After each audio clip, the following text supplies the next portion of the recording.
Good afternoon.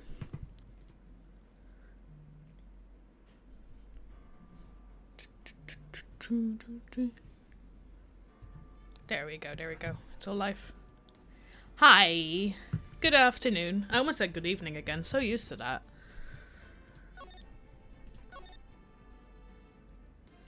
Yes, I would like to load this. I don't want to load anything else. Good evening. The whole gang's here. We're all ready.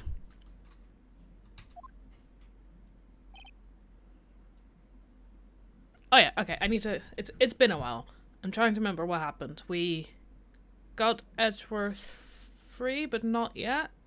I don't remember. I know we... We had the photographer who was taking pictures of the lake because she wanted to find Gordy. Not stars. But... And then we had something to do with Edgeworth couldn't have shot it, but I don't remember what, so... We're sort of going in blind again. We're on like day 3 of this investigation, but I do not remember most of this, so wish me luck. Maya! Hey, Nick, it's you! I'm glad Mr. Edgeworth made it through the day okay. It's a relief. Hey, why did you do that anyway? What did she do? Oh, she made a...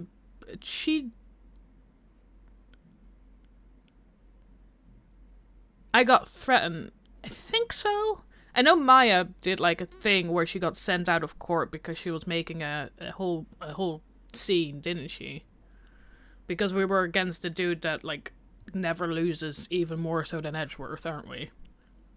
Why'd you do that anyway? Yeah, the dude that basically does like the judge's job for him. I don't know. I just knew I had to do something. I know I'm not the lawyer my sister was. Oh, poor Maya. I'm sorry. Well, you did save the trial. Just behave from now on, okay? Oh, okay. Oh, she's in there. Because she made a... Oh, I'm trying to remember, it's been a while. Have you been questioned yet? No, not yet. Detective Gumshoe was here just now. He said, seeing as this is your first offense, we'll let you go after questioning. Woo! Oh, and he wanted me to get bail money ready. Oh. You can pay for me, okay? How much?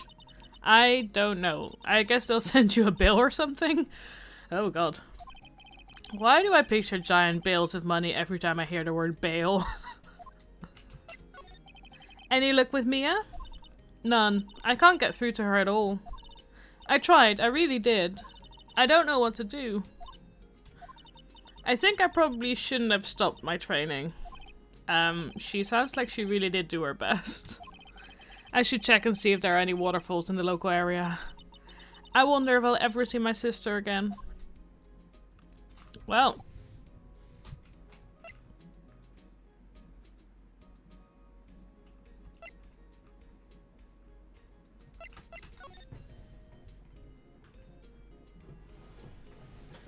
I forgot, I think I played this game with my controller. Give me a sec. I think that made all of this easier. There we go. That does make all of this easier. Smile for the camera. I feel like every time you get to examine this place, nothing changes. Visitor's room. He hasn't moved an inch. Yeah, the visitor's room is just one of those places we visit a lot.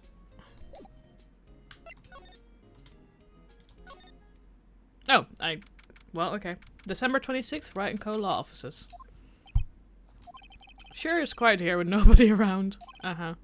Right. I have to get Maya out of that detention cell soon. We can have a look here. So, I'm about to take pictures. Shot from approximately 1 meter away.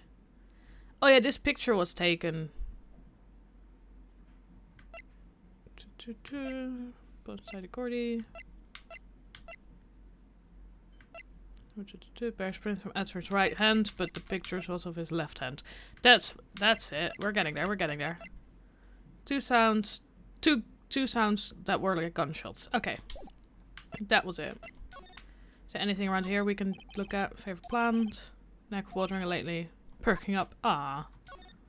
Maya brought in a poster of Steel Samurai. Big fight of whether to put it up or not. Just wanting a chance to sneak it up on the wall. Mia's desk. Mia's desk. We had more clients. It would probably sit here more often. Lately, I've been spending more time on the couch watching TV. Ah, Phoenix. Difficult looking legal books. Head hurt. And then it's Phoenix, you are an interesting lawyer. Looks like it's cleaning day again at the hotel across the way. Planning second branch outside the city. Okay.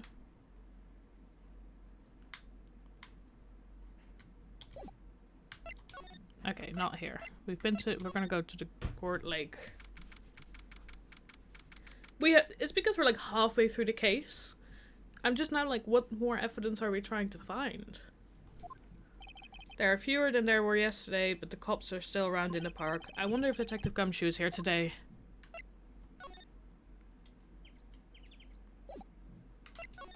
Anybody here? Feel winter chill, bare leaves, there's a lot of trees. It's quite pretty when the cherry trees along the lakeside blossom in spring. Today it's just cold. Yeah. The sign says Gourd Lake Nature Park. This place is full of families picnicking on the weekends.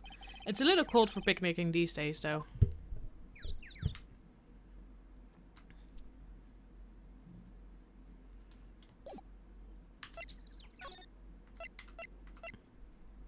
Ooh, can we see if we can talk to Gumshoe? That's what we need to do, really. Police Department Criminal Affairs. Detective Gumshoe's not here. Gumshoe's at the scene again today. Huh? Oh, really?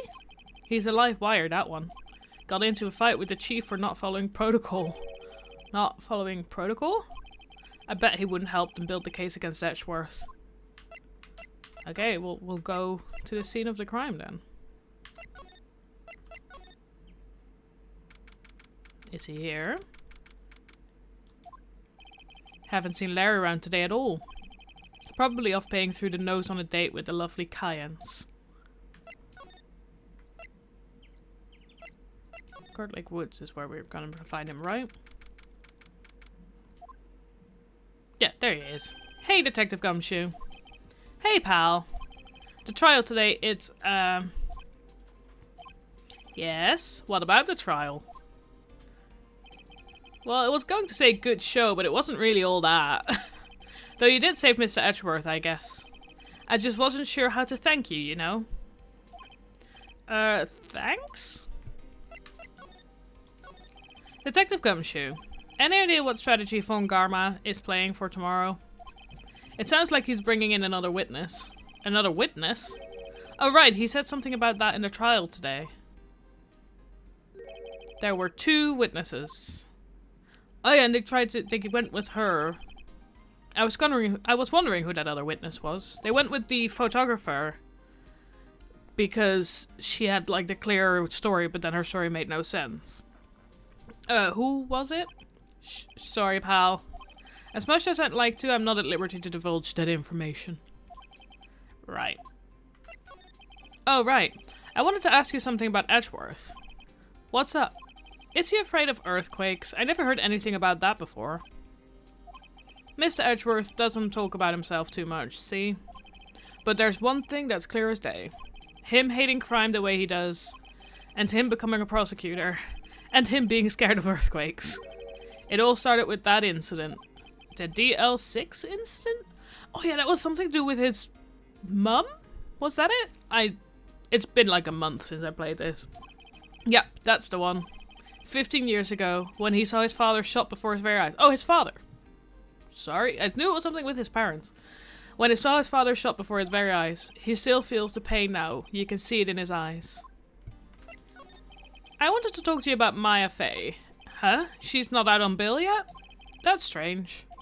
I told him to let her go as soon as they had their report written up. Man, I don't know what would have happened in that courtroom today if it weren't for her. Seeing her getting dragged out by the bailiff.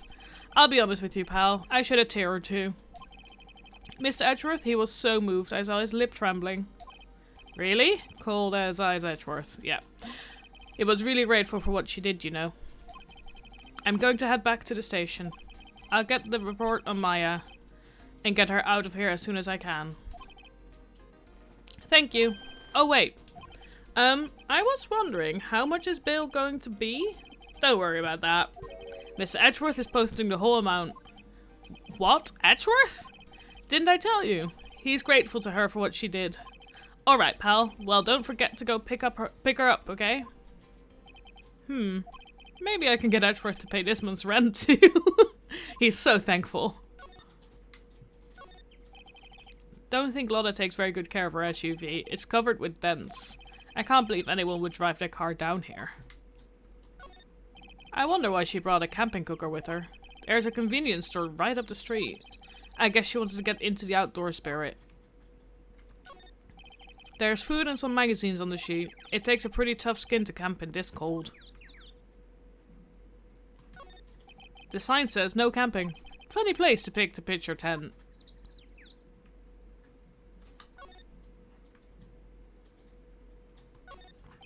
Lotta's camera is staring out at the lake as usual. Even a novice like me can tell that camera must cost a pretty penny. I hope she doesn't leave it out here to get stolen. You know what I wonder? And I think I wondered this last time. Why did Lotta, like, accept to take on that story?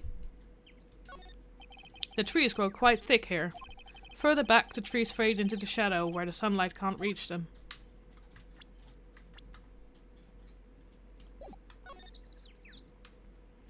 I think we've seen everything here now. Okay.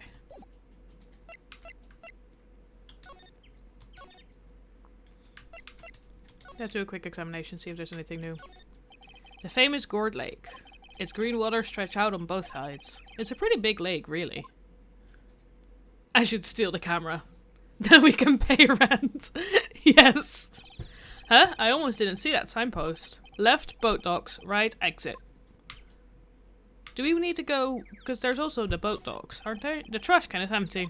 At least the place is well maintained. A lineup of plastic benches. I guess the idea is you buy a dog and eat it here? I doubt anyone would sit here and eat on a day like this. Except maybe Maya, if she had a samurai dog. A hot dog stand. It's closed. The Christmas fringe looks a little half-baked. The banner reads Samurai Dogs. Somebody needs to redecorate. We know what somebody. He's our friend, you know? Do we want to have a quick look at the rental shop just to be sure? Ooh! Supposedly there's more info here. Looks like the boat rental shop is closed today too. The boat rental shop is always closed. A small boat rental shop. Doesn't look like anyone is around. They're probably closed because of the murder. There are some boats floating at the dock. The murder took place in the boat from this dock. Apparently the police took away the actual boat that was used that night. Indeed, there's space for one more boat at the dock.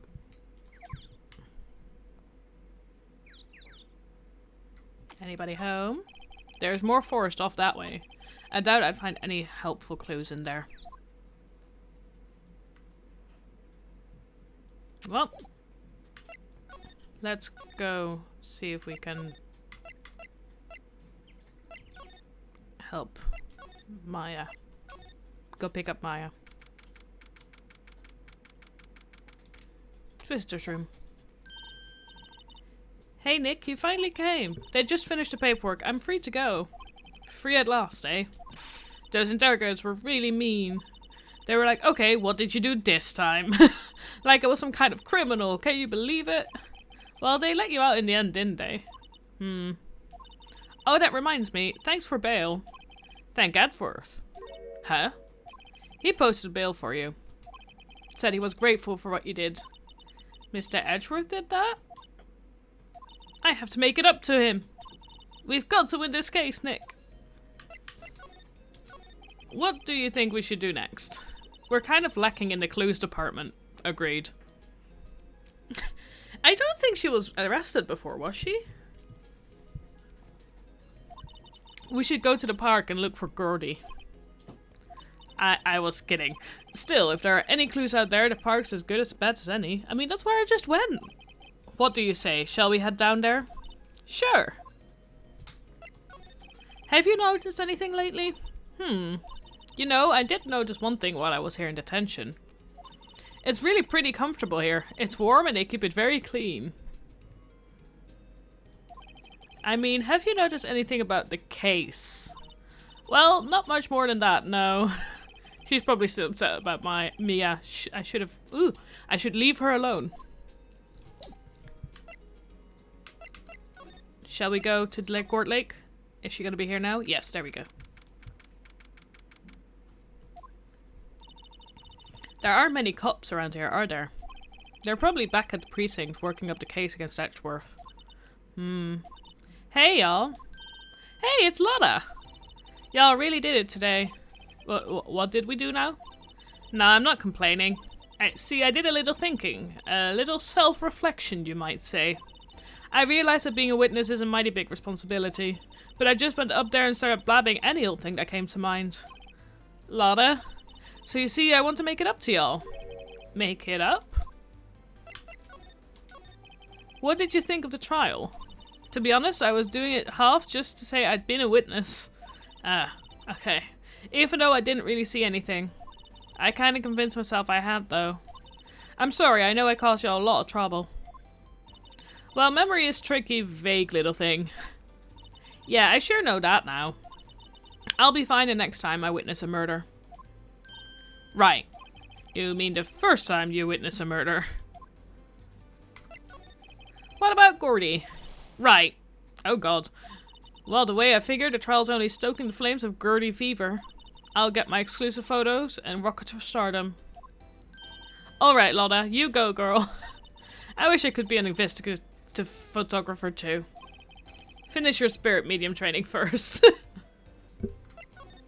Lotta, what do you mean by making it up to us?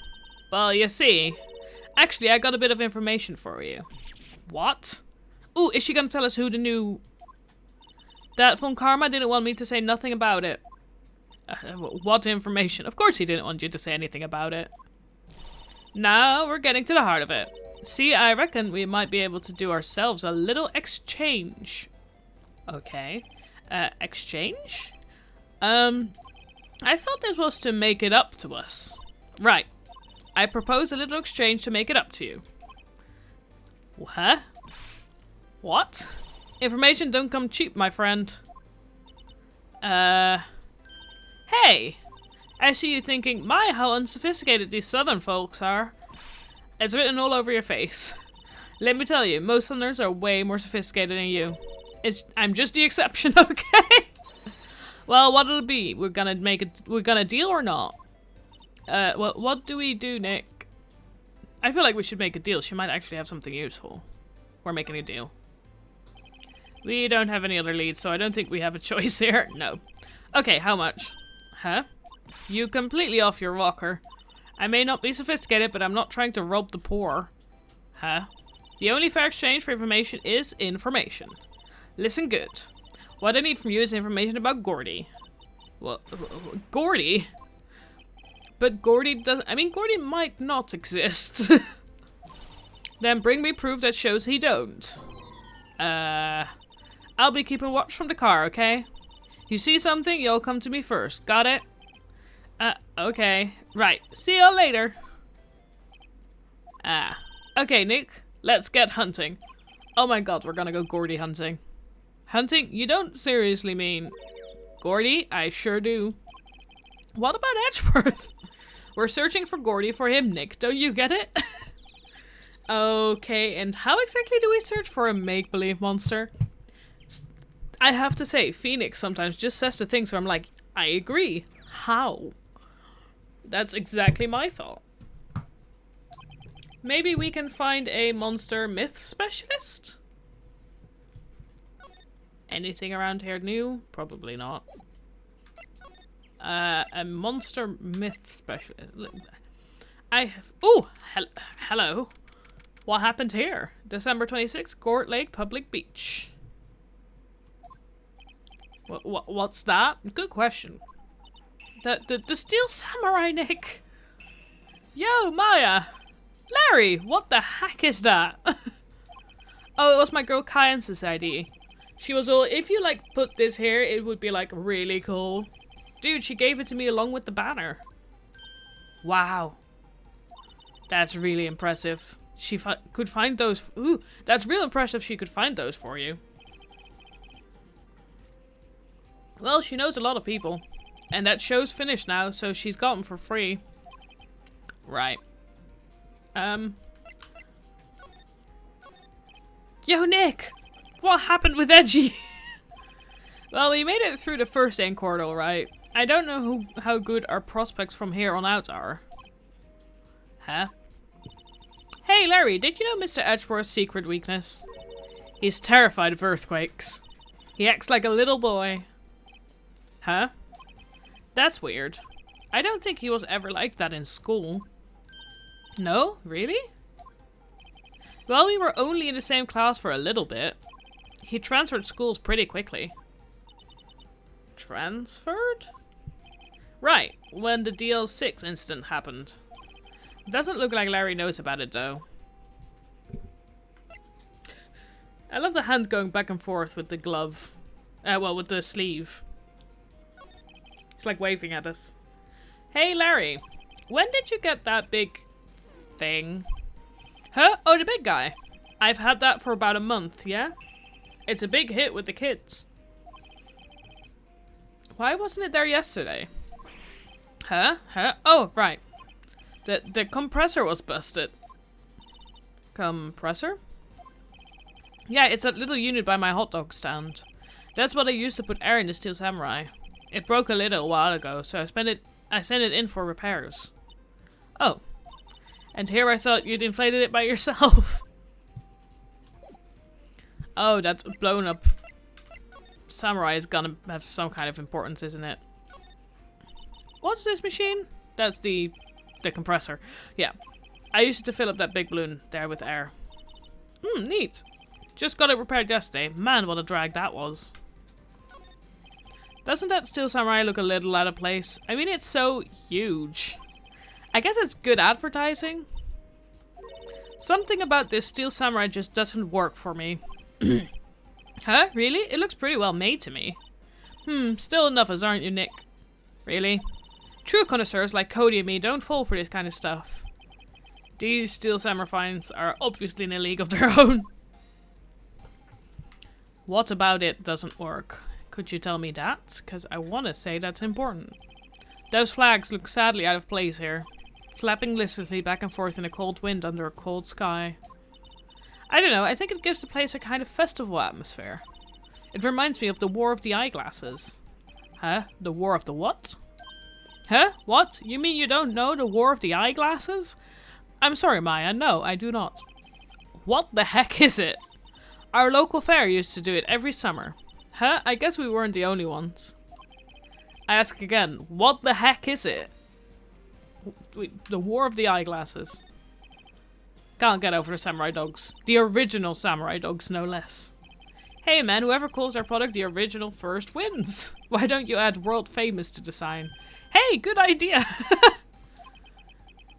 What have I done? Yeah, next time it's gonna be the original world famous samurai dogs, isn't it? Yeah, that's definitely next time. Move. Ooh, new information. It's always so quiet here. I wonder if the boat shop is closed for good. Well, with the murder on the lake and all, they're probably just taking a vacation till it blows over. I get it. Any kind of new information? Ooh, the boaties. There are some boats floating at the dock. The murder took place in a boat from this dock. Apparently, the police took away the actual boat that was used that night. Indeed, there's a space for one more boat at the dock. We already read that last time. Why did it tell me that like it was new information? Anyway, been here, done that. Move.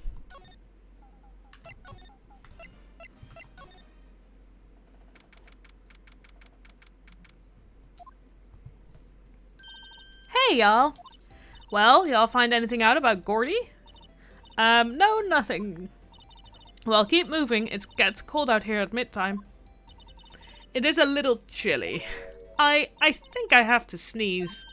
Whoa, no you don't. No sneezing. What you? Click, click, click, click, click, click. I told you, no sneezing! See, I set the camera to respond to things a little softer than a bang. It trigger on one of Fallen Karma's finger snaps now. Oh, I'm sorry. Yeah, well, sorry is nice, but what about my film? Nick, pay the lady. Cries. What happened? I learned something in today's trial, that's for sure.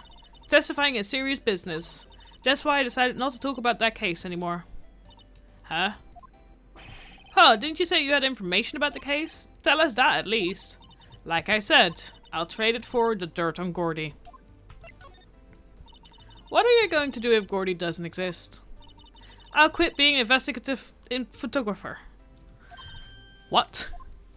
Investigative photographer. I cannot say that. Investigate.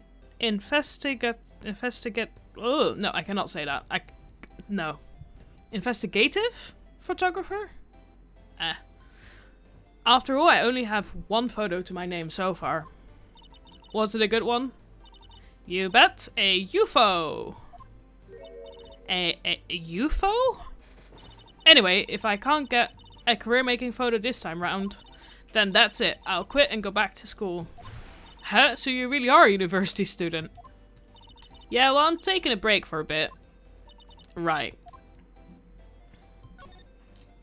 What are you going to do if Gordy doesn't exist?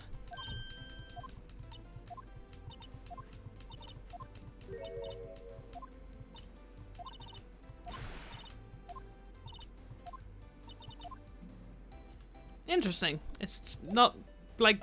Okay, we're just gonna examine. Okay. Anything else? Hey, Nick! What? Don't tell me you're hungry again. No, no. I was just wondering, why are camping pots and pans made of aluminium? They didn't talk about that in any of the law books. So there's no law saying they have to be made out of aluminium then? I'm not having this conversation.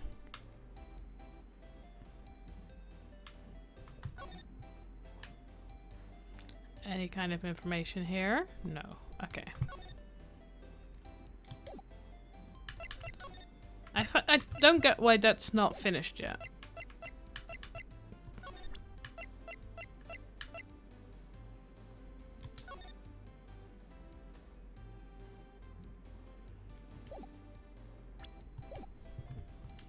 Okay, we're gonna have to find more information about Gordy. Wow, Gourd Lake is really big. Yeah. Say, Nick, why is it called Gourd Lake? Oh. Well, a long time ago, they used to grow gourds here. Whoa, no way. I was sure it was because the lake looked like a gourd when viewed from above. You know, like an hourglass shape. Well, it is shaped like a gourd, actually, but that's just a coincidence. Oh, okay. Well, that was useful information. Hello, benches. Hey, Nick, benches! Let's take a break. Maybe have a dog? I think not. It's too cold to sit and eat hot dogs out here. Wimpy city boy. You should try standing under a freezing waterfall sometime. Okay. Wait. I don't know where to go next. Maybe here? Ooh, more information. I do like that it tells you when you get like new information. It shows it. It's not just you have to keep clicking around. Hey there, pal. What's up? You look out of sorts. Wait, you didn't go and do something that's going to hurt Mr. Edgeworth's case again? What do you mean, again? Whatever, have a seat, pal. I'm here for you if you need anything. Besides money, that is. What's everybody got to do with money suddenly? How is the investigation proceeding? It's not really. We have another meeting coming up. We're supposed to talk about Mr. Edgeworth's motive. His motive? See, Mr. Edgeworth's father died in the DL6 incident, and the guy who got the lone suspect declared innocent was the victim in this case. Robert Hammond. They're saying that's why Mr. Edgeworth shot him, and Edgeworth never talks about his past. I bet they'll drag that out and hit him with it in court tomorrow too. Poor Mr. Edgeworth. I gotta admit, it doesn't look good, pal. Well, that's not hopeful. Say, Detective Gumshoe, do you know Gordy? The monster down in Gourd Lake? Not personally, no. I like that. Well, we're looking for it. Huh? Are you out of your minds? Eek? You got time to go wild monster hunting? Well, not really, but it's to support the cause. How about doing a little questioning for me then? Oh. Detective Gumshoe is scaring me, Nick. I told Detective Gumshoe about the deal with Lotta. Nick, try telling him sooner next time. Sorry? What just happened? I see, pal. Sorry for shouting at you. Okay. I, Detective Gumshoe, will aid your search for Gordy. Huh? I'll loan you one of our newest secret weapons for finding evidence. Really? You can take whichever one you like. Secret weapons. Okay, give us the goods. Hold on now, everything is in due time. First, let me show them to you. These are our best and brightest. Introducing secret weapon number 1, Missile. Missile? He's a K9 police dog still in training. Missile! Missile! Here, boy! Aw, that's a cute dog. Woof! Here he is. Hey, he's cute. He is cute. Look, Nick, cute dog. A cute dog. And this will help us how? Thank you for your input, Missile. Next, secret number 2, a fishing pole. Here, this is my own personal pole. Detective Gumshoe, we're looking for a monster. Yeah. How are we supposed to catch a whole sea monster with a fishing pole? Welcome, new chatter. This is my first time playing this game. So I am very much new to this, so no spoilers, because I literally do not know anything. How are we supposed to catch a whole sea monster with a fishing pole? Never know till you try, pal. He's got a point.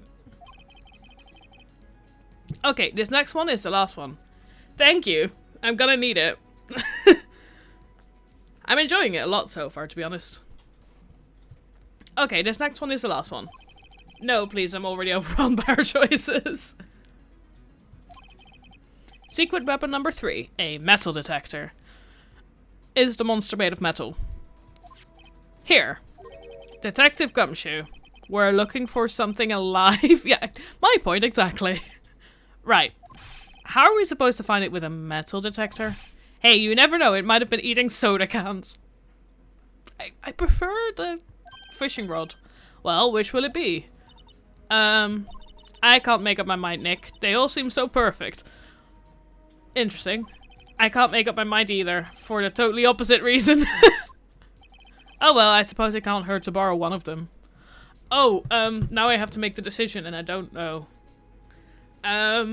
What's it? So, the metal detector is only gonna prove that it's not Gordy if we fish something out of the lake that is metal, that is shaped like Gordy.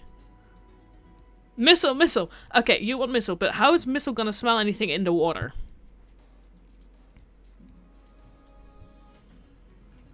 Like, metal detector? Metal detector. Okay, we're going metal detector. I have 2 votes for metal detector and 1 vote for missile. Can we borrow that metal detector? Sure thing, pal.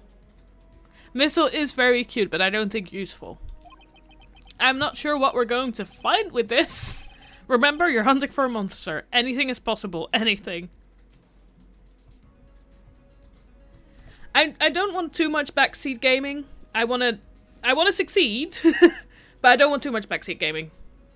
So, happy for the help. But no spoilers. Exactly. Remember, you're hunting for a monster. Anything is possible. Makes a noise when metallic objects are near. Okay. Okay, let's go back to the lake, shall we? Thank you. Yeah, so Turtles and Consonants also have never played this game, so we're all going through this at the first time.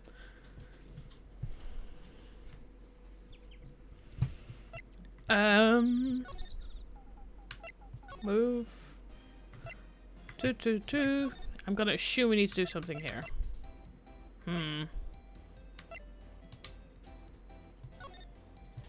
Or do we do it?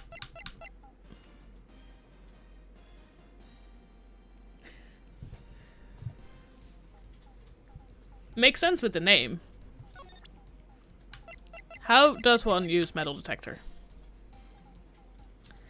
Can I present it to him? Is that... Sorry, Nick. I don't know much about that. I am a mere seller of hot dogs.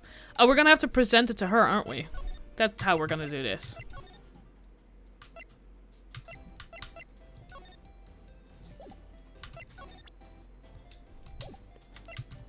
Oh. Hello. Can I present you with a present? Ooh.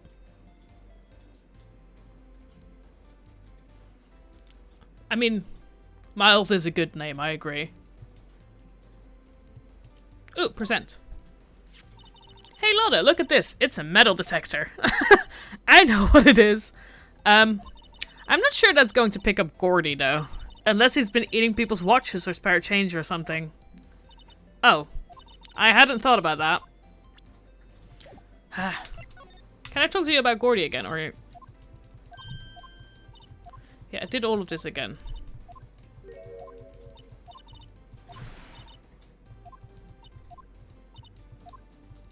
Yeah, I did all of this again. Can I examine the lake with the metal detector? How does one examine the lake with the metal detector?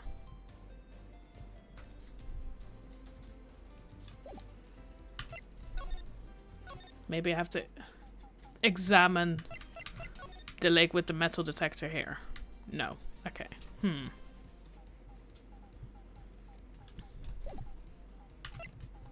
At the boathouse. Ooh! There we go. We're beeping on something. Nick? It's beeping. The metal detector's found something. Sure is loud enough about it. Whatever it is, it must be in those bushes. Go check it out, Maya. Why do I have to check it out?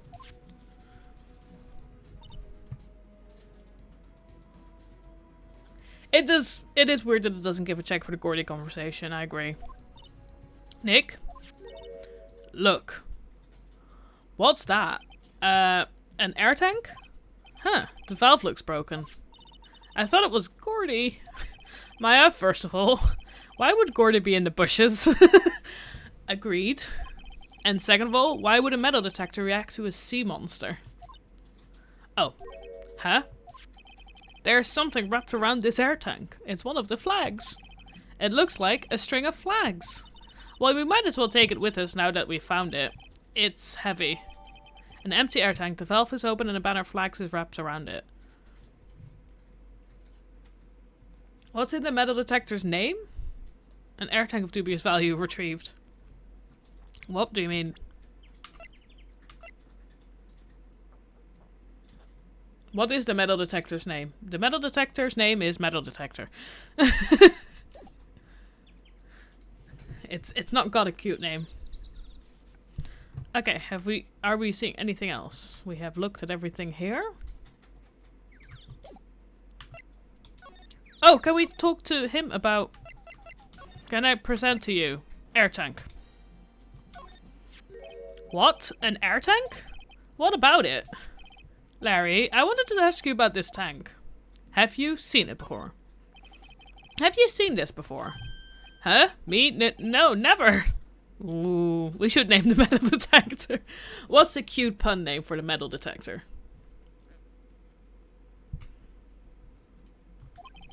Who the heck would go diving in the middle of the winter? There's something about the way his eyes switched when I showed him the tank. Ooh, yes, okay. He brought up diving. I think I'd better pursue this line of questioning a little further. Air tank, what about it?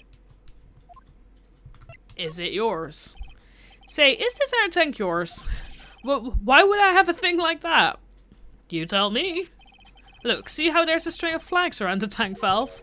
It's just like the string of flags around your steel samurai there. Ooh, okay. What is a good metal? Oh, there's so many metals. That's... Must be a coincidence.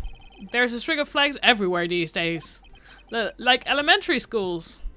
And used car dealerships.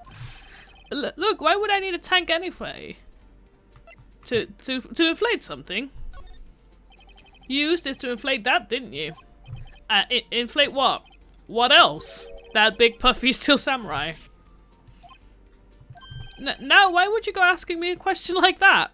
God, he is being suspicious. It looks like I hit the nail on the head. Right. Actually, see, the compressor I always used was on the fritz. So I tried using the tank to inflate it just once. And, it didn't go so well as I suspected. It didn't go so well? Yeah. Do you think you could be a little more specific? Come on! Look, it's embarrassing, so I really don't want to talk about it. Tell us! Fine. Whatever. It's like what I said, the compressor was busted, so I took the tank and tried to fill the samurai up with that. And then... Ooh, we've got a shot sound.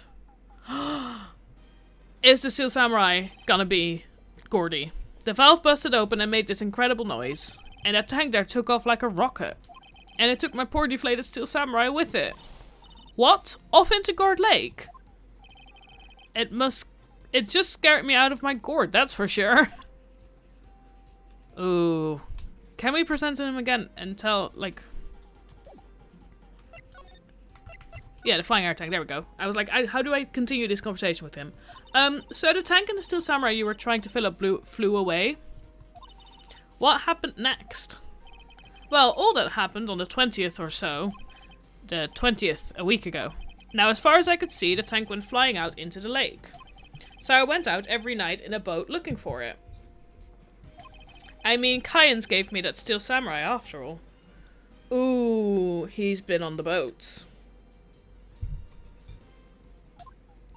And when did you find it? Just the night before last.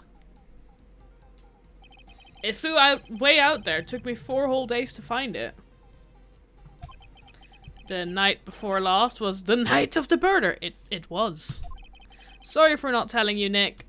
Actually, I was here on the night of the murder. But you see, I went home before midnight. So you didn't know about what happened? No. That's too bad. It's not all bad. We've solved one mystery at least. A mystery? Maybe we should go tell her.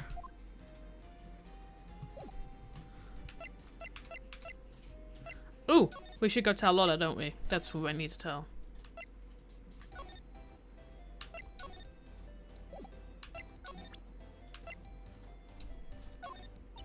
Yep, I'd have to say I know exactly squat about that. It's painfully easy to know when something doesn't catch Lotta's interest. Oh, do we need... Huh? Well, Mr... Oh, that's why it's not gonna tick. We need to do this conversation again. Well, Mr. Lawyer, I've got the info y'all need. Y'all got the scoop on Gordy for me yet?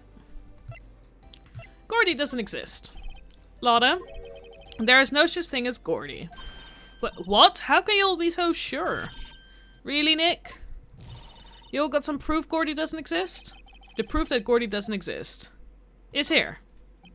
Of course I have proof. No lawyer worth his badge would make a claim without the proof to back it up. Here's the proof that Gordy doesn't exist. Take that to her.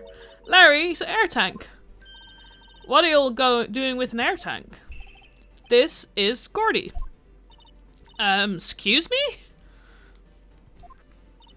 What exactly are you saying, Nick? There's a stand near here, a hot dog stand.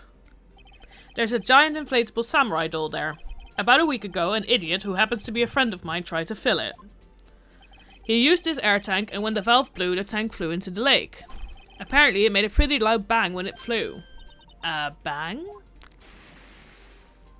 There we go. The tank, along with the still deflated samurai, fell into the lake. At the same time... There we go. A couple was taking a photograph of the lake. This photo. Wait. So, you're saying that Gordy is really the Steel Samurai? Well, that's a fine way to ruin a gal's dreams. I'm sorry, Lotta. I'm sorry, Lotta. Look at that. Nah, it's okay. You win. I'll give you your info like I promised. Poor Lotta. So, tell us this information you have. A promise is a promise, I guess. I overheard the cops around here saying something about the witness tomorrow. They said he's the caretaker of the boat rental place up the path there. Ooh, that's where he is. Boat rental?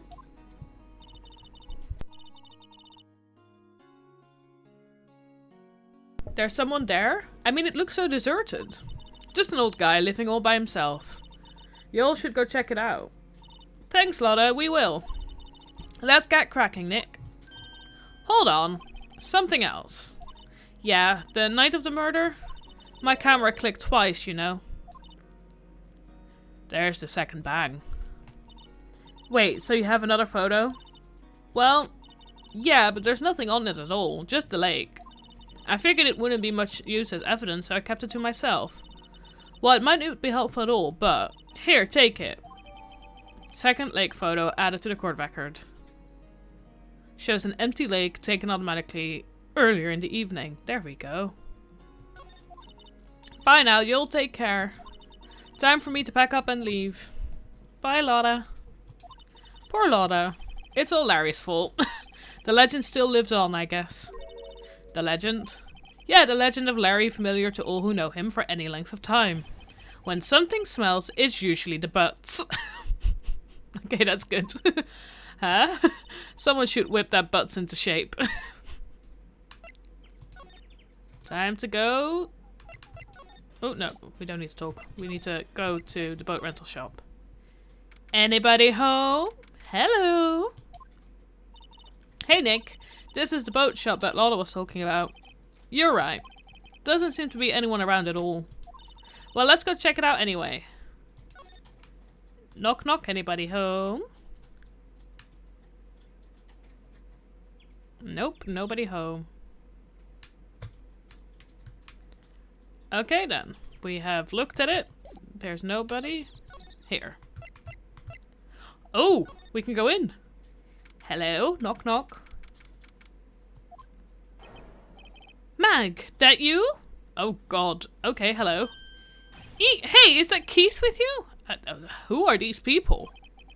Where have you two been? I've been worried sick. Oh, he's not sane. Nick, you handle this. I think I'll leave this up to you, Maya. Meg! Yes? I finally made up your mind, have you? My mind? You'll run the pasta shop when I'm gone? Pasta shop? God, okay, hello. But pasta? Glad to hear it, glad to hear it. You make your old man proud. When you kids left the house, I didn't know what to think. How am I supposed to keep this place running, an old man like me? Polly, the kids are home. This is probably why they wanted Lotta and not him to testify, because he is... Oh my god, okay. Hello. Hello, Squawk. Nick, what was that? Parrot, the one on that perch? Keith! Yes? I leave the wet noodle in your capable hands, sonny. Nick, what's the wet noodle? Based on the available evidence, I say it's the name of his pasta shop. Sounds about right. That would be my guess. That's a relief, isn't it, Polly? Hello? Yep. I hope the real Meg comes visit soon. Maybe we can have a serious conversation with her. And he's fallen asleep. Okay, he fell asleep. Yeah, I guess he's relieved. Can I examine first? I will talk to him after. Look, Nick, he has an electric blanket on his table. It looks warm. That's a great idea. We should do that at the office. We can sit down with our clients, snug and warm, and drink hot cocoa. And what? Talk about murders? Ah, you're a party pooper, Nick. Hello, birdie. Whoa, what an amazing parrot that is. Good morning. Hello? It ignored me.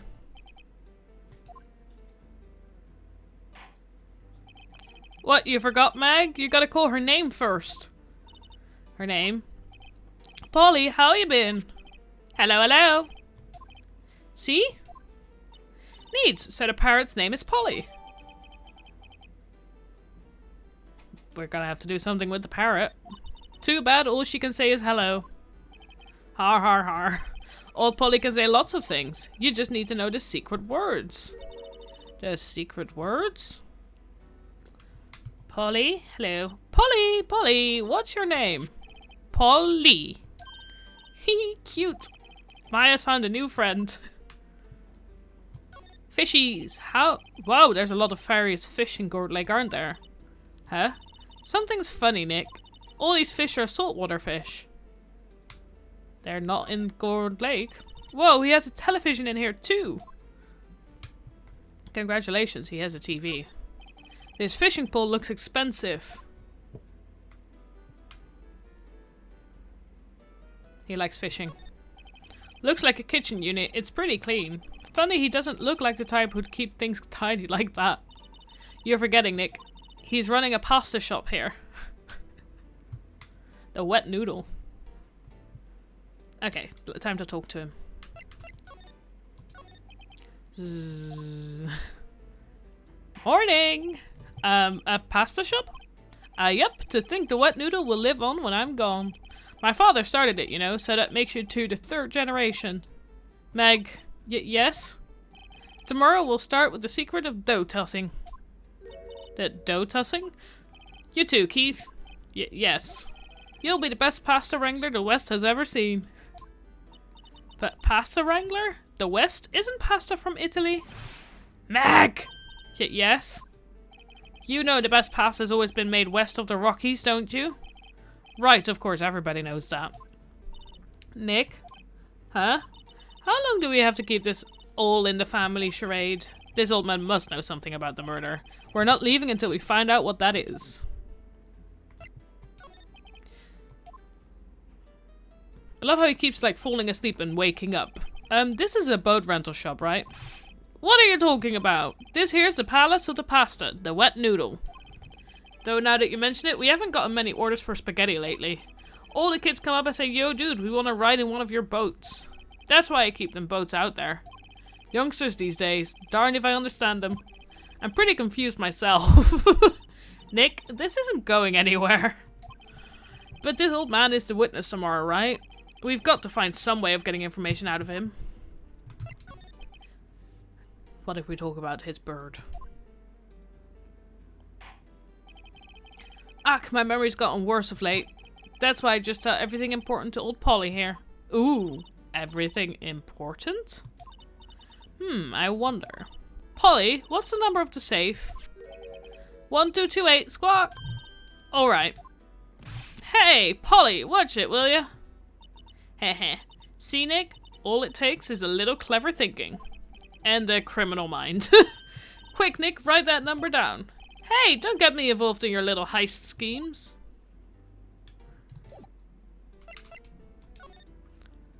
Hello, safe. Look, a little safe. It's locked. We just talked to Polly. We know the number to the safe. Can we go, He's not... We know the number to the safe. Why can't we... Yeah, he should know more. I just can't ask him about more. We just got the number to the safe. Why can't I open the safe? Is there anything in here about...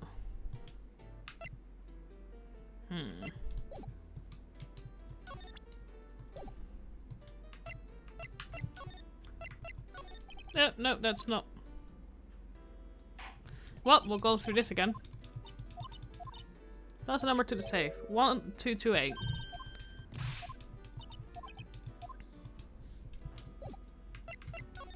Can I now examine the safe again? No. Okay. Yeah, he should know more, but he doesn't.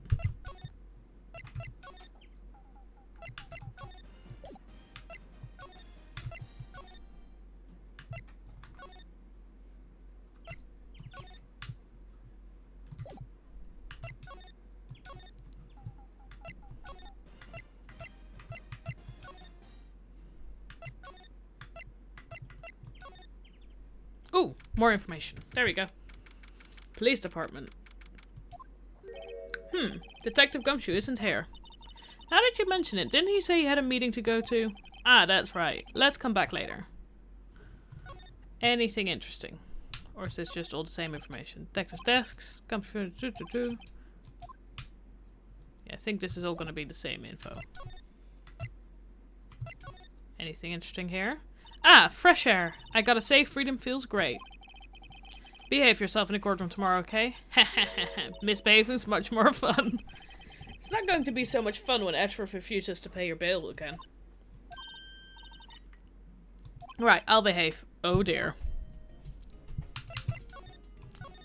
Well, what should we do? I don't know. I've been in detention this whole time. I think I'll let you decide what we should do. Deal? Well, any thoughts you want to share? Well, I was in detention all day. I think I'd like more time to think. Poor Maya, she probably thought about Mia the whole time she was in there. Well, we'll have to move again, I think. Ooh, Grossberg! What's he gonna give us? Oh, we need to talk about... Apparently, Mr. Grossberg is on vacation today. Well, I guess I can come back tomorrow if I need anything. Ooh. Looks like Edgeworth isn't questioning. Let's come back later. Guess so. Where do you want me to go? Nobody's there.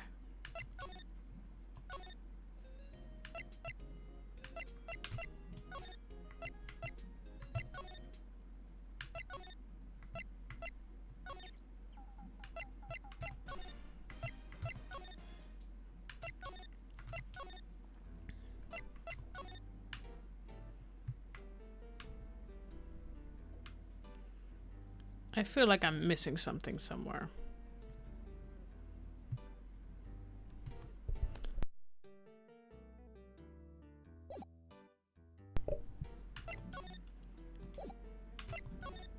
Like, there's nothing here I can examine. I can't talk to him about anything. Can I present him with anything? I'll present you Polly. Zzz. Now listen here, Keith. Remember that tree-color pasta we were talking about? Our rainbow bolioli. I figured out the last color we should use. Indigo blue. Indigo blue? That didn't seem to work the way I thought it might.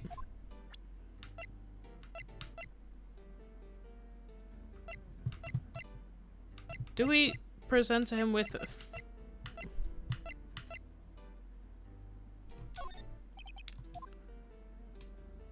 I'm just gonna present him with some stuff. Now listen here, Keith. Nope, nope.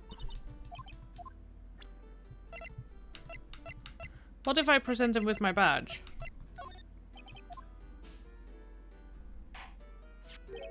Oh, there we go. Okay. I will get back to examining Grossberg's office in a minute. That a lawyer's badge? Yes, it is. I don't believe it. This old guy is the first person to recognize my badge. I get it. Huh? Yep, I got you figured out now. You're not Keith! Oh god. Nick, now's our chance to clear things up. Sir? No, I'm not Keith. And I'm not Meg either. We're here investigating a murder that took place on this lake the other night. Please help us. A lawyer, huh? Please, mister. Alright, I'll help. But on one condition. We need to moralize this moment. We do need that. On one condition. What's that? When this case is over and done, you'll run the wet noodle. He recognized the badge! It's a miracle. Do it. So, what is the wet noodle? He doesn't run a pasta shop. You know what? We'll promise to run the noodle. He's... Picture... Okay, we promise. Nick, are you sure about this? Hey, anything to get this case solved. Also, who wouldn't want to eat Phoenix noodles? I guess so. That's my boy. Good for you, Keith.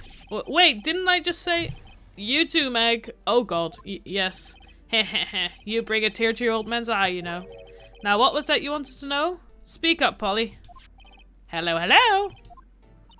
I think I think we should have not agreed to do the noodle. Now he's talking to the bird again. How do we get him to talk to us? What if I present again? You won't be needing that badge to run a pasta shop. Toss it.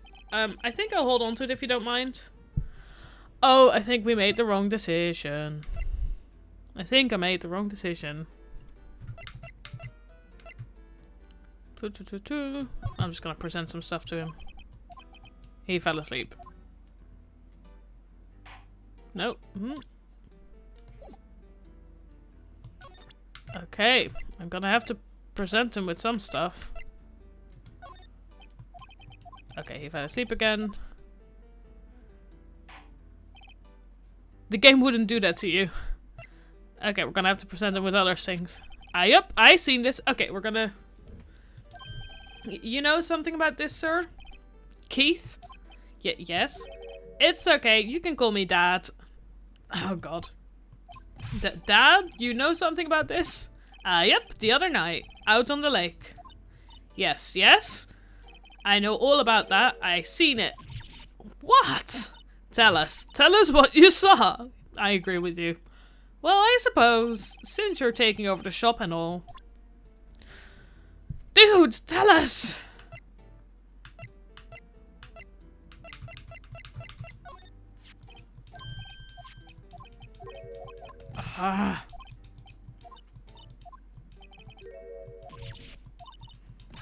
Yeah, this is gonna be the exact same. Oh god, what do I...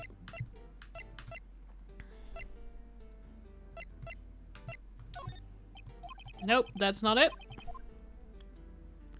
I need to present some more to him. Nope, that's also not it. Okay.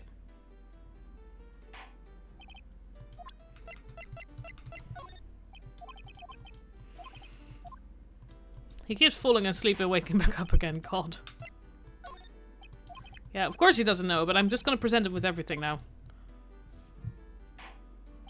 Oh! That's, of course, thank you. What did you see? I forget the time, but it was pretty dark outside. Probably night. Yep. It was after midnight, but okay. Then I heard this bang, so I looked outside. And then I heard another one. Bang! See, 2 bangs. There we go.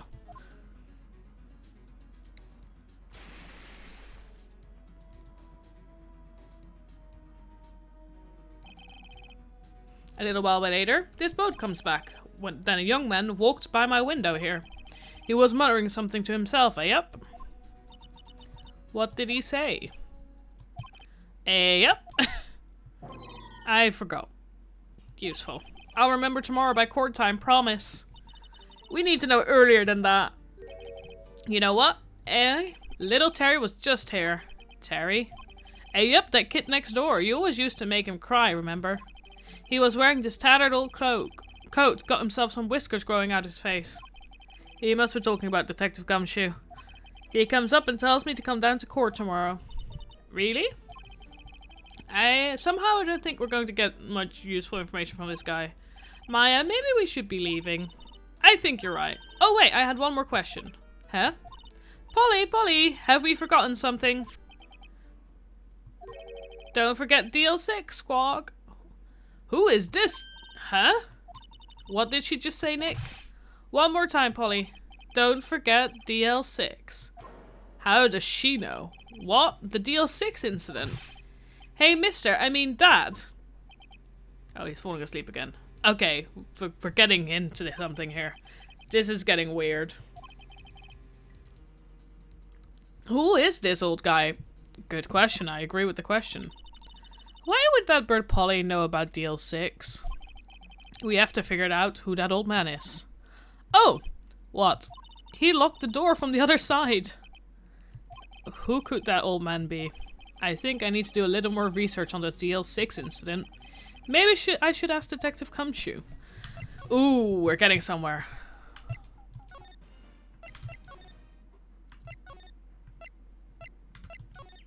Gumshoe! We have some questions for you. Hey pal, long time no see. You don't look so happy. What's wrong this time? Actually, I want to ask you something. Yeah? You know the boat rental shop down at Gourd Lake? Oh yeah. The old man who runs it is appearing as a witness in court tomorrow, right? Uh-huh. How'd you... that was supposed to be top secret. Do you know who that old man is, detective? Actually, I don't. He's a bit of an odd bird. I haven't been able to get a straight answer out of him. At least it's not just our problem. I decided first that he wasn't persuasive enough to stand and testify as a witness. That's why we called Miss Lana Hart yesterday. As for who he is, we have absolutely no idea.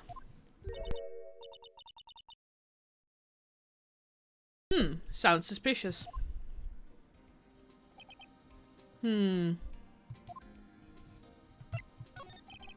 Detective Gumshoe, please help us. Huh? We need to know about the DL6 incident. That was when Edgeworth's father died. I can't help but think that it has something to do with this current case. To tell the truth, I don't know much about DL6 either. Mr. Edgeworth forbade us from reading the file. So I'm afraid I can't show them to you either, pal. What? However, if you can convince me somehow that the DL6 incident is related to this case, well, I guess I'd consider opening the file up. Can I present him with a bird?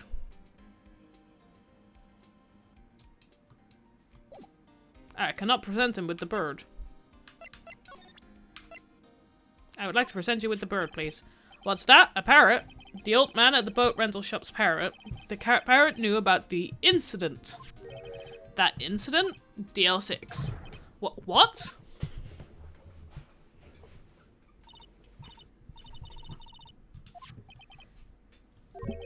Don't forget DL6.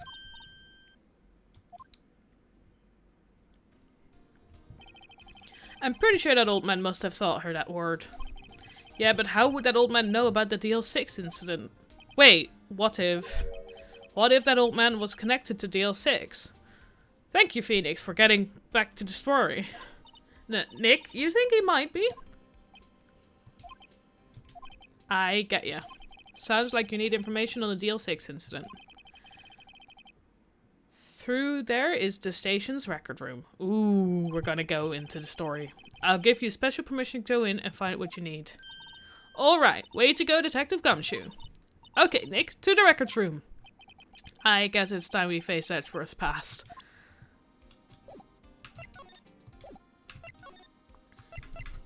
Hello?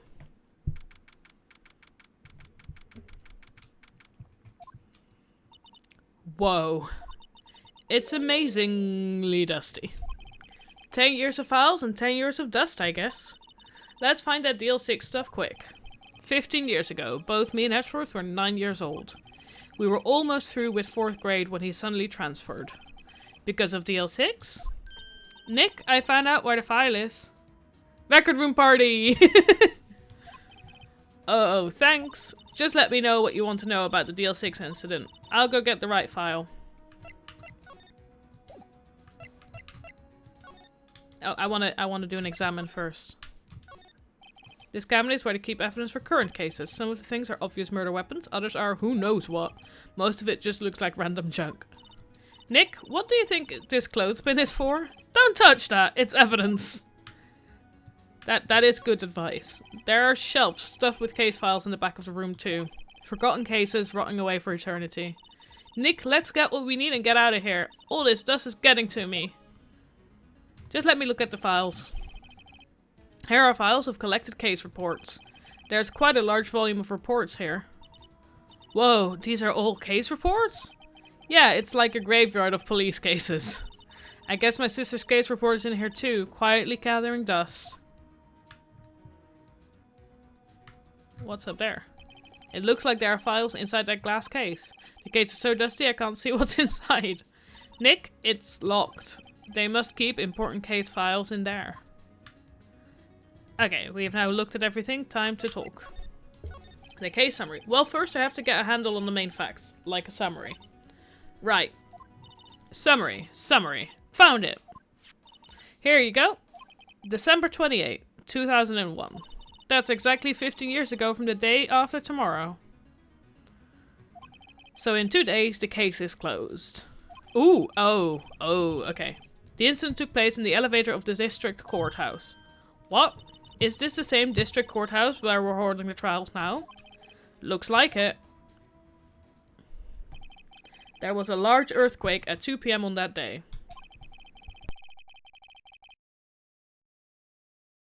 Part of the court building collapsed and all of the lights went out. Whoa, that was some earthquake.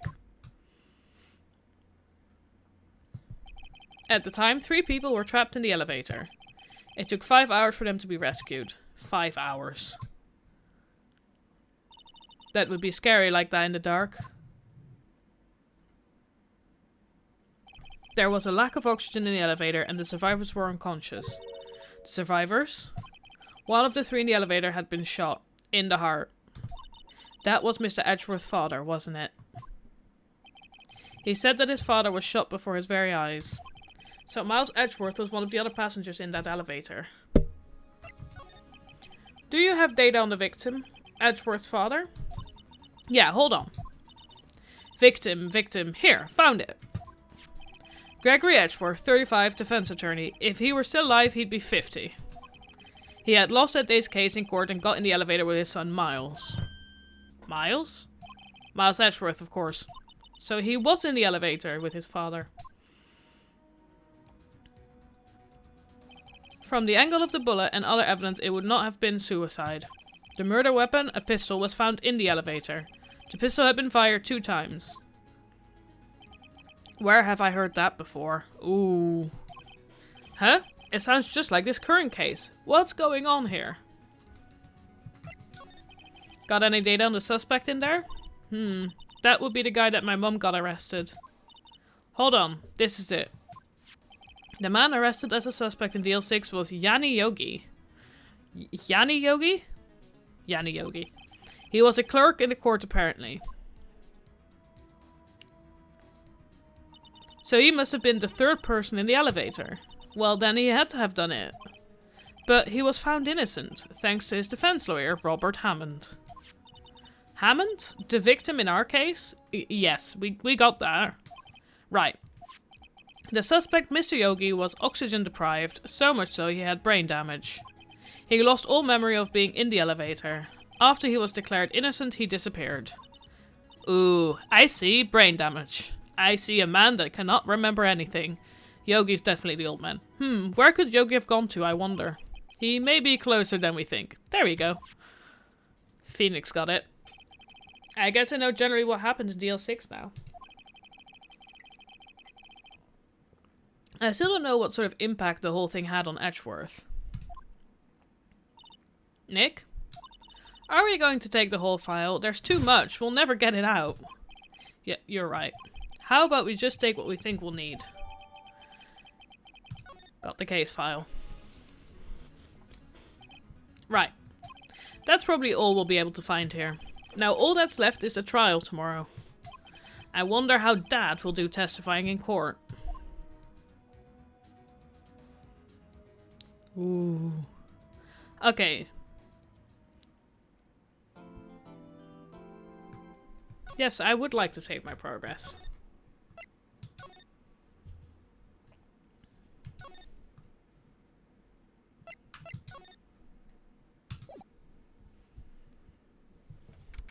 December 27th, 10 a.m. District Court, courtroom number 3. I like that the courtroom number changes, but nothing else about the courtrooms change. Court is now in session for the trial of Mr. Miles Edgeworth. The defense is ready, Your Honor. Very well, apparently the prosecution is also ready. Who is the judge here, anyway? Mr. Von Karma, your opening statement. Very well, no opening statements, so... Not so fast. Dude! Not so fast, Judge. I was taking a meaningful pause before speaking. Uh-huh.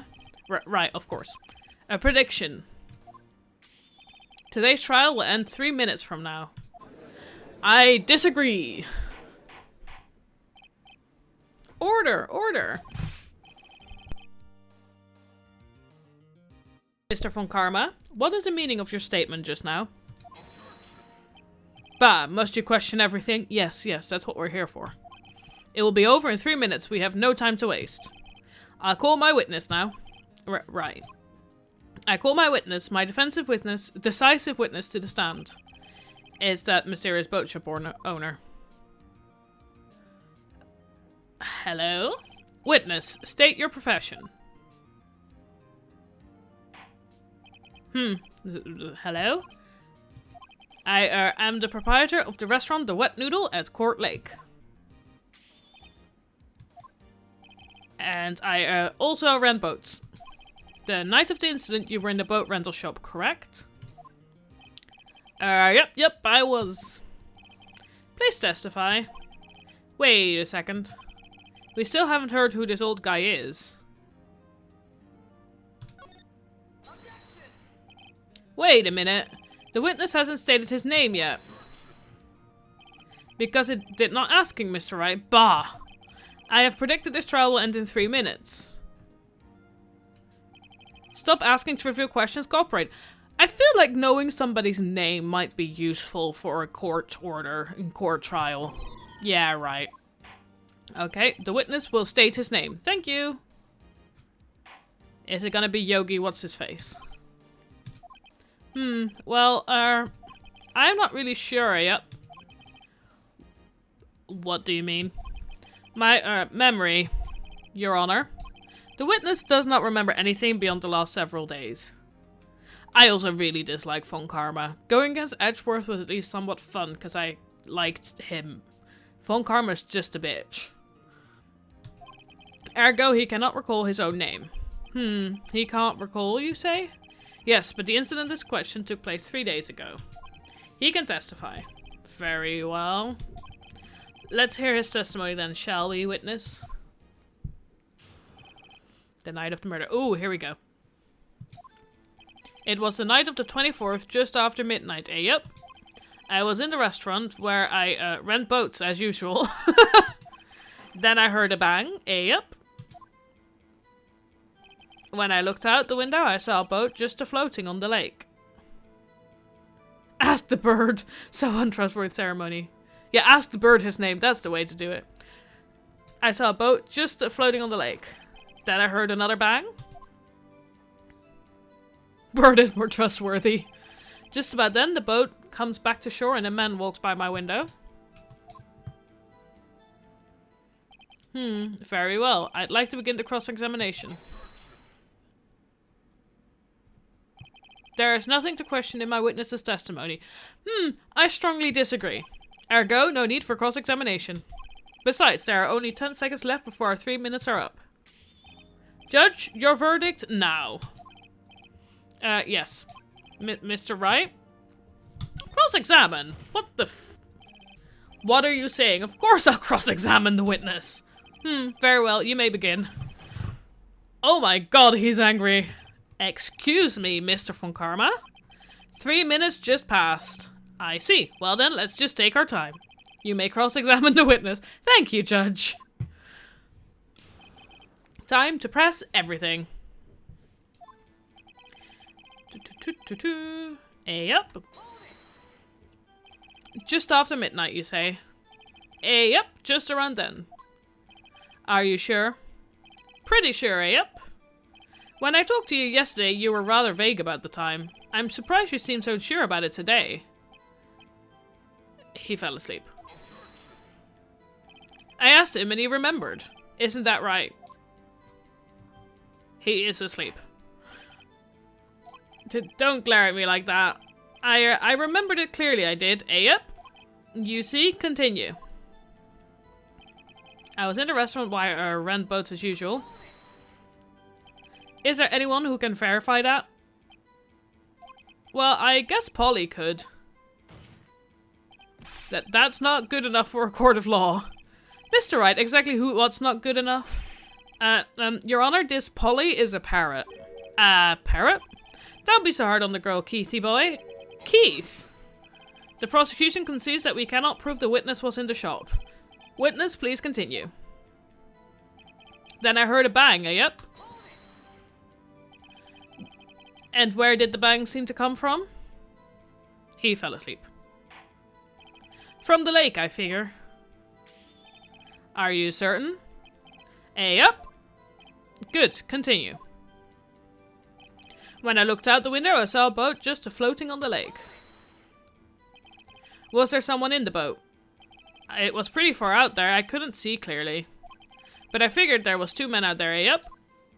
But you couldn't see them clearly? Yep, at the time, that is. At the time? Then I heard another bang. So you heard 2 gunshots total? Yep. That's what Lotta said in her testimony yesterday. Just about then, the boat comes back to shore and a man walks by my window. If I know... Wait a minute, I just had a realization. So, there's 2 gunshots, and after the first gunshot, the picture taken by Lotta doesn't show anybody on the lake, while he says he's seen a boat on the lake. That's already an inconsistency, I think.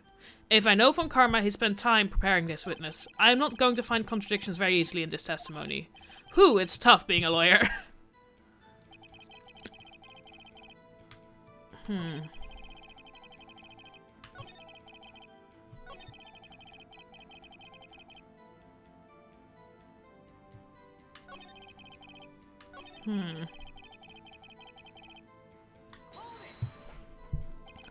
By your window? Yep, by my window, right outside the window of my little shack. And could you see the man's face? Well, the fog was pretty darn thick, but he was right there in front of me. I saw him. This is a rather important detail. Please add it to your testimony. I have a bad feeling about this. That man was the defendant. He was saying, I can't believe he's dead.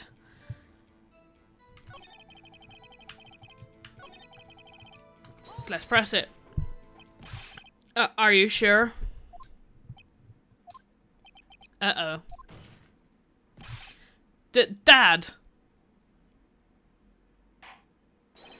Dead certain, Keith. He said, I can't believe he's dead as he was walking by too. Oh, that's not good. Witness, are you sure that the person you saw was Miles Edgeworth? It was him, that Edgeworth boy. What just happened? This sounds like decisive evidence indeed. I see no room for doubt. Phone Karma. He lured me into cross-examining so he could set me up for a fool. Nick, I don't like the way things are going here. Everyone in the courtroom is glaring at us. I'd better act quick or this trial is going to be over. Ask Polly. I want to raise an objection about the picture. Your Honor, we proved in yesterday's trial that it could not have been Edgeworth who fired that gun. Mr. Wright, are you referring to the fingerprints from Edgeworth's right hand found in the gun, and a photograph showing a man firing with his left hand? Exactly. That is easily explainable. He could have wiped his prints after he fired. You are ignoring the truth of the matter. But if he wiped his print after he fired, and then decided to hold it with his right hand, that makes no sense! Everything in this witness's testimony is true. The judge is lost in thought. What should I do? Raise an objection. Your Honor, this witness claims that Edgeworth said, I can't believe he's dead, but his words is all we have. If we were telling a lie... Mr. Wright, in a court of law, the evidence tells all. Apparently, you have yet to realize even this basic fact. If you say his testimony is a lie, show us proof. Nick, do we have any evidence? It's no good. There's nothing I can do. I feel like we have... okay. Are you sure? To be honest, I don't know what to do anymore. Please, can you hear me, sis? Please. We need your help. Nick needs your help. 3 minutes was perhaps too high an expectation. However, 50 minutes isn't bad. This must be a new record. Enough. The witness may leave the stand. He is asleep. Oh god, okay. This court sees no reason to further prolong the trial, nor is there any need for more time to decide the case against the defendant. This case is extremely clear. I see no room for misinterpretation of the facts. What? No! Did I just lose the case? This court finds the defendant, Mr. Miles Edgeworth, No, I lost the case, didn't I? The accused will surrender to the court immediately, to be held pending trial at the higher court within a month from today's date. That is all. The court is adjourned. Did I just lose the case? Wait! Oh, okay. Please. Who was that now? Me! Huh? What? Larry? What are you doing here? Listen, you gotta listen to me. I was there in the park the night of the murder. I wasn't sure about it until just yesterday, but today I remembered it. Remembered what? The gunshot. I heard it too. Larry, what are you doing here? Order! What is the meaning of this? The verdict has been decided. I call for adjournment. One moment, Mr. Von Karma. So you say you heard a gunshot? Yeah, I did. A gunshot that night. I was sitting here in the audience listening to the testimony. Then I realized something he said was different from what I remember. Anyhow, I can't just sit here and let you call Edgy a murder. It's just not right. I'll testify. Let me testify. Ooh. Order! Order! Well, this is the first time something has happened like this in my court. I'm not quite sure how to proceed. Judge, you've already given your decision. The trial is over. Nick? This is it. Larry's given us one final chance at this. She's right. If only it wasn't Larry. He could make things even worse. Mr. Edgeworth was just declared guilty, Nick. It doesn't get any worse. You're right. Okay. Your Honor, if there is another witness, it is your duty to hear him speak. Right here, right now. A waste of time. The verdict cannot be overturned.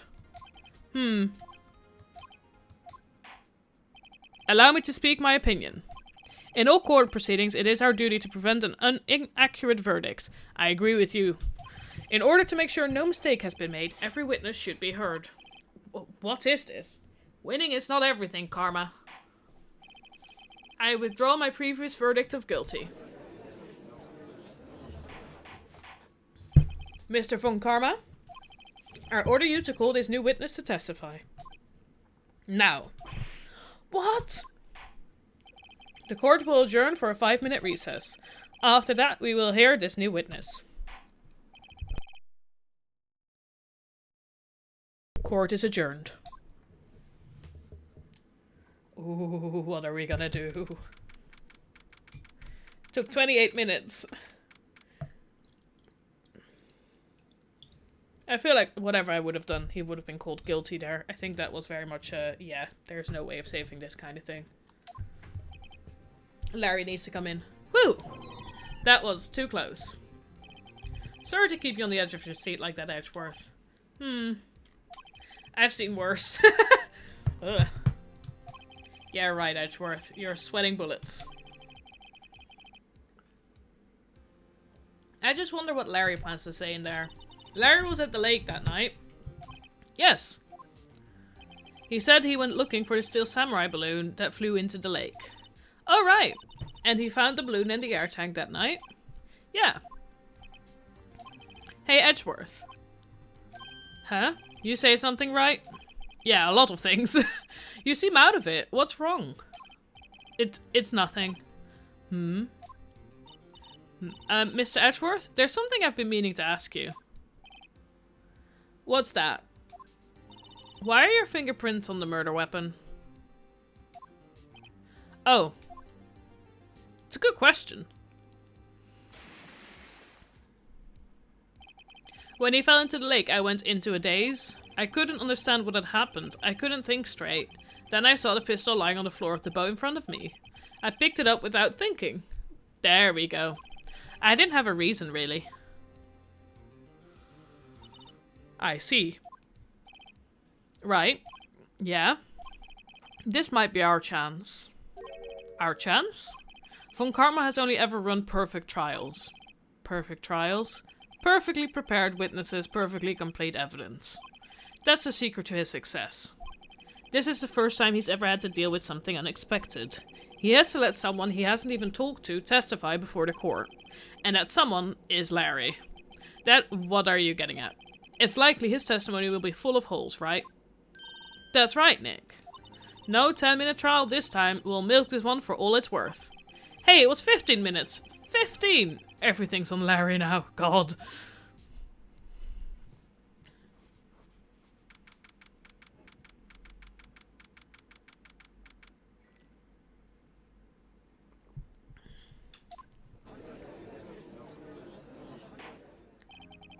Court is now back in session. Witness, please testify to the court about everything that you saw on the night of December 24th. Right, leave it to me. Please, Larry, don't mess this one up. I hate to admit it, but you're our last chance. Von Karma didn't even have time to prep this witness. I just hope Edgeworth is right about this being our big break.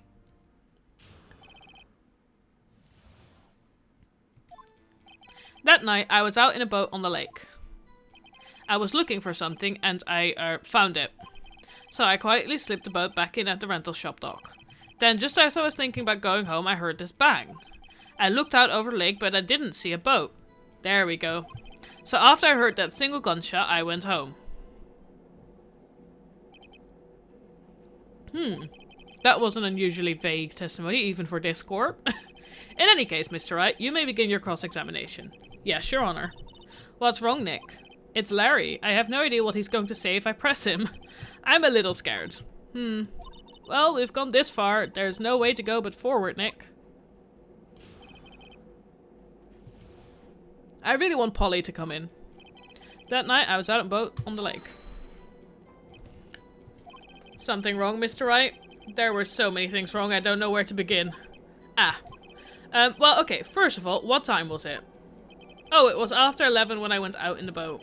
By that time, everyone had gone home for the night. So I waited until the coast was clear, so to speak. And why were you out on a boat at such a late hour? I was looking for something and I found it. Looking for something? Yeah. Mr. Butts, what was it you were looking for? What the witness was searching for is irrelevant. Most likely he was hunting for this Gordy. That's surprisingly close to the truth in a sense. This is all irrelevant. Let's get it over with. So I quietly slipped the boat back in at the rental shop dock. Around what time was that? Well, let's see. I figure I was out searching for about an hour. I guess it was around 12. Yeah. You're not sure? Hey, don't give me that face. I'm not some sort of human sundial, okay? I like that. I like that analogy. People use watches these days, Larry. Also a good point. Then, just as I was thinking about going home, I heard this bang. Where did the sound come from? Yeah, well, I wasn't too sure about that. I looked around, you know. Did you look at the lake? Yeah, I looked. I looked out over the lake, but I didn't see a boat. Wasn't there a boat on the lake? Order, order. Well, Mr. Butts? Whoa. Everybody just calm down, okay? I mean, it was real foggy that night. I'm not sure whether there was a boat out there or not. Oh, okay, no problem. That's just the most important part of this case. So after I heard that single gunshot, I went home. So you only heard one bang, correct? Yeah. Huh. Well, Nick? It was a pretty wishy-washy testimony, wasn't it? I guess I should just start working on the contradictions. Sorry, I wish I could be more helpful. I wish I could call my sister. We're gonna...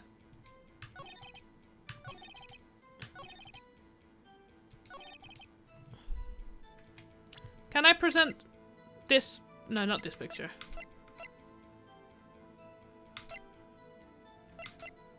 No, where's the second picture here? This evidence clearly reveals the contradiction in that statement, Your Honor. How exactly are that evidence and the statement just now related? They aren't, are they? Oh god. Shit. Not at all. Mr. Wright, please think the facts over before making accusations. I don't think that won me any points with the judge.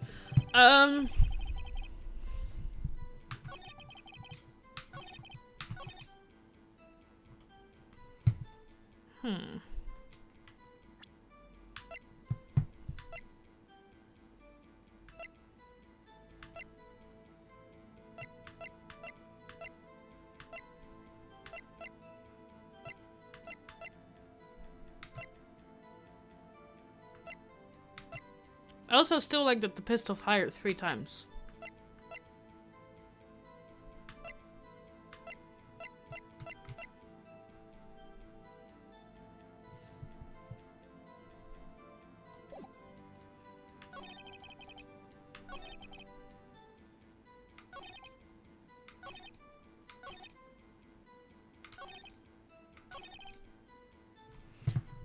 I don't know what to press, because I've pressed everything. And I, like, apart from the fact that there were 2 pictures taken, I don't know what would be like a... But I agree with him on that, if that makes sense. Like, that's not a contradiction.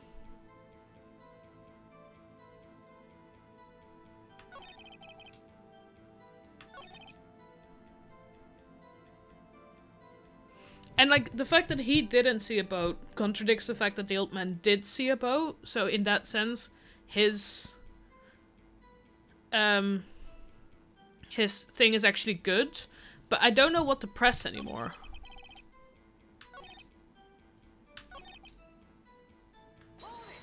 I don't think that's gonna be...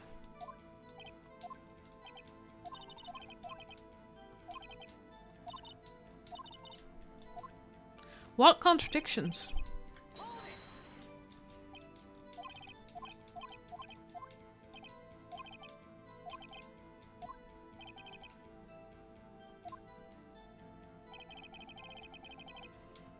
Yeah, I definitely have to present something, I just don't know what.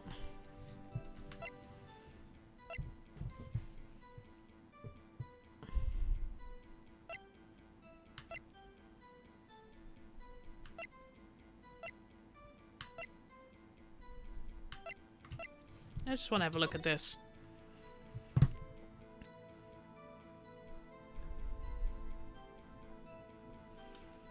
Yeah, because the boat rental shop.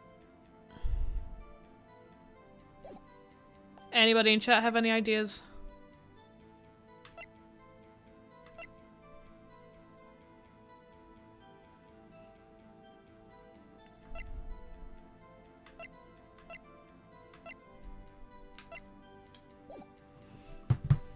I don't know what to press anymore. As in, what do I use to... Because...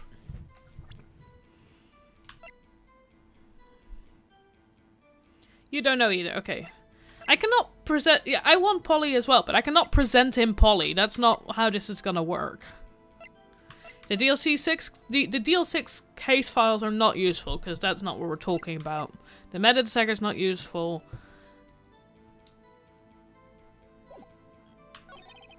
So, like... According to Lotta's pictures, about 25 minutes. So he could have definitely, like, left in between those two, because the first picture, the shot he's talking about has an empty lake picture at 11:50, which he agrees with, just the old man doesn't. And he says that was about an hour after he at 11 started searching, so that makes total sense. And then this picture is the one that actually shows people on the lake. But he'd gone home by that point.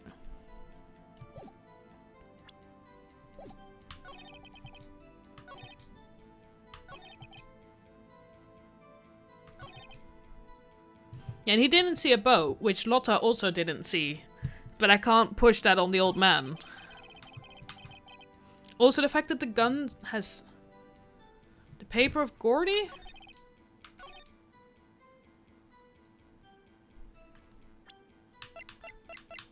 We might as well. We'll press him with that. There's definitely... nope. Nope, nope. Nope.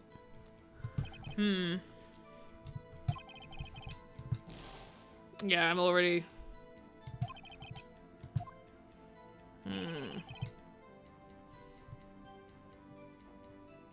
It's definitely the second shot.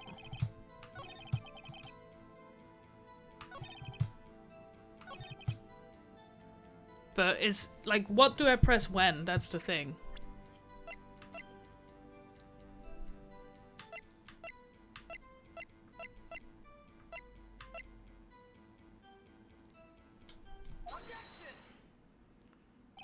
Wait a sec. There we go. Thank you. Wait a sec, Larry. What? You only heard one bang? You're sure? That's what I said. But Miss Lottahart testified yesterday that she heard 2 bangs. And the old man just now said the same thing. But they both heard 2 gunshots that night. Huh? Were you even listening? Yeah, but that's the thing. I feel like... maybe that's just me. I'm like, he could have left before the second shot went off. Were you paying attention at all to what they said? Yo, Nick, please. Huh? You know something's been bothering me. I'm a witness, see? I'm like a customer here. So you got to treat me nice and stuff, okay? Mr. Butts. What? You only heard 1 gunshot, are you sure? Well, to tell you the truth, I'm not sure. Eh? Not sure? How could you not be sure? Yeah, well, I might have missed the other gunshot. I was, listening to something else. Something else? My radio, dude, with my headphones. What? Oh god, okay. Order, and stop that booing. Mr. Butts, you were listening to the radio with your headphones. Yeah, so what? What a crime? I listen to my radio, everybody listens to the radio, what's the big deal? Mr. Von Karma, your opinion? Waste of time.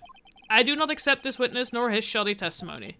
Well, Mr. Wright, should we continue the testimony? Continue. Your Honor. Please allow the witness to continue his testimony. Bah.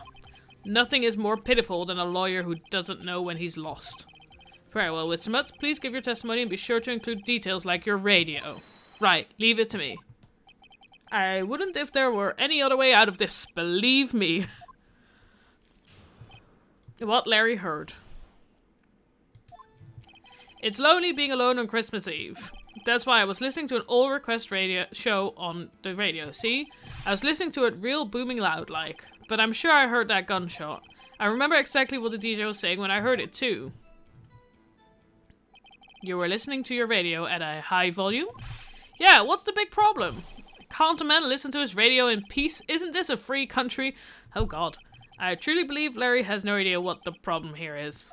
Judge? Can you believe a word this witness says? That he heard was probably nothing more than a drum beat from the radio. True enough, it is difficult to believe this testimony.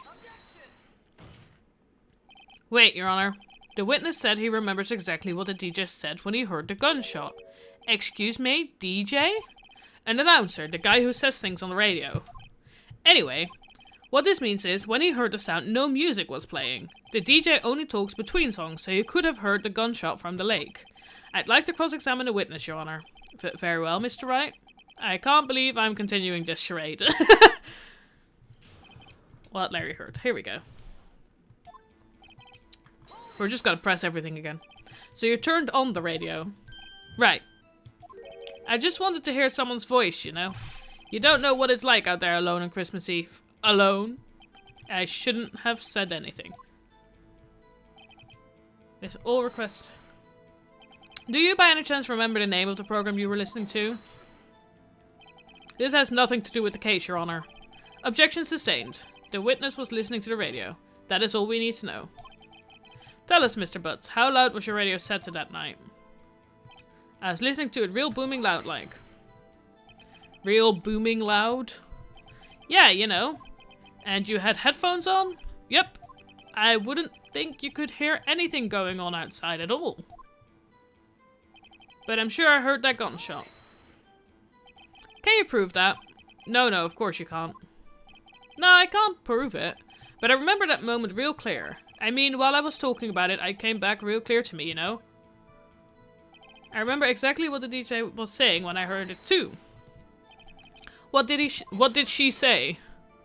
Mr. Wright, please cease these pointless questions.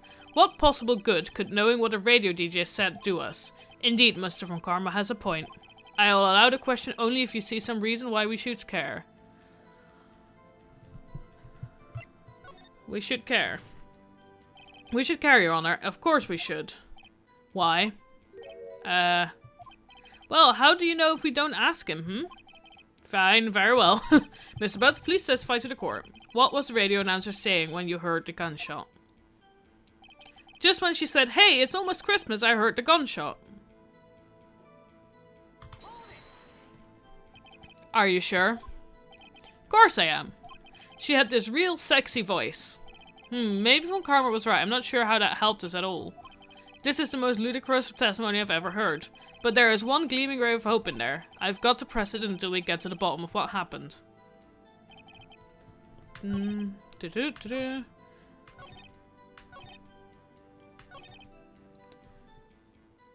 It's almost Christmas. He must have heard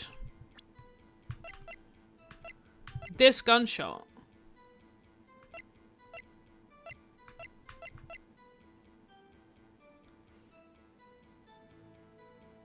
Yeah, so I'm gonna use this one to present and just hope it's not wrong.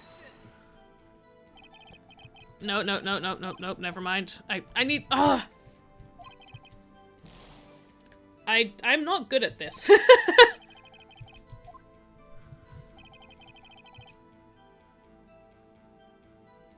Yeah, so that's my thing. He's saying that but she's saying that she heard 2 gunshots just after midnight.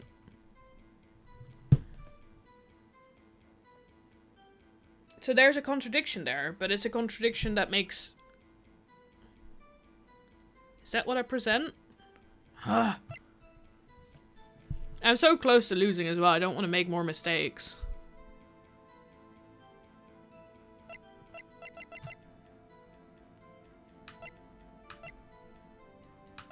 Yeah, because basically what he says is agrees with the first shot being heard at 10 minutes to 12.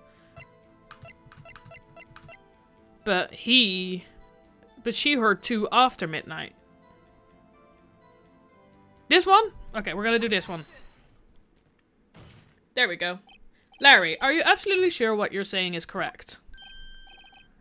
Huh? What's with the face, dude? You look scary, dude. Hey, if you're trying to scare me, you better... No, I don't scare that easily. Is something the matter, Mr. Wright? Your Honor, did you hear what the witness just said? No, he wasn't listening. The DJ said, "Hey, it's almost Christmas," when he heard the gunshot. Indeed, and almost Christmas means it wasn't Christmas. Do you realize what this means? He doesn't. Tell him. When he heard the gunshot, it was still Christmas Eve. That would seem to be the case, yes. But that contradicts the 2 testimonies we have heard so far, Your Honor. Both Miss Hart and the old man said it was after midnight when they heard the shots. In other words, when they heard the gunshots, it was already Christmas. Haha. This is a clear contradiction, Your Honor. Order! Order! What does this mean? The 2 prior witnesses heard gunshots after midnight. However, this witness says he heard a gunshot before midnight. Judge, the answer is simple. The current witness is plainly mistaken. Just look at him. Suspicious. What? Well, Mr. Wright, what do you think about Mr. Butts' claims he heard a gunshot before midnight?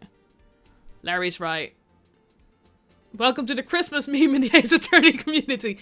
Thank you. I feel welcomed. I get it. Larry's right. Larry's not mistaken, Your Honor. He heard that gunshot before midnight. Intriguing. I'm assuming you have evidence for his wild claim? I do, yes. Show me evidence that there was a gunshot before midnight. There we go. Present. Look at this photograph. This was taken by our witness yesterday, Miss Lotta Hart, with her automatic camera. The timestamp on the photo reads December 24th, 11:50 p.m. Oh. But there's nothing on the lake in this picture. Your Honor, the real issue here is not why nothing is shown in this photograph. It is why this photograph exists at all. Yes, the 3rd shot from the gun. What do you mean? Your Honor, this photograph was taken by an automatic camera. That camera was set to go off in response to loud noises. Aha. Correct. There was a loud noise on the lake at 11:50 p.m. That is why this photograph was taken. In other words, when Larry heard that gunshot, it was most definitely still Christmas Eve.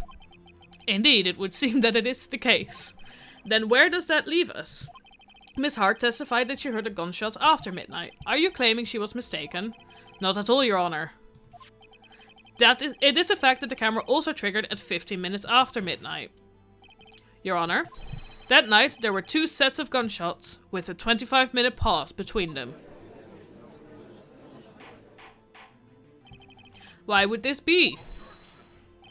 Don't be fooled, Judge. That camera was set to respond to loud noises. Yes? There is no proof that the loud noise at 11:50 was a gunshot. Why the witness could have sneezed, triggering the camera.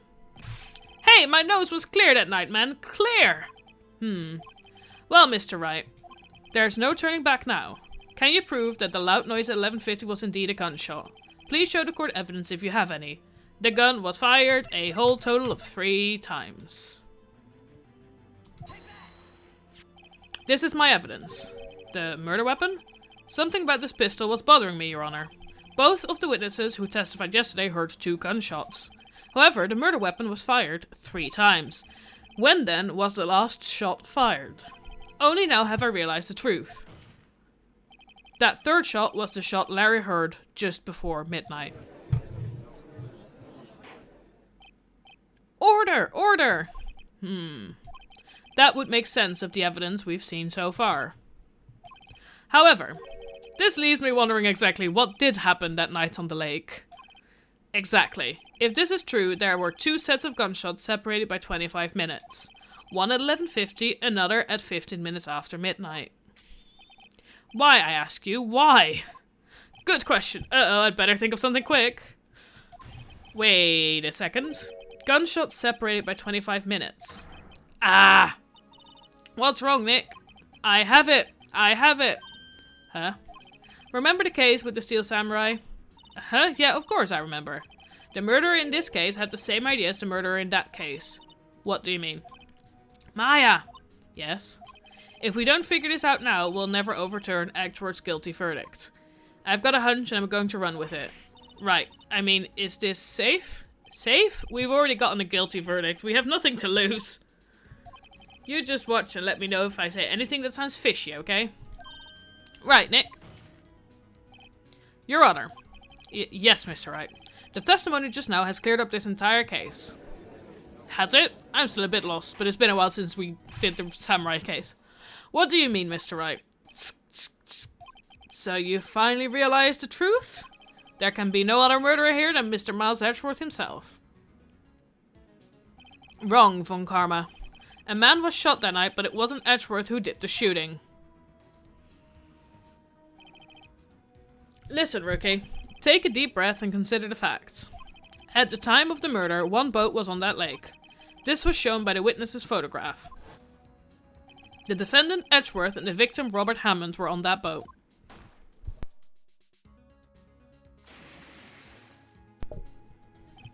There was a gunshot fired on that boat and Robert Hammond fell into the lake.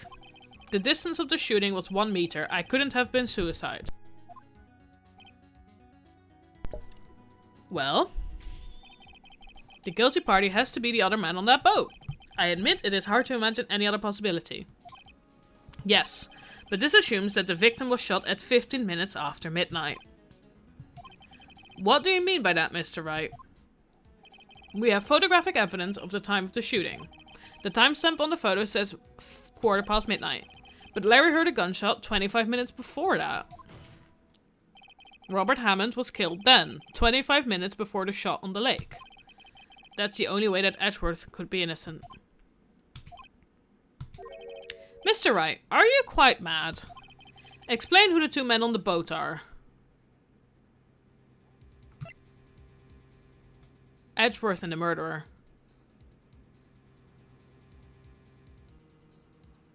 Right? Of course, it was Edgeworth and the murderer.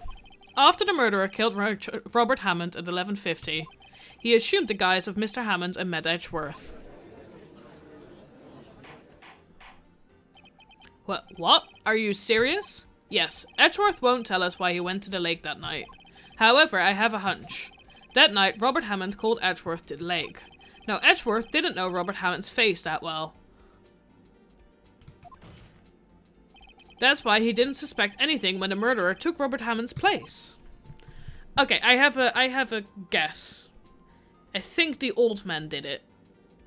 because although I don't know why, I have a feeling it's him. And I have no reason to claim this. It's just my wild guess at this point. I'm not sure what to make of all this. Ludicrous. Mr. Wright, tell us the name of the murderer then. The murderer's name, Wright. It's...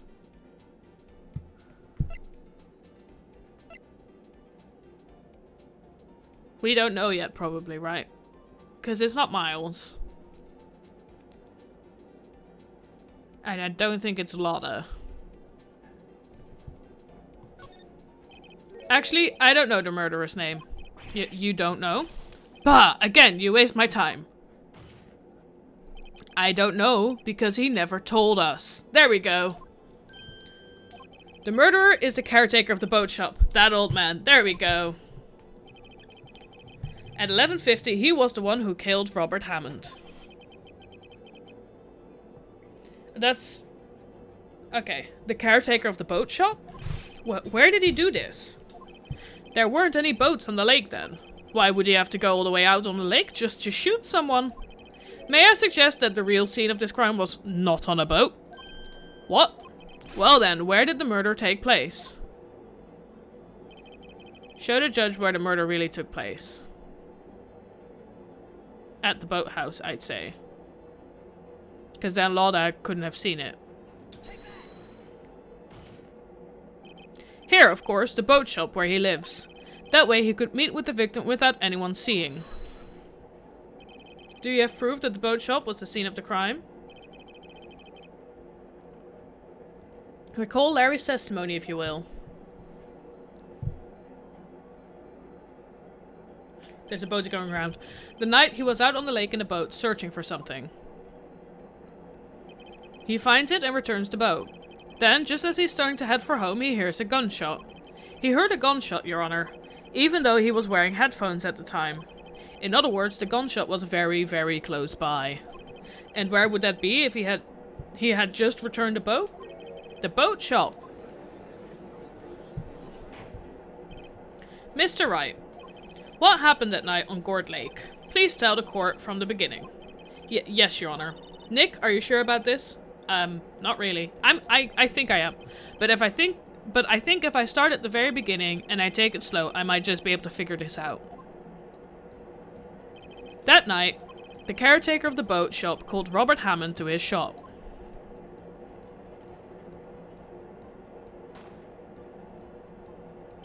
This was around 11:50. That was when the gunshot that Larry heard was fired. After that, the caretaker put on Robert Hammond's coat. He became Robert Hammond. Then he got in a boat with Edgeworth and went out into the middle of the lake. Then who fired the pistol on the boat, Mr. Wright? Boat shop caretaker. Of course, it was the murderer who shot the pistol. He shot twice, both missed Edgeworth on purpose. Wait a minute. Yes? Why would he shoot twice if he didn't mean to hit anyone? Details. Notice, Mr. Wright. The moment you run out of explanations is the moment you lose. Tell us why the murderer had to fire twice. To create a witness. Yeah, to create a witness, because if he fired twice, he could say that he himself saw a boat on the lake after the first shot and then saw it happen. Yeah. I believe he shot twice to create a witness, Your Honor. Create a witness? The murderer lifts his pistol and fires one shot. That ensures that anyone who heard the shot would look at the lake. Indeed, Miss Hart did exactly that after hearing the first shot. Next, the murderer waits a bit and he fires again. Then...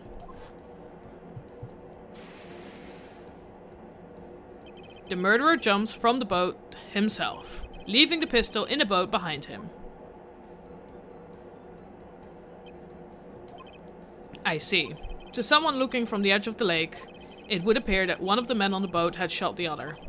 The murderer didn't know about the automatic camera, of course.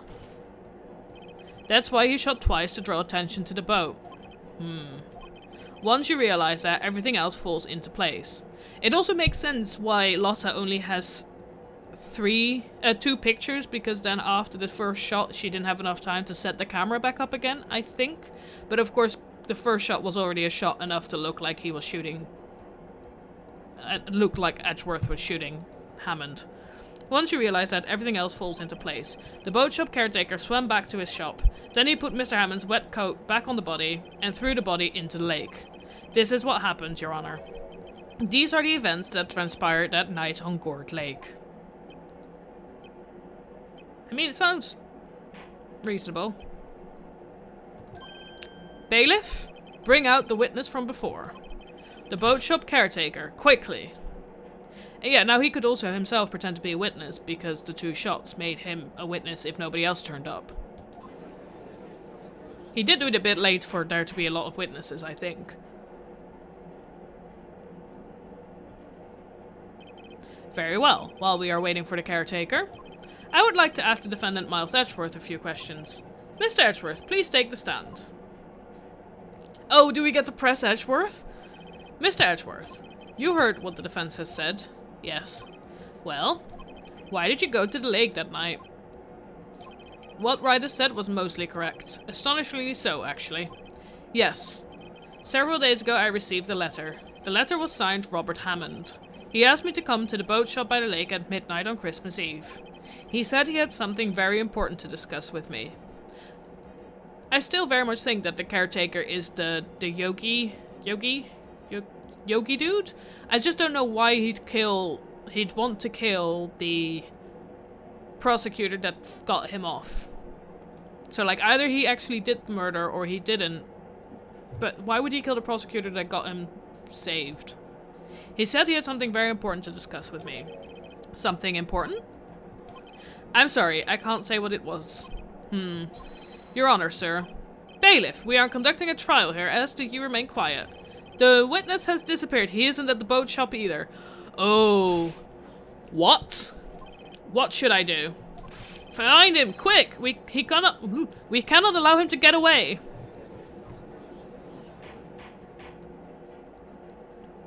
Ooh.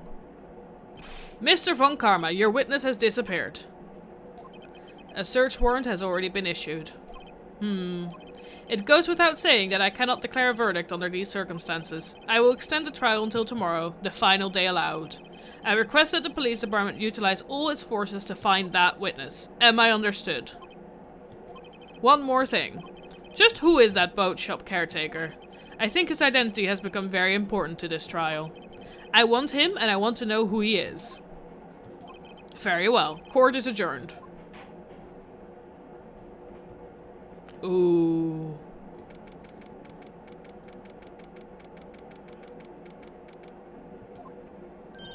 Yay, Nick, you did it! Yeah. Well, at least we got out from under that guilty verdict. And what about Larry? That was something else. Even Von Karma didn't know what to do with his testimony. Larry's just always gonna be a weird character, isn't he? Larry really helped us out. Sure, once I sifted through his unique testimony. Still, he did save us. I just wish our cases weren't so down to the wire all the time. I know what you mean. Sometimes I feel like it's us on trial instead of our clients. Hey, Edgeworth. Mr. Edgeworth? Did you say something? Don't look so pained. I mean, it looks like you're probably going to get off the hook. You could try to smile just a little. Relax. I'm sorry, but I fear it's not over for me yet. What do you mean? Right? There's something that's been troubling me for a long time now. And I don't know whether or not to tell you. Ah, the angst. Edgeworth? No, there's so little time left. I want to tell you to get it off my chest, but... I can't make up my mind. Just tell us. What is this about, Edgeworth? It's a nightmare I've had. What? A memory of a crime that I committed. A crime you committed. A memory of a murder. Did you kill your dad? We're talking about murder here, guys.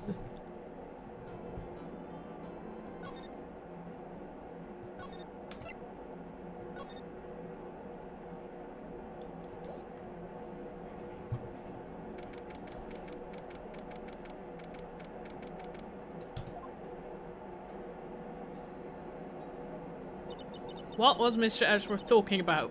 Good question.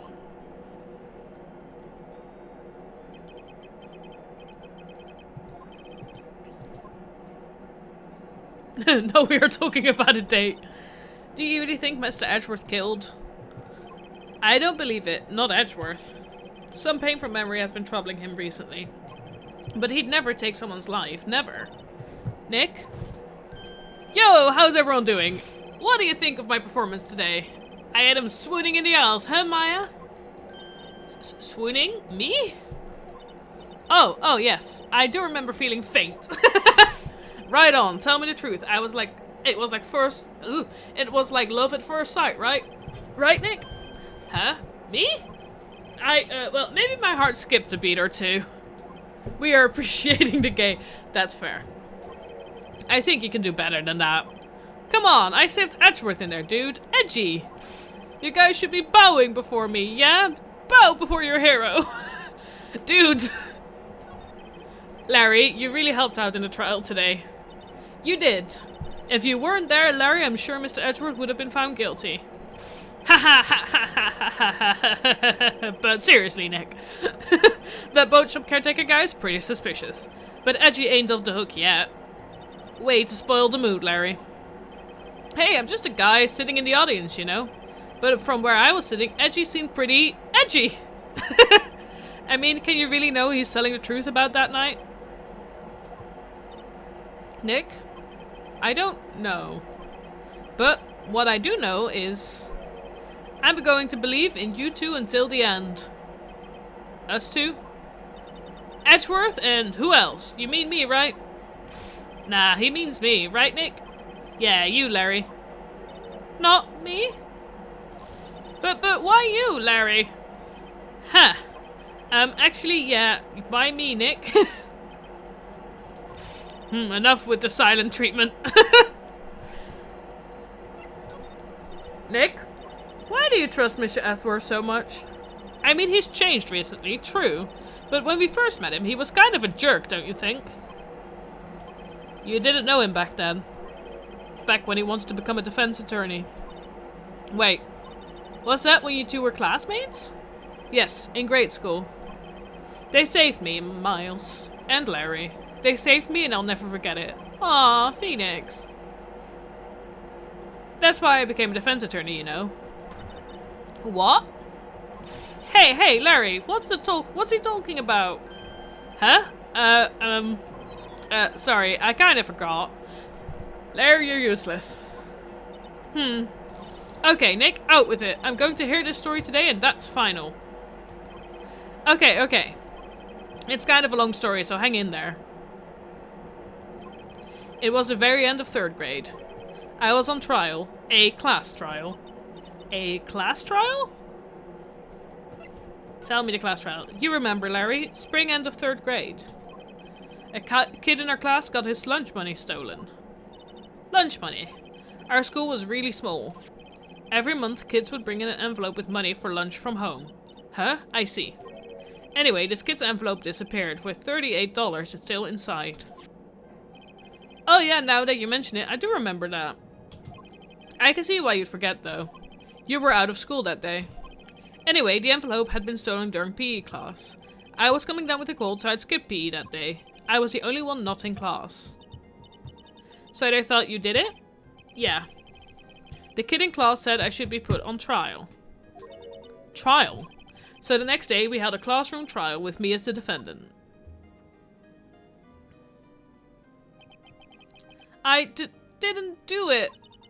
Guilty. He did it. Guilty. It was you. Thief. Give the money back. You're such a meanie. No one play with him. Just admit you did it. You can't hide the truth. Tell us the truth. We're not gonna play with you anymore. Yeah, no borrowing my eraser. He shouldn't be allowed in the relay race. Or on the library committee. Give me back the 50 cents I loaned you. I did not read the last bit that fast. Now, Phoenix, you know you shouldn't steal people's money. It's not right. In the end, even the teacher thought I'd done it. Go over and apologize, Phoenix. Aw, poor little Phoenix. Kids are mean. I didn't know what was happening. I was so sad. I couldn't stop crying. Everyone was staring at me like I'd done it. I tried to apologize. I went to where the boy whose money had been stolen was sitting. That's when it happened. Objection! He shouldn't have to apologize. The only thing that belongs in a trial is evidence. Anything else has no place. You should all be ashamed. Amateurs. Miles? Oh, I love it. I love the bow tie. It wasn't you who stole my money, was it? Did his money get stolen? No. Then you shouldn't apologize. Everyone's been shouting you did it, but no one has any proof. That's why, Your Honor, this boy is innocent. But, Miles, it was your money that was stolen. Yeah, he did it. He's the one. We don't need proof. Make him say he's sorry. Why don't you all just shut up? It is Conan. The bow tie, it's very Conan. Baby Edgeworth. Baby Edgeworth is adorable. Ooh, this is always how it is. Everybody ganging up and picking on one person. Just think how he feels. He said he didn't do it, so he didn't do it.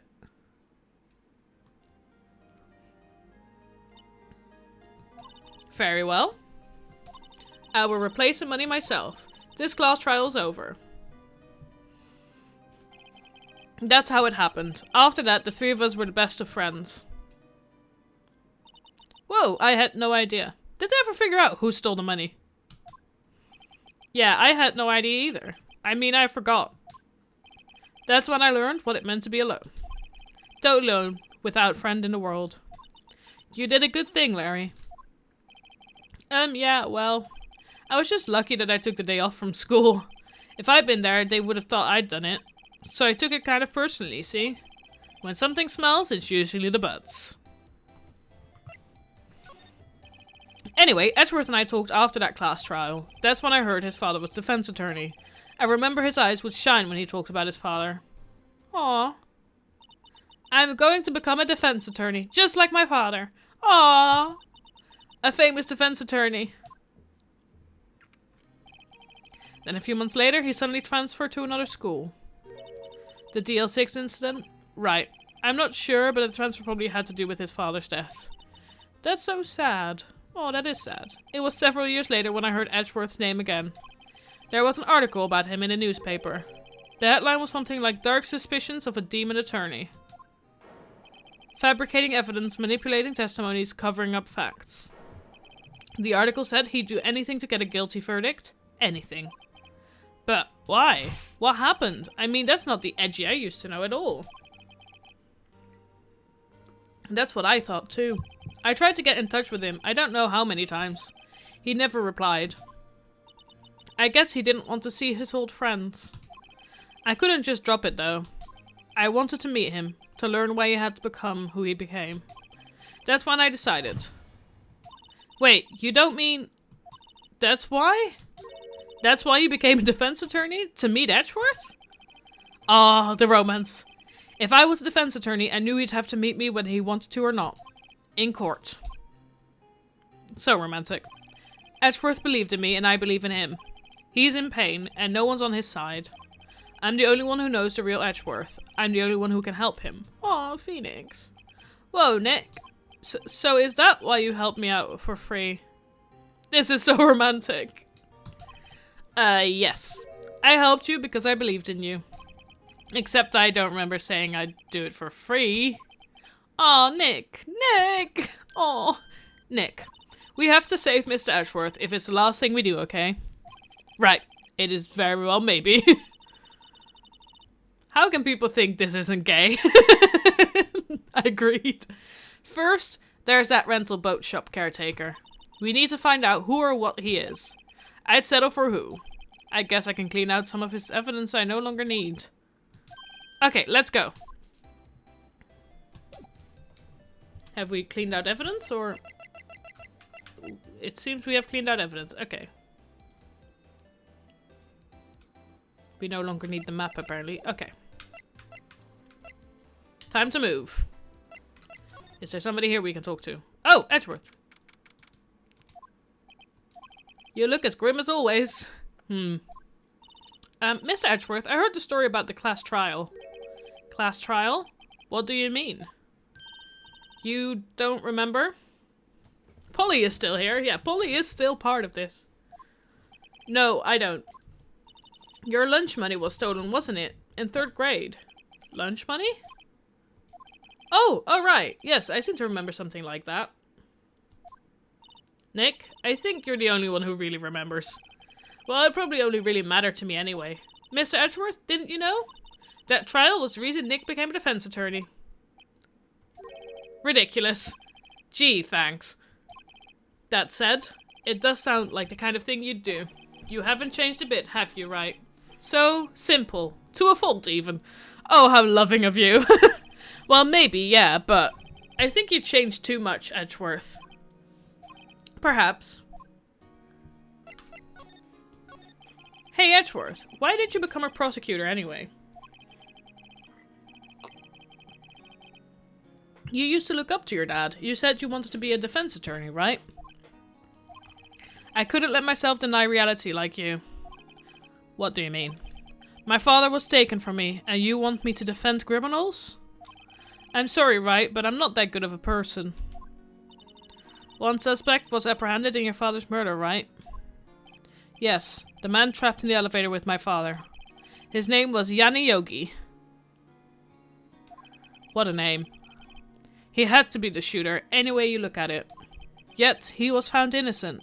That defense attorney got him off the hook. That would be Robert Hammond. Thank you for the summary. On that day, 15 years ago, the 3 of us were trapped in that elevator for 5 hours. When we were rescued, we all suffered oxygen deprivation. I had lost all memory of the murder. Lost your memory? Even now, I can't recall what happened in that elevator. That was the crux of Yogi's attorney's argument in court. He claimed Yanni Yogi had been not of sound mind due to the oxygen deprivation. Yogi was released due to a lack of evidence. Innocent. That's when I changed my mind. I started to hate defense attorneys. What's your relationship with Von Karma? He's my teacher and the man who deserves respect. I learned everything I know of courtroom techniques from him. So he's like my sister was to you, Nick. He is a perfectionist in all things. In court, in his personal life. He is obsessed with doing everything perfectly. Perfectly, huh? In all the cases he has taken on, none were left unsolved. And not one suspect was declared innocent. Ever. Ooh. But that's... I know.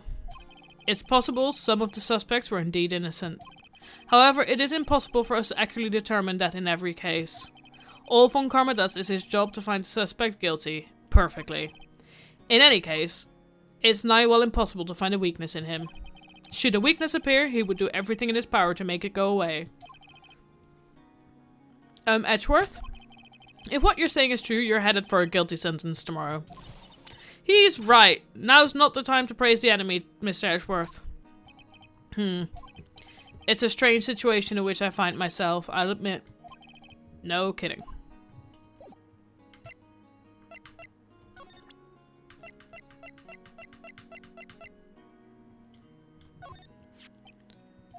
It was that case that changed my life, and tomorrow on December 28th, its statute of limitation runs out. Tomorrow, could that be a coincidence? But even if the case is finally closed on paper, it will never be erased from my memory. Never. Poor Mr. Edgeworth.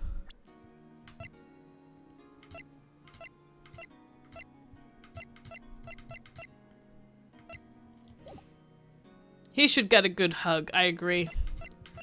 I think we can move now. Let's see what we can get here.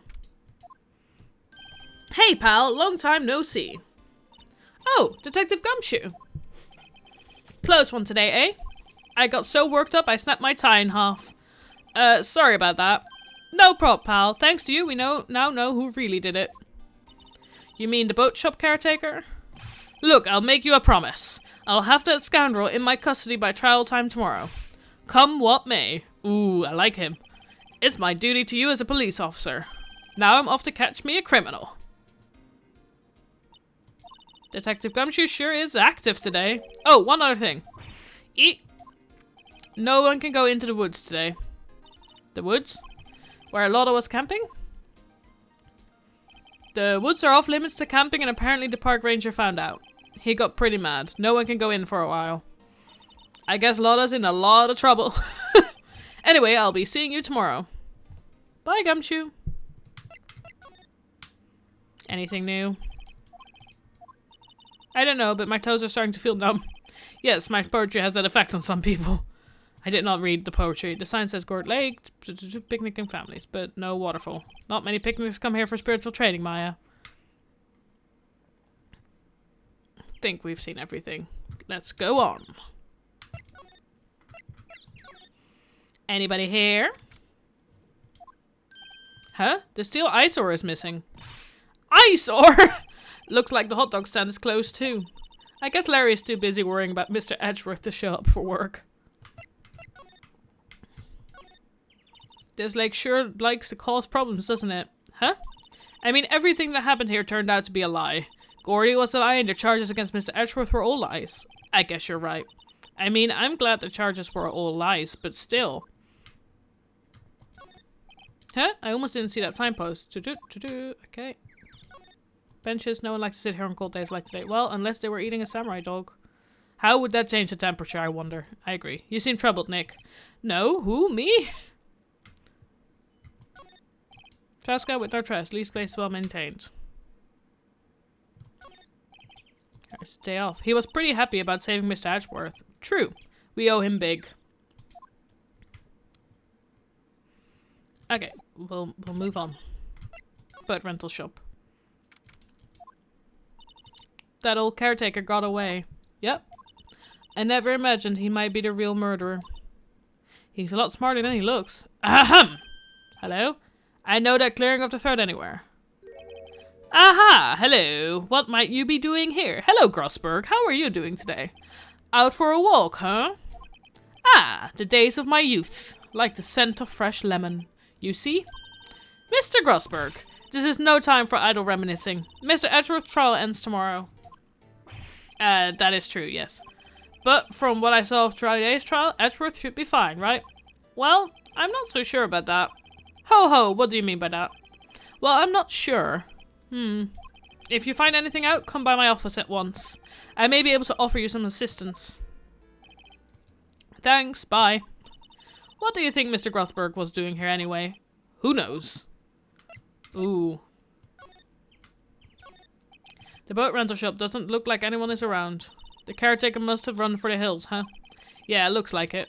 He didn't seem like a bad person.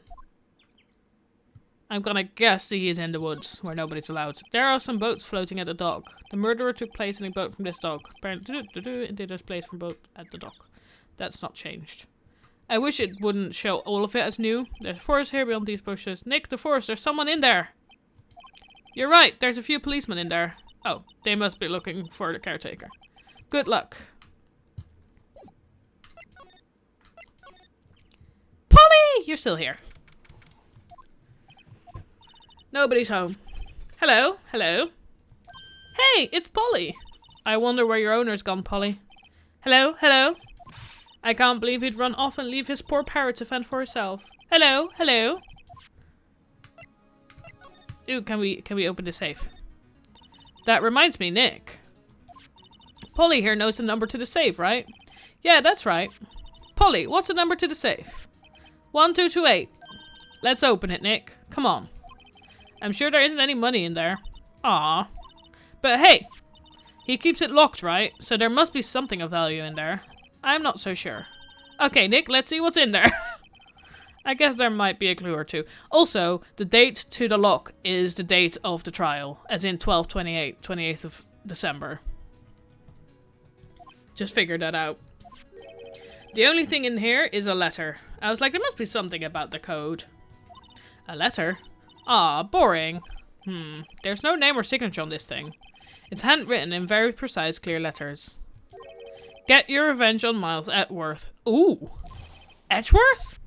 Nick, why would Mr. Edgeworth's name be on here? How should I know? I'm going to read the whole thing.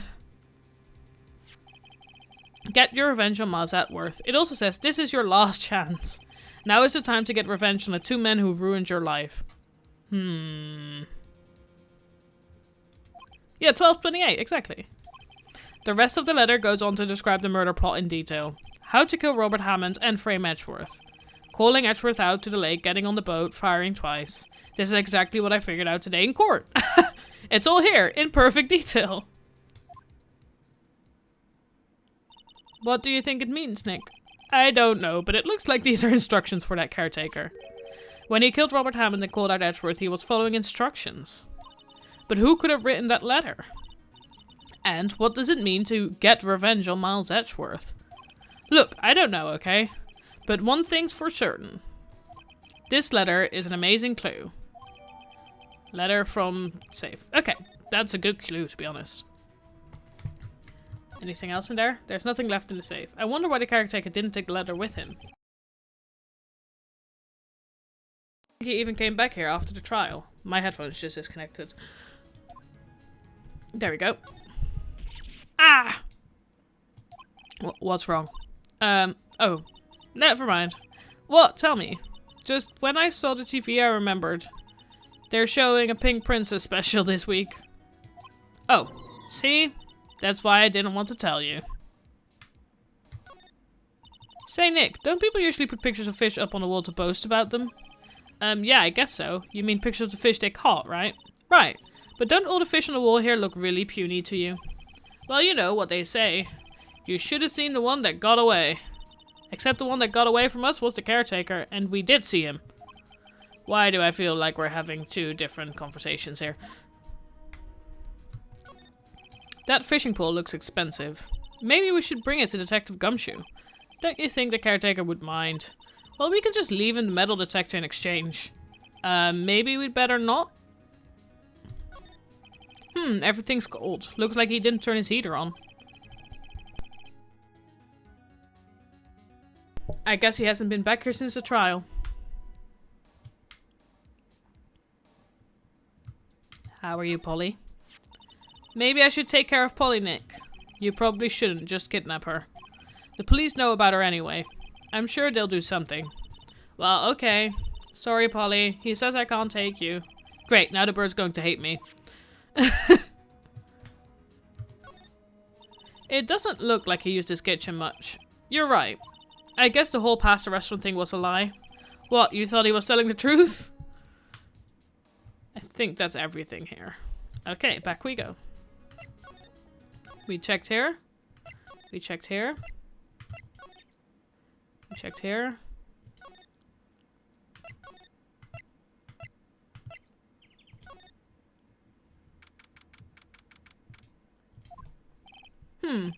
Looks like Detective Gumshoe hasn't gotten back yet. Gumshoe? He won't be coming back today. Oh, really? He said there was some guy he had to arrest by tomorrow. The boat shop caretaker. He shouted something about catching him if it's the last thing I do, pal. Good luck, Gumshoe. We'll move. 1 day left, Nick. Yeah, I know. Well, no time to waste. Let's get going. What do you think we should do now, Maya? You would know best, Nick. Just do what you do. That should work. Any ideas? Well, had any good ideas? This is all tied to the DL6 incident. We'd better find out as much as we can about that murder before tomorrow. Something that happened back then has a hold on Edgeworth and it won't let go. Okay. Any new questions? Well, presented that. Okay. Gosberg Law Offices, that's where I want to go. It didn't give me the option earlier. He's out, again. When does he work, anyway? Now, don't be harsh. Guess we'll have to come back later. Time to examine. Expensive-looking mahogany bookshelf filled with expensive-looking books. Funny. They don't look like they've ever been read. No clues here. A solid mahogany desk. The wood's been polished to a deep luster. A table for clients. An elegant ebony case, and if I'm not mistaken, that lighter's made of solid gold. Even I can tell someone's here got money to burn. An expensive potted plant. No idea what kind of plant it is, but it's probably the most expensive one available. I guess Mr. Grossberg isn't getting that painting back. I feel kind of bad for him. But at the same time... he's not here yet. Okay. Anything else we can do in the meantime? Where else can we go?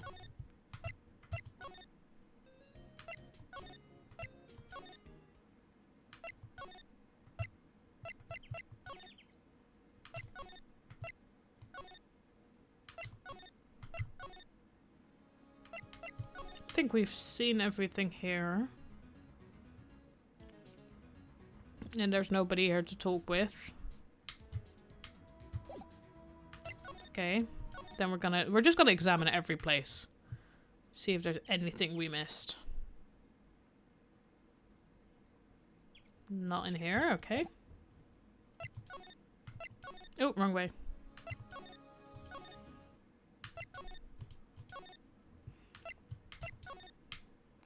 Anything here we miss?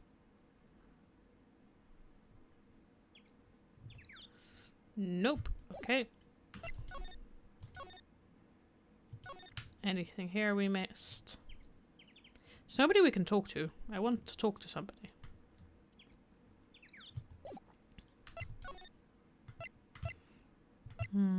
Detention center.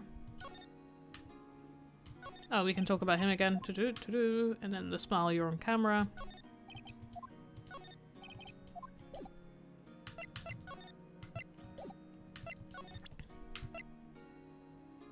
Can I present him with this? Edgeworth, see this letter?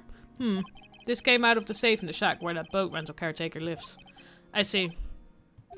Revenge? On me? There we go, that's the info. Who is that old guy anyway? I don't know. Could he be an innocent defendant you got declared guilty or something? Nice, right? But I don't remember that old man. Not at all. So he was following this letter then. Which means there was someone else behind it. Now is the time to get revenge on the two men who ruined your life. Two men, meaning myself and Robert Hammond? It also says this is your last chance. Last chance? Wait, maybe. Maybe he's talking about the statute of limitations on the DL6 incident? Wait. Wait, that old man? What is it? Do you know who he is? Yogi. Could he be Yogi? I called it! Yogi? The suspect in the DL6 incident, the one who was found innocent.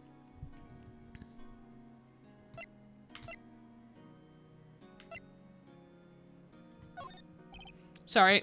I'm not sure I can help you with that. Okay. What if we present this picture? Nick, no!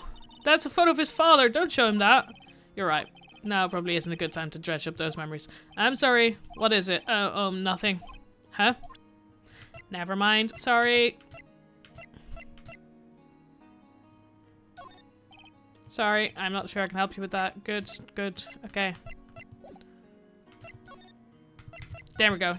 Yanni Yogi was a court bailiff at the time. We just happened to be in that elevator together 15 years ago. Why would a court bailiff shoot a prosecutor? Or sorry, a defense attorney.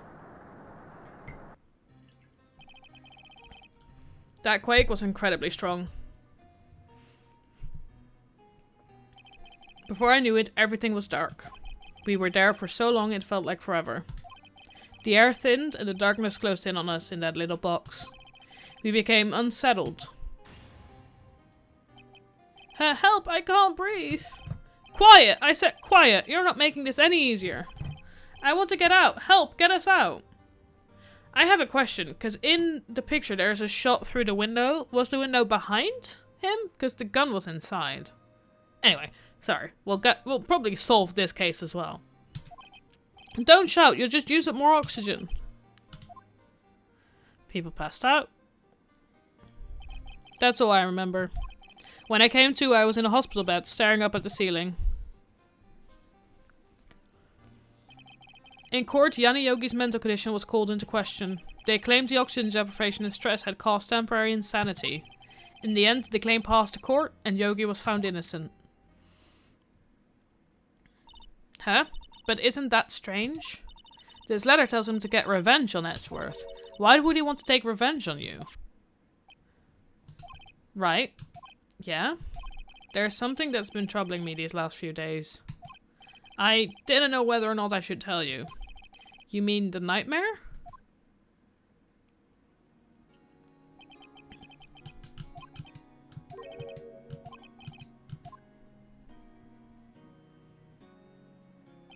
I think the time has come to tell all.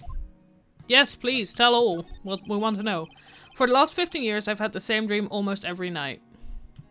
That's what I'm thinking, but I don't want it to be true. I wake up in a fearful sweat every time. What kind of dream? It's a dream about my father's killing, in the dark. Help, I can't breathe. Quiet, I said quiet. You're not making this any easier. I want to get out. Help, get us out. Don't shout, you'll just use up more oxygen. I really hope not.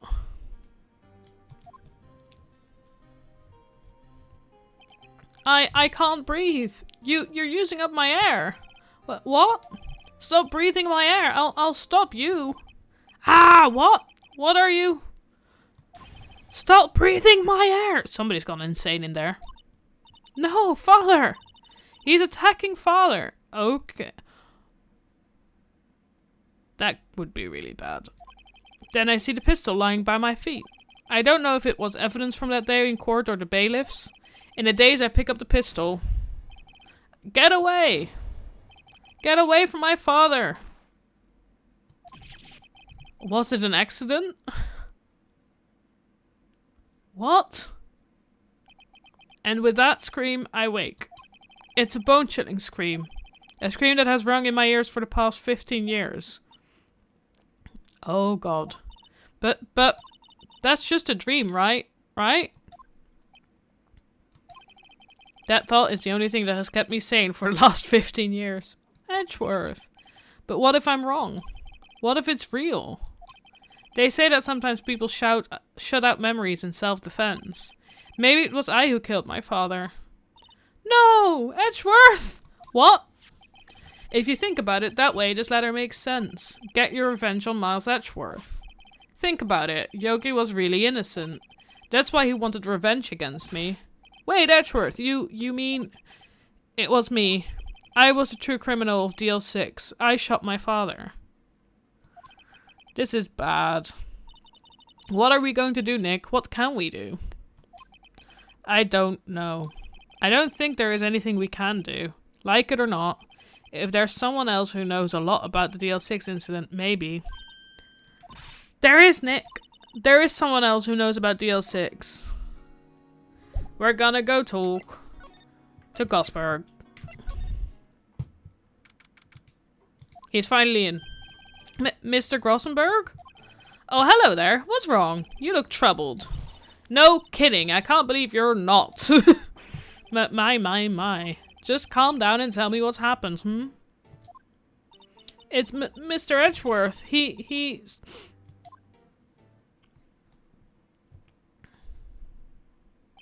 I see. So Edgeworth dreamt he shot his own father. It's only a dream. Only a dream. I wonder. What? If that's the case, then why do you two look so troubled, Well... Also, consider this. Yogi quite certainly holds a deep grudge against Miles Edgeworth. So deep he'd want to frame him for murder. This leads me to surmise that Mr. Edgeworth's dream was not a dream, it was real. As you imagined. Miles Edgeworth threw the pistol to save his father. The pistol fired, and the deed was done. No. I don't believe it. I don't like this either. Yogi was suspected of murder, and his career as a bailiff was irrevocably wrecked. I mean, that is true. Thus, he sought revenge on Miles Edgeworth.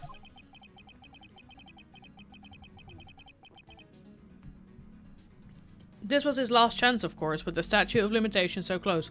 I mean, he could always get revenge. What has that got to do with the statute of limitations? What do you know about Edgeworth's father?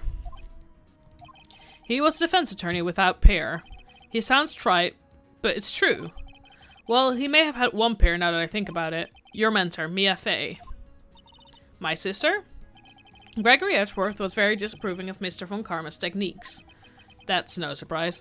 Von Karma is an extreme man. Forged testimonies and evidence are nothing to him. The result, he has a perfect win record in court. We're gonna go ask about that in a minute. To beat him, Gregory Edgeworth tried to call attention to his methods. And he lost. And died in despair, as it were. I see. When Gregory Edgeworth was killed, the police called on a spirit medium. That was your mother, Misty Fay. I am Gregory Edgeworth. I have been killed. The one who shot me was the bailiff, Yanni Yogi. Yet Yogi was found innocent. That's when my mother left us. Everyone called her a fraud. That's right. Everyone thought she was, you see. Yet, now that I think about it, it seems the one who lied was Gregory Edgeworth's ghost. Gregory Edgeworth must have known who shot him. I don't believe it. So you're saying he falsified his testimony of a ghost. That Edgeworth's dad lied to protect his son. It's only a possibility, mind you. But a possibility nonetheless.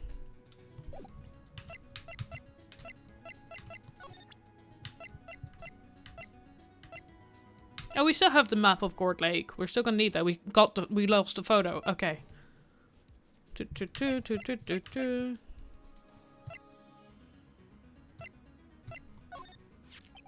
Gregory Edgeworth?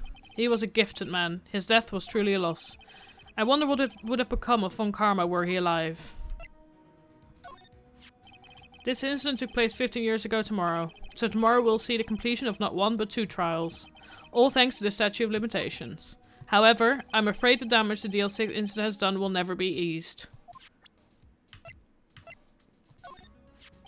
Oh ho, so this is the letter. It does seem that Yogi was following this letter. When he killed Hammond. But why kill Robert Hammond? Hammond was a skilled defense attorney. But he defended clients not for their sake, but for his own. Huh? His own sake? He never trusted his clients, that one. The only thing he trusted was his own ability. But he got his client found innocent, so why should it matter? Actually, my dear, it's quite different. He won that innocent verdict for no one but himself. Yogi was a free man, but socially he was ruined. Huh? You'll understand soon enough. Wait, what is it? This letter. I've seen this handwriting somewhere before, a long time ago. Whose handwriting was this? Do you have any idea who wrote this?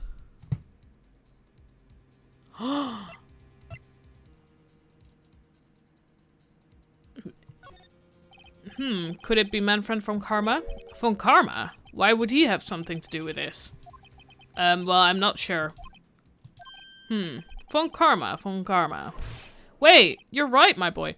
Oh my god. This is Von Karma's handwriting, I'm sure of it. I used to see it all the time on court reports. What? But that means that the one who told Miss Yogi to kill was correct. Manfred von Karma himself. Oh my god. What does this mean then? Why would Von Karma want to frame Edgeworth?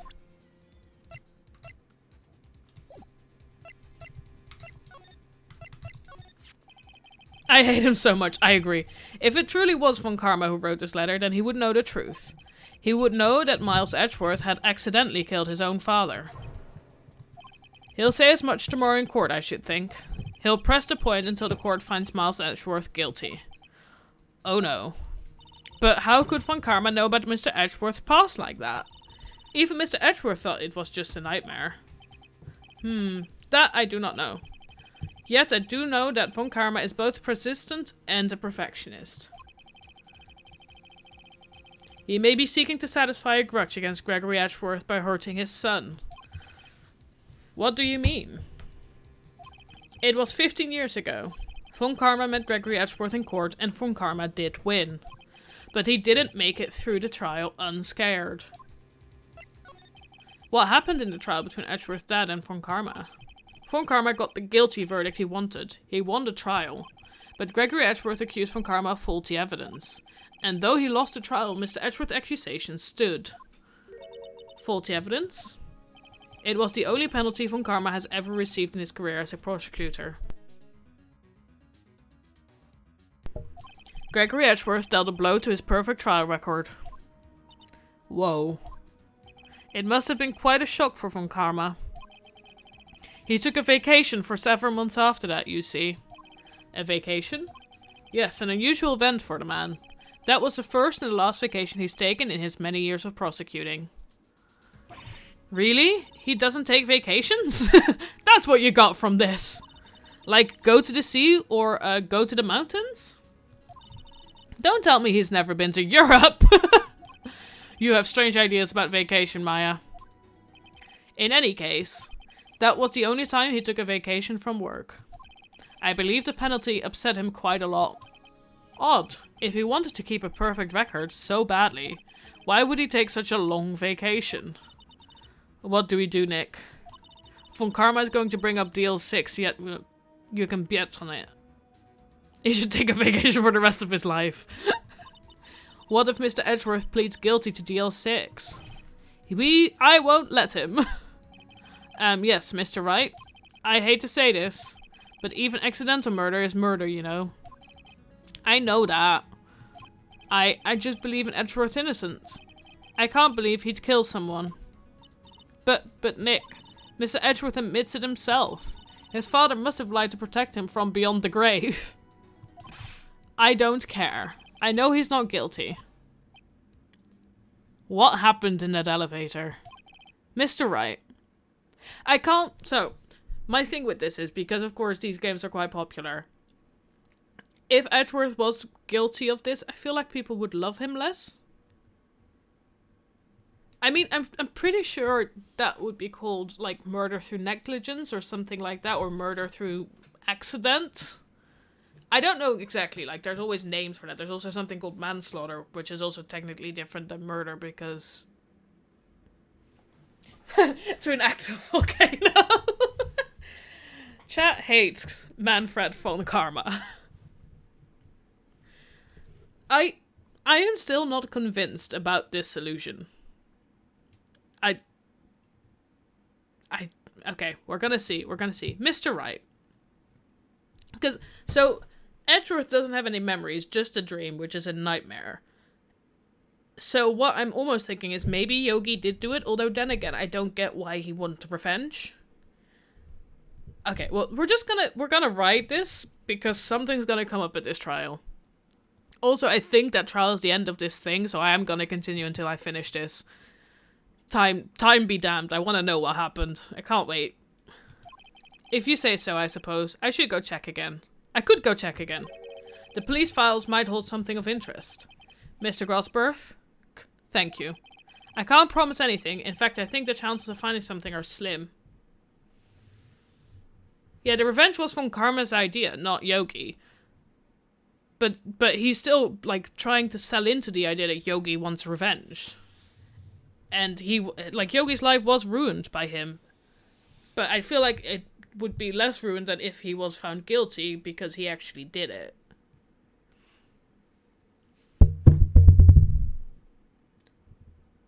I'm going to have to wait? What? I understand. The police materials,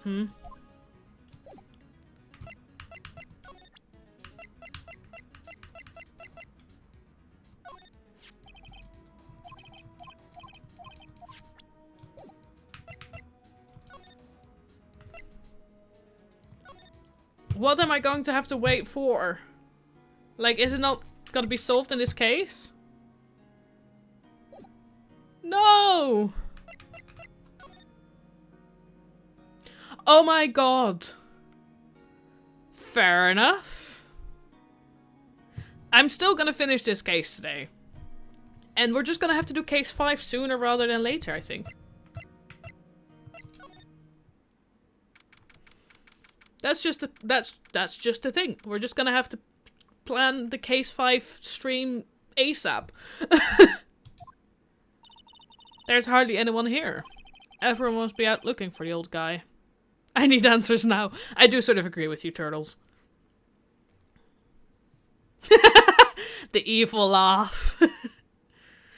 the evil laugh in chat. Everyone must be out.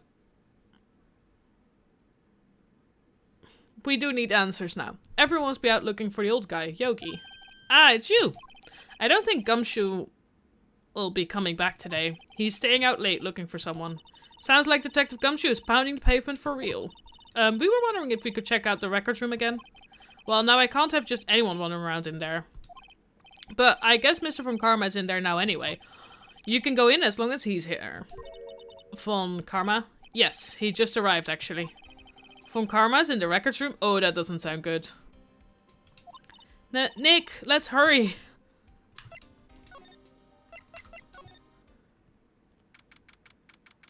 No record party. Dusty as always. We were only here just yesterday. I'm sure they just haven't had time to clean. What's wrong, Nick? Nothing. I was just noticing that he isn't here. Von Karma? Von Karma, where are you hidden? This cabinet is where they keep evidence for current cases. Some of the things are obvious murder weapons, others are question marks. Most of it just looks like random junk. Nick, what do you think this clothespin is for? Don't touch it, it's evidence. Wasn't this closed yesterday? Huh? One of the drawers here is open. Someone must have been looking in it recently. The label says unsolved cases, evidence. Unsolved cases? Nick! The file for DL6, it's completely empty. Oh no, okay. What? What are you doing in here? Oh god. Oh, this is a new angle at him. Hello, Von Karma. You... How do you know my name? Have we met? What are you saying? We see each other every day, don't we? We're Miles Edgeworth defense team? Defense team. Ahem, I beg your pardon, you see. I rarely remember defense attorneys. That face. They are like bugs to me, needless things to be crushed. He should not exist anymore. I can see how this guy was Edgeworth's mentor. Mr. Edgeworth is your student, right? A romanticist who still can't shed that veneer of amateurism. Just like his father. Almost second rate. Always second rate. The eyebrows.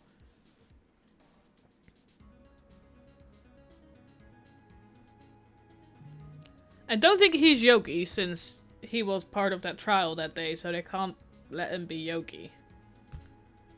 And it's very, like, everybody's talking about how there was definitely 3 people in the elevator. I don't know. We're gonna find that out later. Just like his father, always second rate.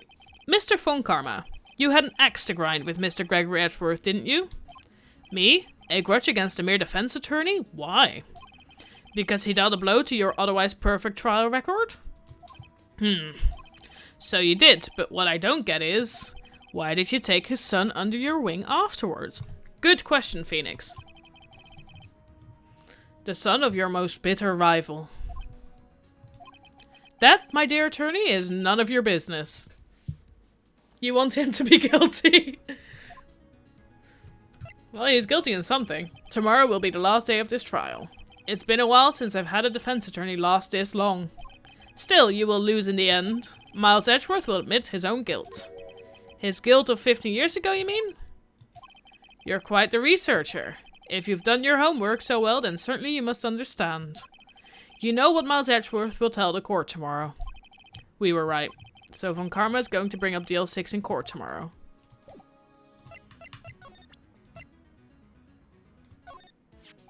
Mr. Von Karma, have a look at this. This was you, wasn't it? You instructed Yanni Yogi to commit murder. Yanni Yogi? How many years has it been since I've heard him called by that name? He's a fool. I told him to burn it after he read it. Dude! He's guilty of something, alright. So you admit it? You wrote Mr. Yogi this letter? Yes, my dear defense attorney. Thank you for taking the trouble to bring it to me. You've saved me from a lot of needless hassle. What? Nick, what is that thing? Oh no, a stun gun for self-defense, usually. Indeed. 600,000 volts will course through your body like a dog touching an electric fence. 600,000! Don't worry, people don't die from it, usually. Now give me the letter. You think you were wrong? Oh. No. No! Whoa, what are you? Nick, run! Ah! Oh god. Maya? Out of my way. What? Oh god. We're going down, aren't we?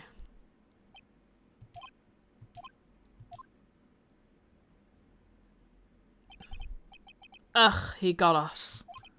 The letter's gone, of course. And he took DL6 evidence, all of it. Back to having no clues. Wait, Maya jumped first. Maya, is she okay? Hello? Maya? I'm hoping we get the whole story this episode. I still want to plan the last case soon, but I would like to know what happened 15 years ago. Maya, open your eyes.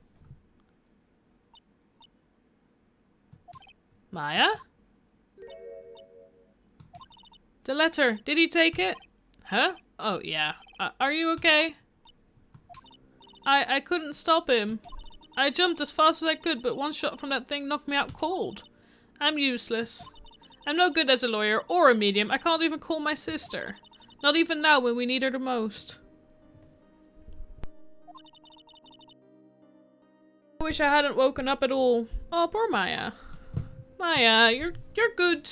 We like you. Maya! There has to be some way I can help her. I'd better do something about her self-confidence first. Maya? She's holding something. What is that? A bullet? DL6 incident, evidence number 7, taken from the heart of Gregory Edgeworth. Ooh, I remember. Von Karma was holding this when Maya jumped him. DL6 bullet, stashed in a pocket. Still bears clear ballistic markings. I'll prove it to you, Maya. You're most definitely not useless. I'll prove it to you in court tomorrow. Oh. Okay, we're definitely doing this. I'm not waiting for the next stream. This is usually when I would end, but I'm not waiting. I don't have the patience.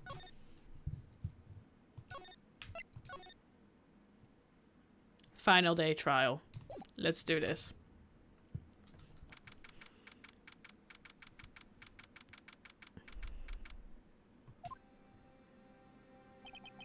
This is it. Judgment Day.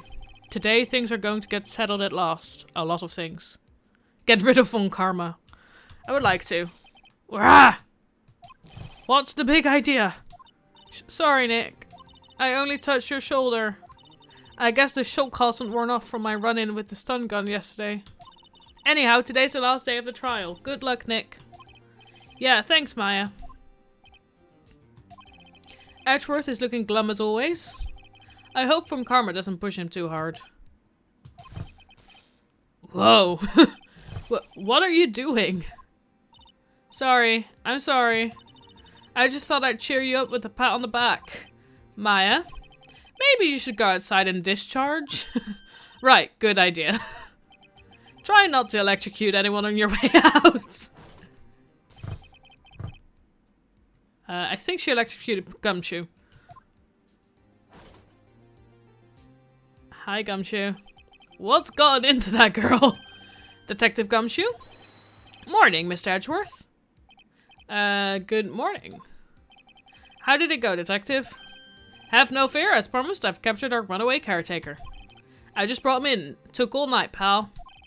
Thanks, Detective Gumshoe. You must be tired. Actually, after that shock I got on the way in, I feel pretty good. Yogi says he's forgotten his own name. But that has to be a lie. Why would he want revenge on Edgeworth if he couldn't remember his past? He does remember, and I'm going to prove it.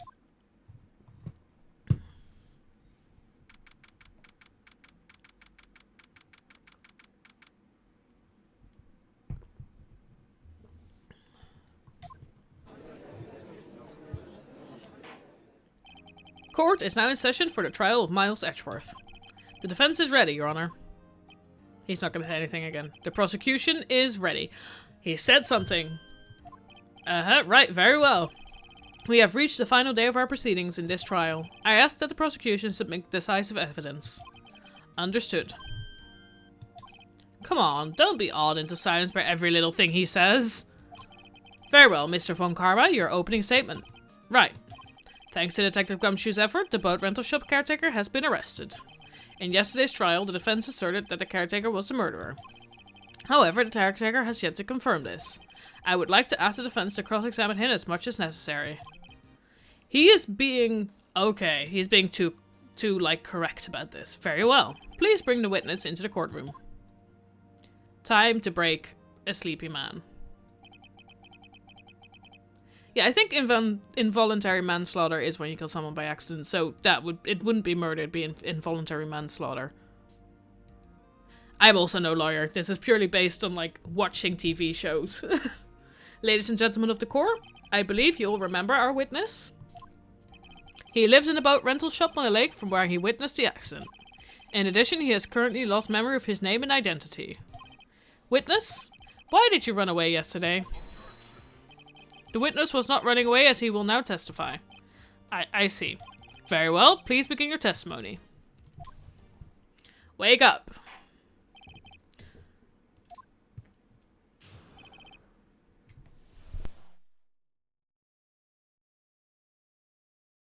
Why I left court. I'm really sorry about just leaving yesterday like I did. Are you though? But I wasn't running away or nothing. I went to buy some food for Polly, see? I figured I got nothing to do with this incident anyhow. I mean, I needed one of those motive things, right? And I don't got one. So my testimony yesterday stands as is. Interesting decision. You did not feed Polly. Very well. Let's begin the cross-examination, shall we? He has to know his name. Yanni Yogi. You're Yanni Yogi and I'm going to prove it.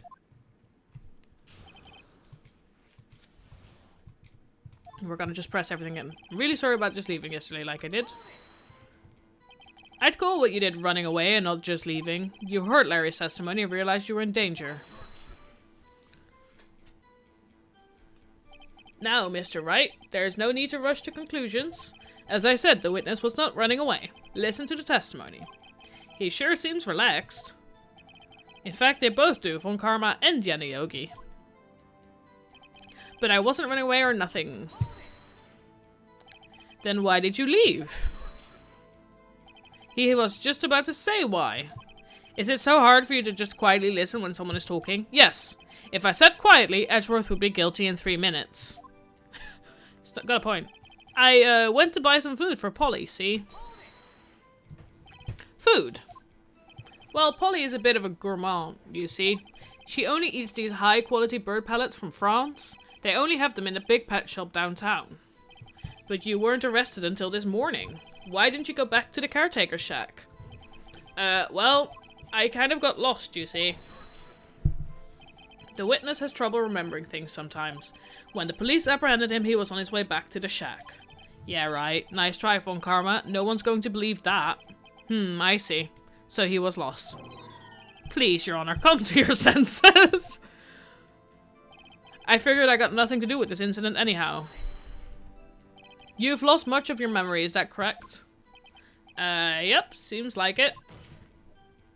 Then how could you know that you didn't have anything to do with this incident? Or maybe you're lying about not having your memory, You know exactly who you are. The witness has testified quite clearly that he has no memory of who he is. If you claim he's lying, then show the court proof. How am I supposed to prove what's going on in that old codger's head? That's impossible. I'm glad you've come to your senses, Mr. Wright. Very well, witness. Please continue. I mean, I need one of those motive things, right? And I don't got one. How can you say you had no motive? I say you do. You had a grudge against Edgeworth and the victim, Robert Hammond. That's why you took revenge on them, right? Please don't make me repeat myself, Mr. Wright. This witness has no memory of anything beyond several years ago. He can't hold a grudge. It's impossible. I have to prove he's lying about his memory. Otherwise, it's going to be the same thing over and over until the trial ends. Might I say something, Mr. Wright? Ooh, help. Yes, Your Honor. You've been saying the same thing now over and over. You've been calling the witness's memory of the past, of lack thereof, into question. But does this really have anything to do with the current case? Of course, Your Honor. The witness has said he has nothing to do with this case and no motive. Both of these statements are lies. Order, order. Mr. Wright, there is a serious problem with your claim. Or are you saying you know who this witness is? Of course, Your Honor.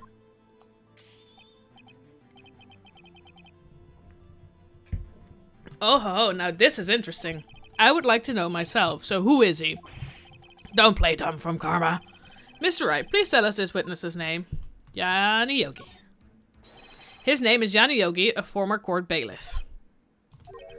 Yogi? That name seems familiar. Oh! Yanni Yogi, from the DL6 incident. Ooh, it figures the judge would have heard of it. It was such a famous case. But what does this mean? Your Honor, if this man is Mr. Yogi, then he has a clear motive.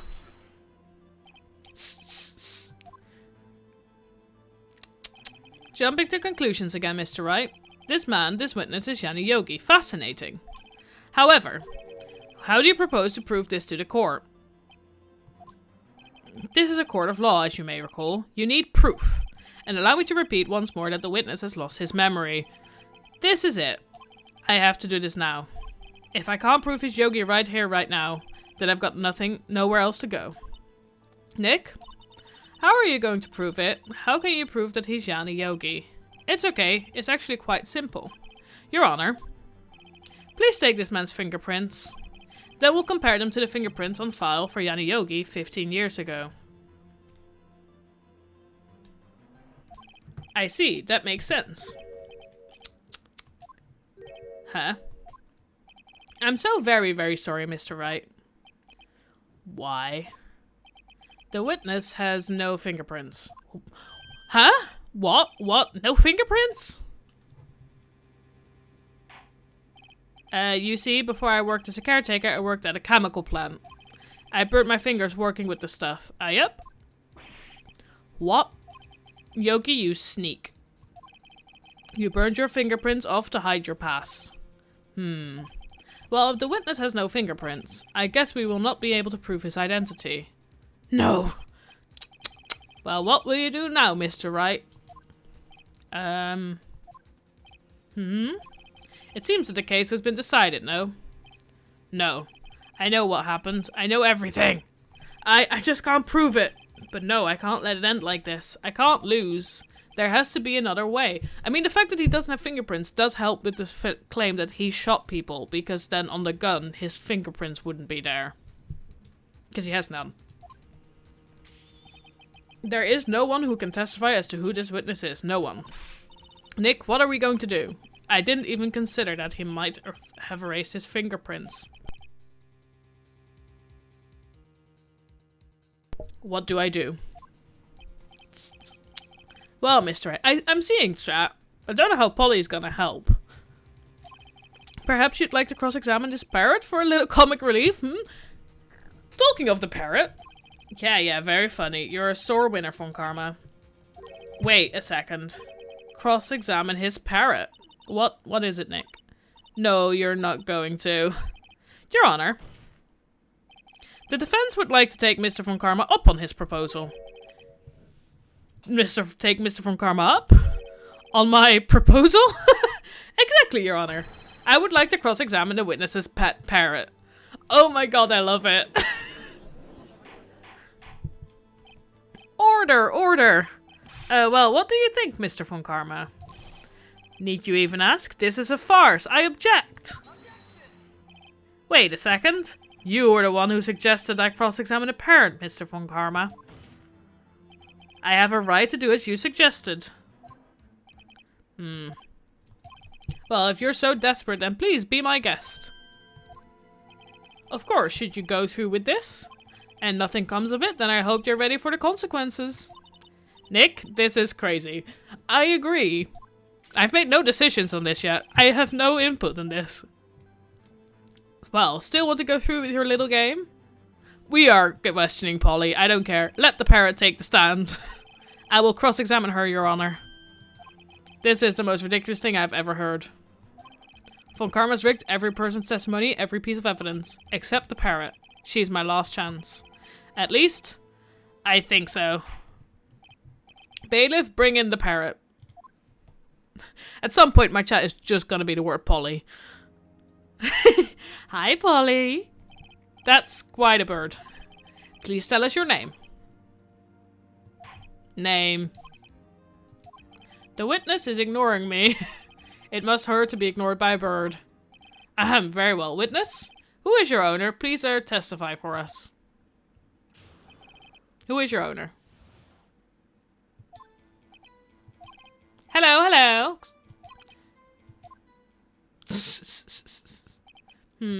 Certainly the most concise testimony we've had so far. Very well, begin your cross-examination. Right. What are you going to do, Nick? I don't know. What do we do, Maya? We're gonna cross-examine a bird.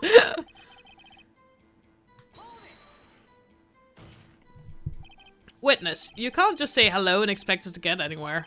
I want you to testify. Maya, you talk to her. Right, what do I say?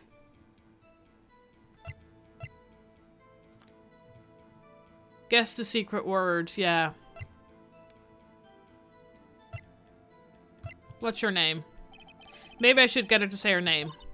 Polly, Polly, what's your name? Polly, Polly. Mr. Wright, I think we've established that this parrot is named Polly. Does this have anything to do with her owner's identity? Of course. Yes, it does. Fascinating. You claim that the parrot's name will provide her owner's identity, but show us this proof. Nick, don't you think you're taking the bluffing a little too far? Listen, we're not here to answer the question of who is the caretaker. We're here to prove that he is Yanni Yogi. All we have to do is tie the name Polly to Yogi. Your Honor, the proof that the parrot's name reveals the caretaker's identity is...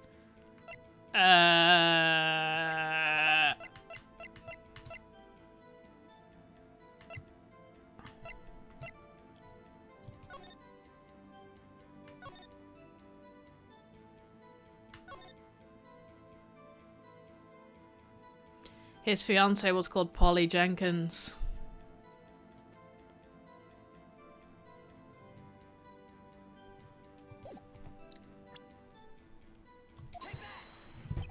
The DL6 case file? That's quite a large file you have there. Which page is this proof on then? Show us or stop wasting our time.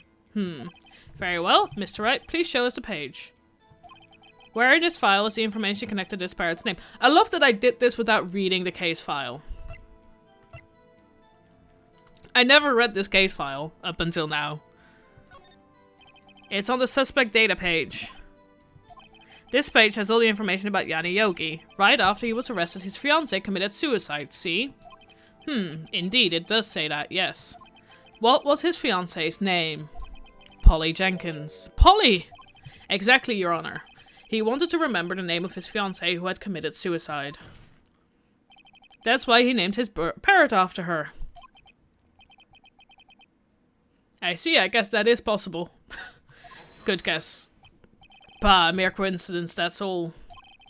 My granddaughter has a dog she calls Phoenix. Well, Mr. Phoenix Wright, does this make you my granddaughter's fiancé? She's only 7 years old. Indeed. Alone, it is a little weak for evidence in a murder trial. We would need some other corroborating evidence. Where am I going to find that? Nick, we're getting closer. One more, if we can just get one more piece of evidence. Right, but what? Very well, witness, you may continue.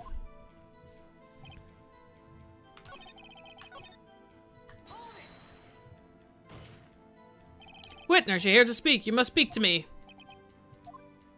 Frankly, I can't believe that you're speaking to the parrot. Well, I guess we should try to get some information out of her. We need to show the judge that her owner is Mr. Yogi.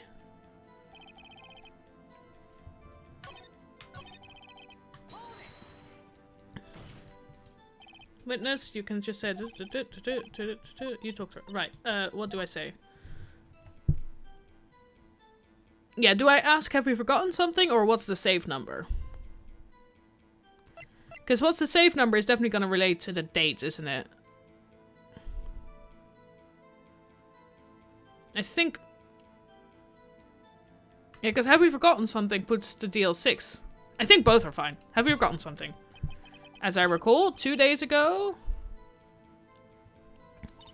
Polly, Polly, have we forgotten something?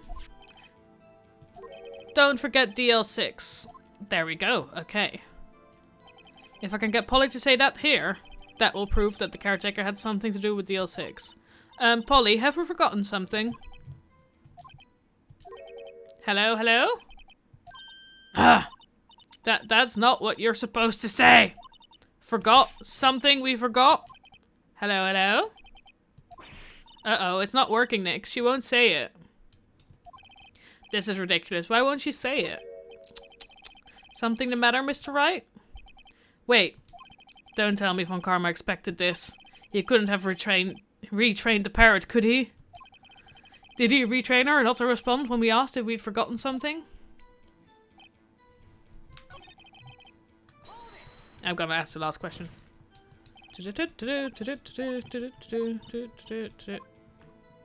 What's the safe number?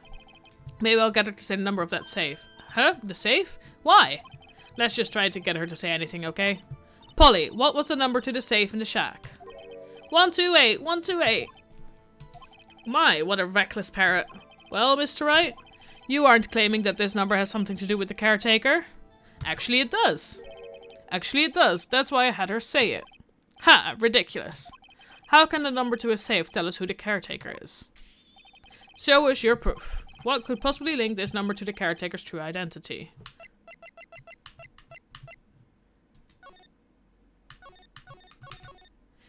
Case summary. DL6 case file. What is... Where is in the file something saved? The case summary. It's on the case summary page. The case summary? Specifically, the date on which the DL6 incident occurred. The date of the incident, December 28th. Why, that's today's date, 15 years ago. And the number on that safe is 1228. Ha! He used the date of the DL6 incident as the number for his safe, Your Honor. That's how important that date was to him. I see. It certainly is an interesting coincidence. Oh, God. People often do set their secret numbers to dates. But this is not tangible proof. I set my ATM card's number to 00081 because I'm number 1. Dude, you just shared your ATM PIN card's number. This has nothing to do with the date. Nothing!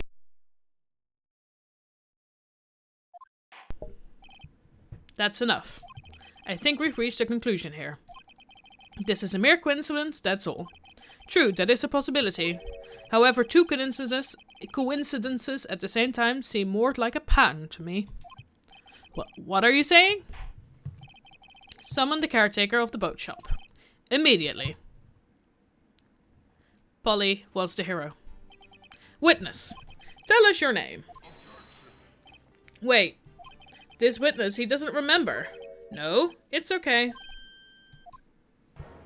Oh my God. I've accomplished what I wanted to do. I'm done. Nick, he looks totally different. He does. This is the real Yogi, I think. Finally. He's been acting feeble to hide his true identity. Acting for 15 years. Well, let me ask you again. Please state your name for the court. My name is Yanni Yogi. There we go. 15 years ago, I served as a bailiff in this very court. Order, order. Yanni Yogi. So was it you who killed Robert Hammond and tried to frame Miles Edgeworth for his death? Yes, it was me. I did it. They put me on the witness stand 15 years ago. Robert Hammond, he said I was mentally unsound. He told me it would make me innocent, get me off the hook. So, I pretended to have brain damage. I was innocent really, but he didn't believe me. We won the trial, but I lost everything. I lost my job, my fiancé, my social standing. I mean, he has changed a lot in 15 years. Then this year, 15 years later, a package arrived. It was a letter and a pistol. The plan was written out in careful detail. It was a plan for me to take my revenge on the people who ruined my life. I didn't care who had sent it.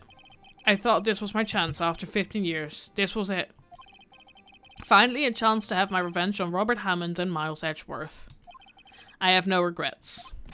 Wait a moment. Revenge against Miles Edgeworth? What do you mean? I'm not at liberty to speak on that matter. Why don't you ask Mr. Edgeworth yourself? Anyway, I admit it. I was the one who killed Robert Hammond. Well, at least we got one person convicted. Well, admitting himself in court that he did it. Von Karma, where is Mr. Yogi? Under arrest, Your Honor. I saw no room for error in his confession. Then, the defendant, Miles Edgeworth, is innocent, in this case at least. Very well. Will the defendant please take the stand?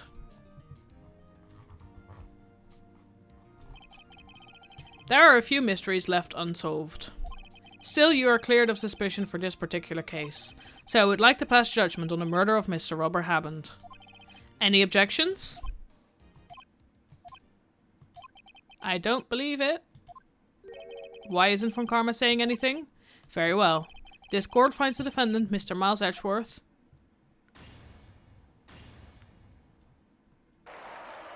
Yay! That is all. This court is adjourned. Was that the end of this case? Oh, there we go. Did someone just say objection? It wasn't Von Karma. Wait, but that means... No. Edgeworth? Your Honor. I object to your judgment. Dude! Well, what do you mean? I'm not innocent at all. As we have heard, Yanni Yogi killed Robert Hammond in revenge. But revenge for what? Nick? Edgeworth is trying to confess. He's going to say he's guilty. He's going to tell them he was the murderer in the Deal 6 incident. He's going to tell them he killed his own dad. Uh-oh, what do I do? Raise an objection. The judgment has already been passed. I object to Edgeworth's outburst.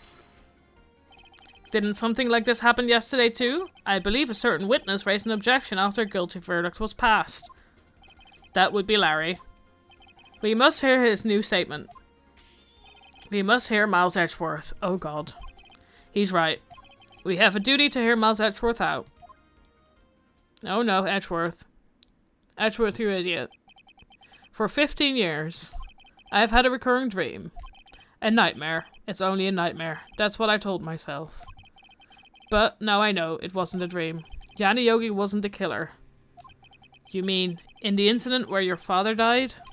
From the distance of the shot, it wasn't suicide either. Everything was as clear as day. The murderer, the criminal in the DL6 incident, it was me. Oh my god, dude. Your Honor, I confess my guilt. I am guilty for DL6, the statute of limitations of which ends today. The culprit is me. Yeah, we're gonna have to deal with that today, because otherwise that thing doesn't work anymore, so that's definitely this case. Order, order! This is certainly unexpected. The defendant declared innocent is confessing to a different crime. A crime for which the statute of limitation runs out today. I'm not really sure how I should deal with this. Good judge. Bah. It's obvious. We hold a trial. Right here, right now. We tried this man for his crime of 15 years ago. I think I would like to take a 5-minute recess. During this time, I will consider the appropriate course of action to take. Court is adjourned. Oh my god. The drama. I'm sorry, Wright. I've just wasted all of your effort. Mr. Edgeworth, I just don't believe it, sir. I mean, you kill your dad? I didn't want to believe it myself, detective. But it's the truth. I deserve to be punished. Murder is murder, no matter what the circumstances. This is crazy! Why, Edgy Boi? I agree. Why, Edgy Boi? Just crazy. I also don't believe it. I literally don't believe it. Nick? What are you doing? Oh.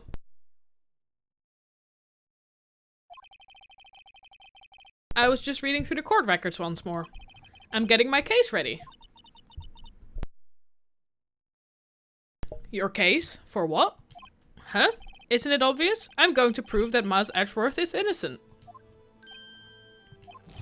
What are you talking about, pal? He just admitted it. He confessed that he did it. In court. I'm sorry, Edgeworth. But I don't believe your nightmare. What? It's just a dream, it's not real. The truth is right here in this court record. In any case, tighten your belts. The real fight is just beginning. I'll prove you're innocent, trust me. Right?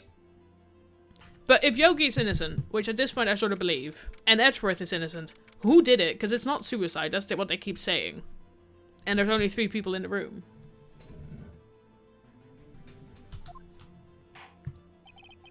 Now then, I would like to resume our trial.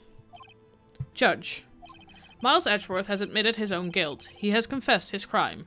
Let us begin by hearing his testimony. Then, though pointless, let the defense do their cross-examining. The statute of limitations on the DL6 incident runs out today. Though it's unconventional for me, I'd like to run this one by the book. He is so sad and lost. Poor boy. I see. Does the defense have any objections? Lots of them, but we'll get to that. No, Your Honor. It was Von Karma. But where was Von Karma? Like, how? How was it Von Karma? Von Karma, you knew this was going to happen from the very beginning, didn't you? Yeah, but the gun was in the elevator, and they were all stuck in there, so that's why it's like, who? Yeah, okay, we're gonna get there. Very well. Will Miles Edgeworth take the stand? I don't know, but it was. Okay. Will the witness state his name and profession? Miles Edgeworth, I'm a prosecuting attorney. Mr. Edgeworth? 15 years ago, you mistakenly killed your father, Gregory Edgeworth. Is this correct?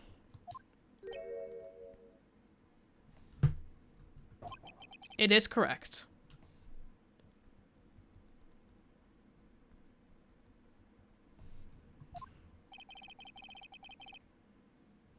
Then testify about this matter to the court. When Edgeworth was telling me about his dream yesterday, I noticed something. One detail didn't quite fit. That will be the key, but only if I can get it to work. Please, please, please. The DL6 incident. That day, I had gone to the courtroom to observe one of my father's trials.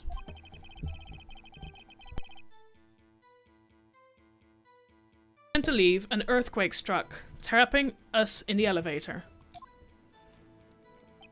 My father and Mr. Yogi lost their composure and began to argue.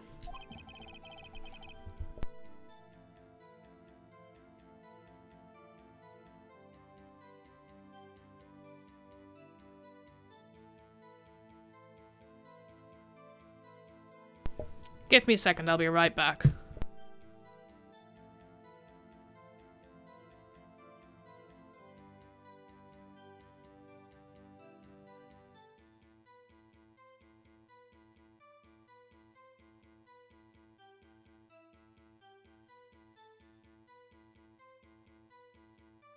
Oh, I'm back, sorry.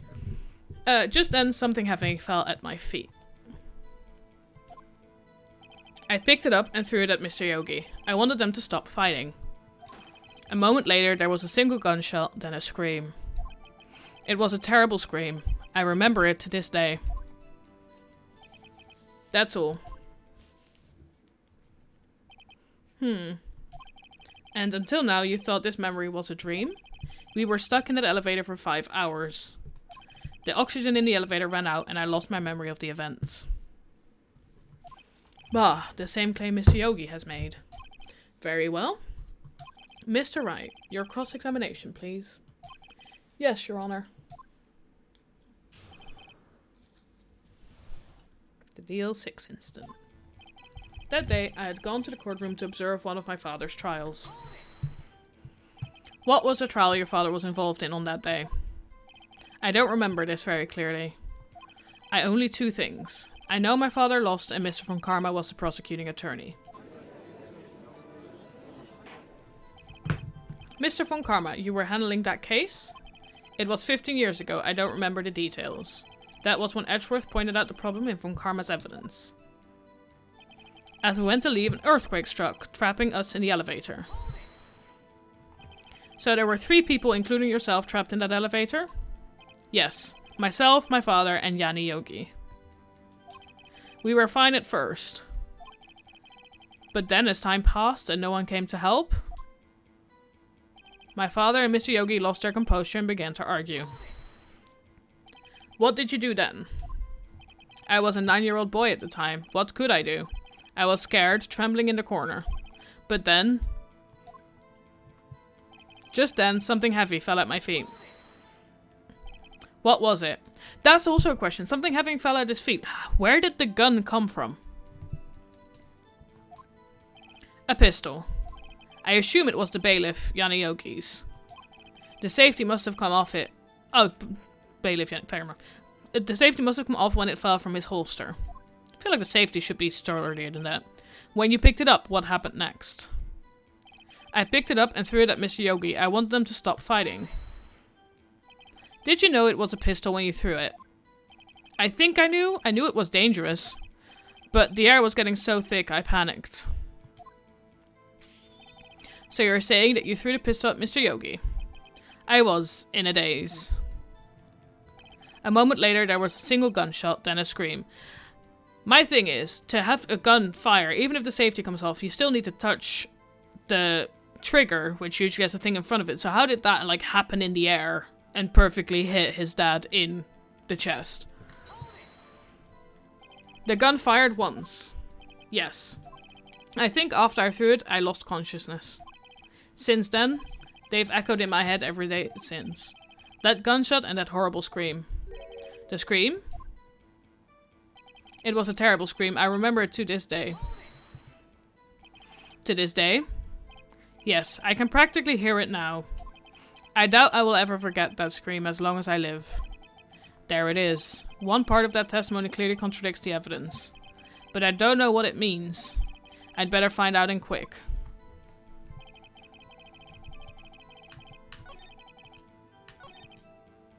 And then something fell at the feet. I picked up through.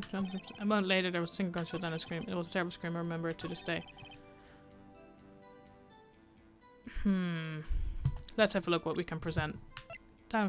That's not for this. Unlikely to do. Not this.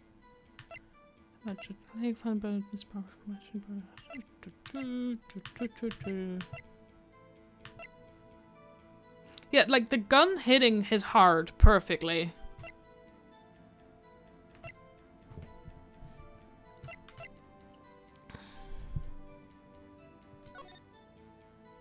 Aaron of a completed time of incident. Clues found on the scene. Defense turned trapped and never from last trial was done. Much one bullet found in heart. The murder weapon was fired. The murder weapon was fired twice. Okay. Single gunshot. We're gonna present this. Are you sure you only heard one gunshot? Yes, I'm sure of that. I heard the shot and the scream. Then everything faded. I was unconscious until the rescuers came. I see. No, Your Honor. Unfortunately, you don't. Look at this file one more time. This plainly contradicts the witness's testimony. You do enjoy dragging out that file, don't you? Yes, I do. I don't accept this evidence unless you can tell what page it is. Which page contradicts Miss Ellsworth's testimony? The victim data. It's the last one we look at. Look at the victim data in this file. It says it quite plainly. The murder weapon was fired twice. Miles Edgeworth only heard one gunshot. Yet the murder weapon was fired twice. The first shot was the accidental firing when the pistol was thrown. So who fired the remaining shot? Because that's the thing. The accidental shot might have happened, but how would it have perfectly hit his dad in the chest?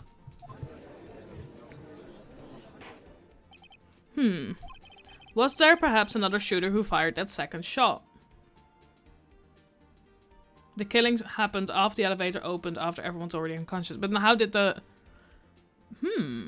Because there was also a shot gone through the doors. I assumed that was... Oh, but the bullet didn't go through him. So that's why... Yes. Because then the bullet that Miles Edgeworth accidentally shot went through the doors. And then the bullet sat through his dad was done afterwards, which is probably how when Von Carmike got there. Was there perhaps another shooter who fired that second shot? Your Honor, as I'm sure you're aware, this incident occurred 15 years ago. The evidence is dated. The pistol did fire twice. However, we do not know when that second shot was fired. It might have been fired a day before the incident. There is no proof that the second shot had anything to do with this incident. What? I see. You do have a point, Mr. Wright. The murder weapon was fired twice, as we have heard. One of those shots was fired by the defendant and Boy at the time. Do you have any proof that the other shot fired had something to do with the case? Yes. Your Honor, I think I will be able to show you proof. What? Impossible. Now, Mr. Von Karma, save your surprise for after you've seen the evidence. Very well, Mr. Wright, show us your proof. Do you have evidence that the second firing of the pistol is related to this incident? Picture. Where's the picture? Yes, that one. Because it shows a shot in the elevator as well as a shot in his chest. Look at this photograph. There we go. This is a photograph of the scene of the crime, 15 years ago. I can see that the victim lying there is Gregory Edgeworth. This proves the murder weapon was fired twice at the time of the incident. This photo proves it. So let me get this straight. This photo proves 2 shots were fired? Where? Your Honor, please, you get a clue. Please get a clue. To show the judge the contradiction in the photo.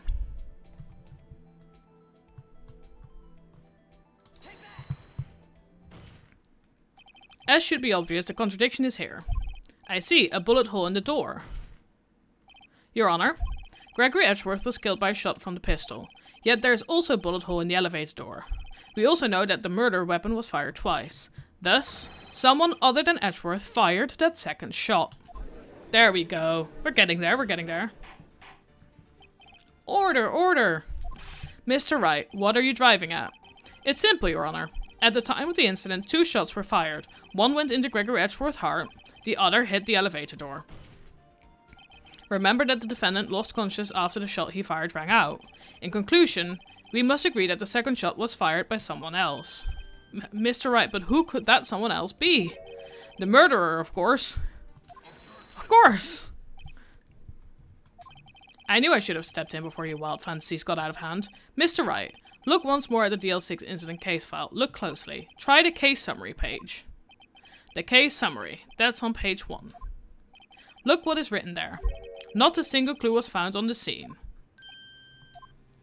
If the pistol had indeed been fired 2 times, then the other bullet would have been discovered on the scene. He does have a point. That second bullet has never been found. Why? Because the second bullet does not exist. The bullet that claimed Gregory Edgeworth's life was the one fired by his own son. That is the truth of this matter. The whole truth. I don't agree. It was undoubtedly something else that made that bullet hole in the door.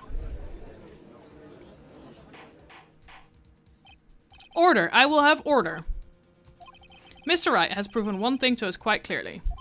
That the murder weapon was fired twice at the time of the incident. However, as Mr. Von Karma says, the second bullet fired was not found. It is highly unlikely that the police merely overlooked this second bullet.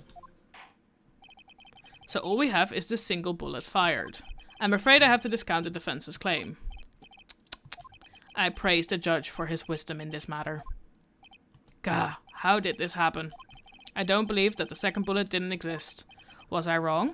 Have I been wrong about this whole incident? What are you doing, Nick? Why aren't you raising an objection? I'm sorry, Maya.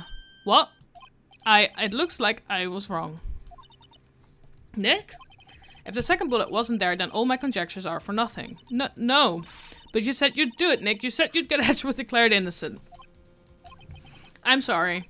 It's just when I saw the photograph, I thought that 2 shots had been fired. I was so certain of it. I thought I'd won.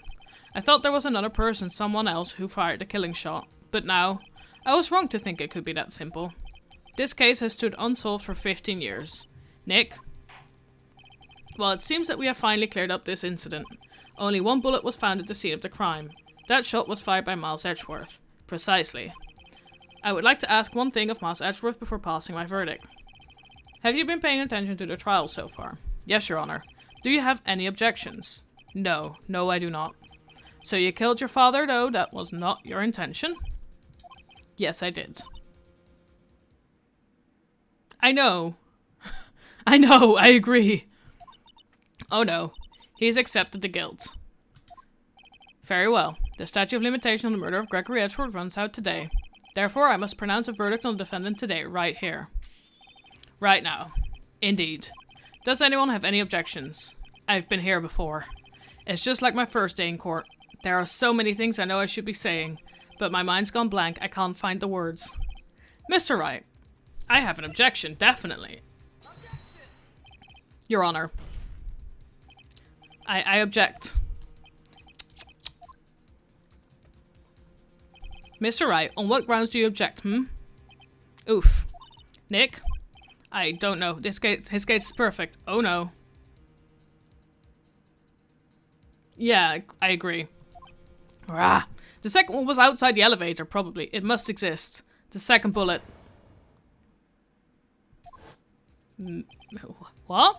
What did you just say? Nothing. The second bullet must exist. But where? Someone took it. It seems waiting is not going to produce us any answers for Mr. Wright. Wait, Your Honor. The second bullet. It existed. What? But we've just heard proof that it did not exist. I realize that, Your Honor. I'm really grasping here. It's just someone took it from the scene of the crime. That's what happened. But who? The murderer. The murderer? Then tell us who is this murderer? Still thinking about that one. So the criminal took the second bullet, but why? Huh? First of all, how would they have found it? It's not easy to find a stray bullet, Mr. Wright. Was there some pressing need for the murderer to search for that bullet? The murderer had to find it because it was proof that the second bullet was fired. So the murderer had to find it to make it look like Miles did the killing. Of course there was a need. That's why they took it. But what possible reason could they have had? Well, the reason the murderer took the bullet away from the scene with them is... the bullet would be proof. Maybe they thought that the bullet would be used as proof? Proof? It was a special bullet, so they took it with them. If that was the case, then they should have taken a bullet from inside Gregory as well. Huh? Why would they only take one of the two shots fired? Oh, right. Mr. Wright, have you really thought this through? I'm going to have to penalize you. This isn't going so well. Was there some pressing need for the murderer to search for that bullet?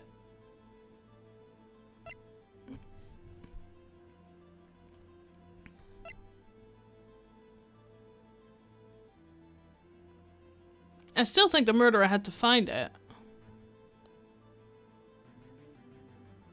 Right?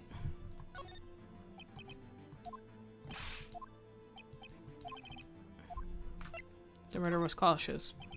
Well, the murderer was a very cautious sort, you see. That's why the murderer had to search for that bullet. If that was the case, then they should have taken a bullet from inside Gregory as well.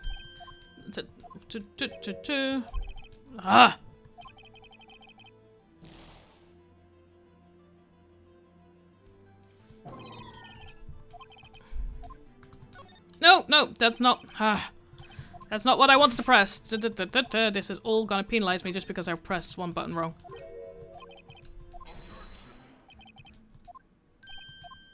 Yes, I now just got a penalization because I pressed wrong. Yeah, I know.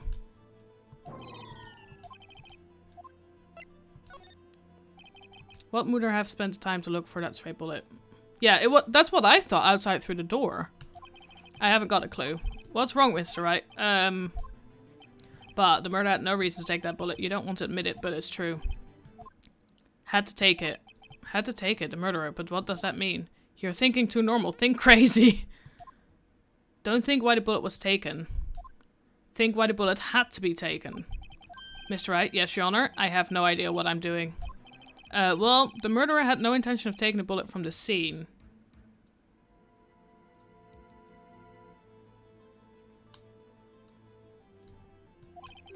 But the murderer had to take that bullet. So, okay, I have a crazy theory. Could it have been that the bullet going out hit the murderer? who was stood outside the door. And so I had to take it. There we go. Thank you. Had to, Mr. Wright? What do you mean? Well, for instance what? Maybe the bullet, hit the murderer. There we go. The bullet hit the murderer? Just saying, for instance. I mean, if it hit you, you would have to take it with you, wouldn't you? It's not like you could perform surgery right there. You know? Those bullets confuse me. Wait a second. I was just talking off the top of my head, but what if that's really what happened? Let me get this straight. So at the time of the murder, the murderer themselves was shot, and they left with the second bullet still inside of them, thus leaving only one bullet at the scene of the crime. Yes, I guess that's how it would work, yes? But there's a problem with that. The other two people rescued from the elevator had no bullets in them. Miles Edgeworth and Yanni were both unharmed. But what that would mean, the murderer came from outside, yes. There we go.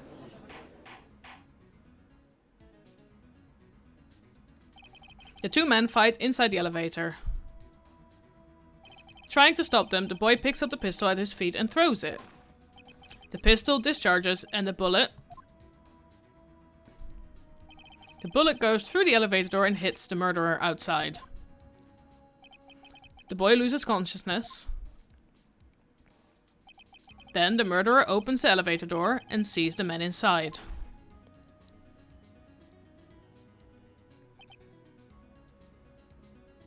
He went on vacation to get the bullet taken out.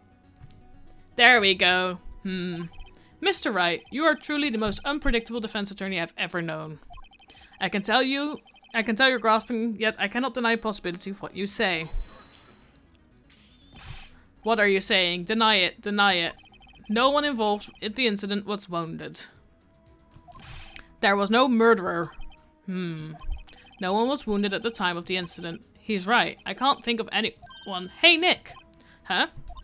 I just thought of something. Really crazy. Crazy. Remember what Mr. Grosberg said yesterday? Gregory Edgeworth dealt a blow to his perfect trial record.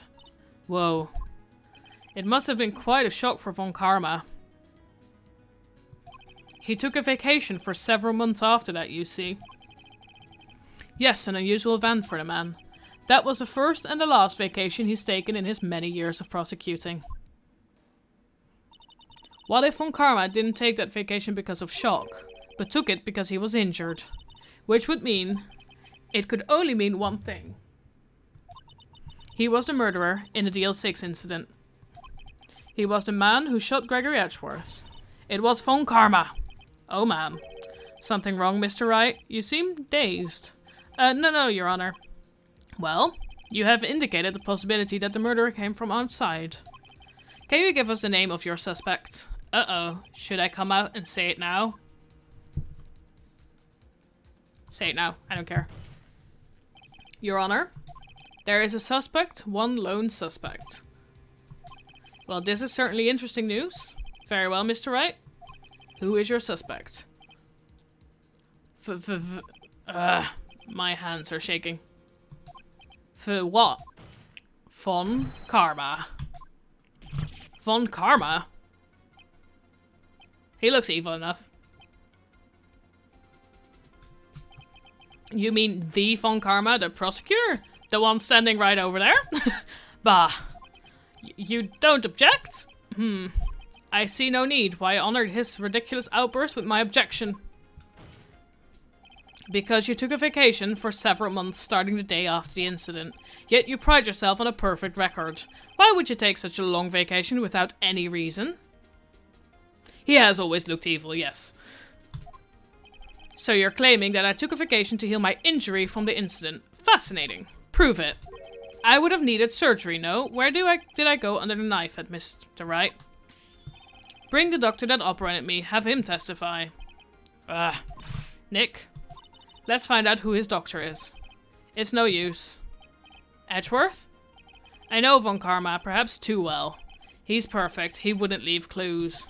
He probably didn't undergo surgery. That would leave a doctor as a witness. Nobody's that perfect. So what, Nick? Did Von Karma pull the bullet out by himself? That's insane. No, he couldn't have.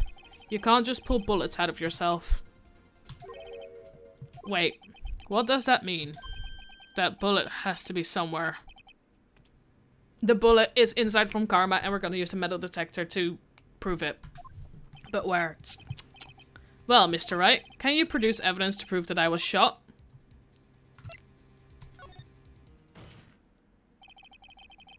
Alright, Von Karma, I'll prove it. And I'll even use evidence. I know how you like it so much. What? The evidence that proves Von Karma was shot is... Please tell me this works.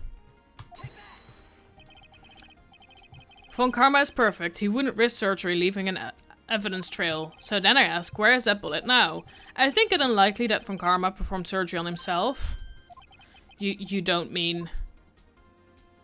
I do. There is the possibility that the bullet is still inside Von Karma.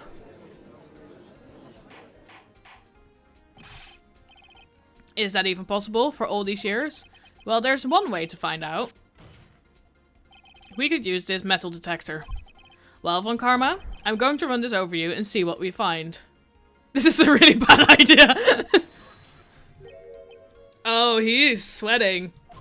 I refuse. You refuse? But refusing this means you acknowledge that the bullet is still inside you. Yeah, leaving a bullet in your body is a bad idea. Order, order, order! Your Honor, the defense requests that we be allowed to use the metal detector. Judge, I call for a suspension of this trial. This is an invasion of privacy. The statute of limitations runs out on this case today. It was you who said we had to end it right here, right now. Enough. I permit the use of the metal detector. Mr. Von Karma, you will submit yourself to testing. It does explain why he avoids using his right arm. Nick, what does this mean? I don't know, but we have to give it a shot.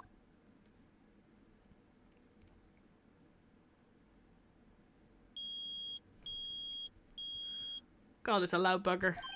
It reacted. Something inside his right shoulder. The bullet.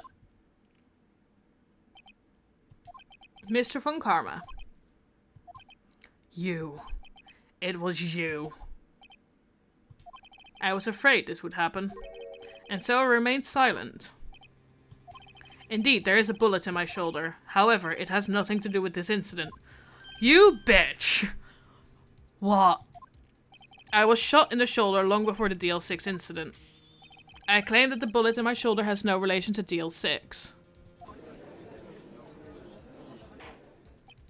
But Mr. Von Karma, can you prove that? Prove? I have no obligation to prove any- Dude! If there's one thing you have an obligation to, it's to prove this. It is Mr. Wright who must prove something here. Not I. Mr. Wright? Well, can you prove it? Can you prove that the bullet in Von Karma's shoulder was from DL6?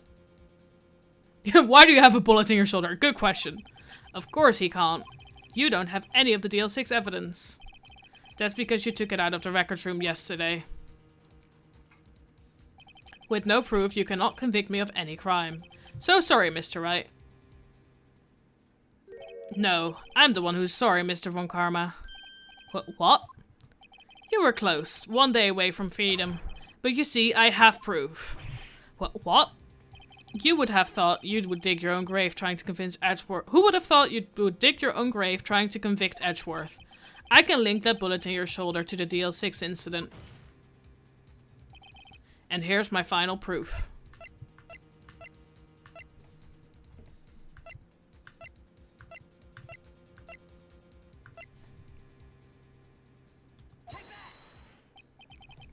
That's a bullet. Where did you get that? This is the bullet used in the DL6 incident. This was taken from the heart of the victim, Mr. Gregory Edgeworth. The bullet is preserved quite nicely with all the ballistics markings intact. Ballistic markings? You may recall the term. It came up in the first trial 2 days ago. Ballistic markings are the fingerprint of a weapon. All bullets fired from a gun are marked with that weapon's unique pattern. By examining the markings, you can tell which weapon fired the bullet. It's quite accurate. We have 2 bullets in our possession. One, the bullet removed from Gregory Edgeworth's heart. The other, Mr. Von Karma, is a bullet buried in your shoulder. We could analyze both bullets. Then if the markings matched, we would know that both bullets have been fired from the same gun. The very same pistol, in other words, the murder weapon that killed Gregory Edgeworth. Mr. Von Karma, you will let us remove the bullet from your shoulder? Then we'll compare the ballistic markings to those on this bullet. And solve this case once and for all. Well, Mr. Von Karma, I mean, it would be the way for you to prove you're innocent, dude. God. I'm not reading that. That scream. I've heard that scream before. Wait, I know.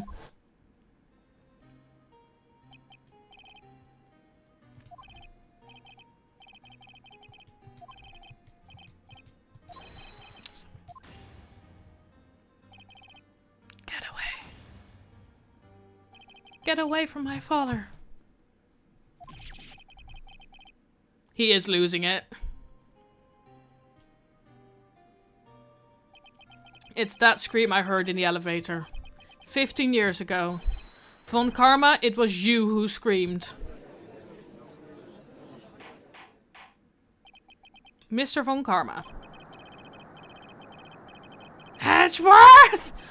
Only you would dare defy me. So, it was you. You and your father are my curse.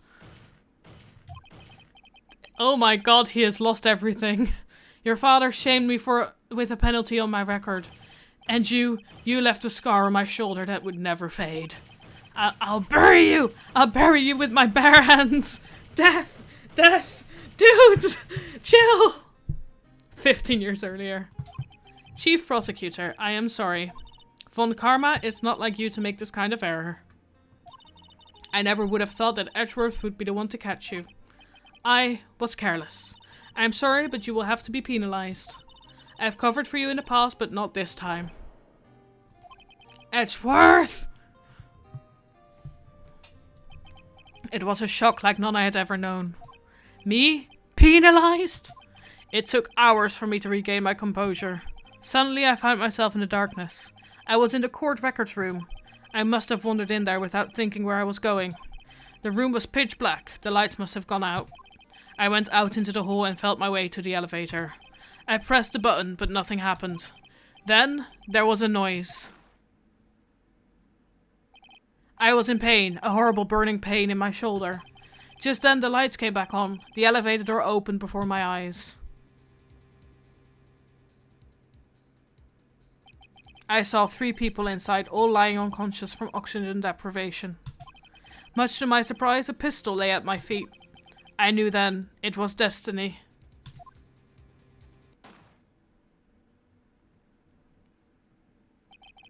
In his last moments, Gregory Edgeworth was still unconscious. He died, never knowing who had shot him. Later, he spoke through a medium, blaming Mr. Yogi. He was fooled. It was the perfect crime.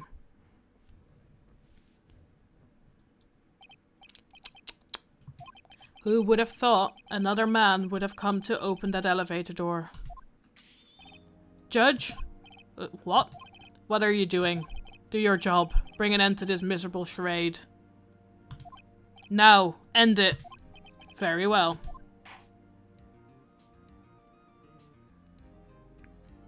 It appears that we have come to a very long way to the end of this maze. 15 years later, Mr. Miles Edgeworth? Yes, Your Honor? You were innocent. You are innocent. As you said, it was all a nightmare. Yes, Your Honor. This court finds the defendant, Mr. Miles Edgeworth, not guilty.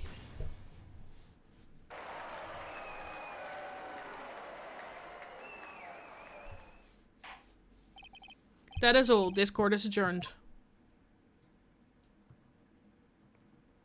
That is all? What?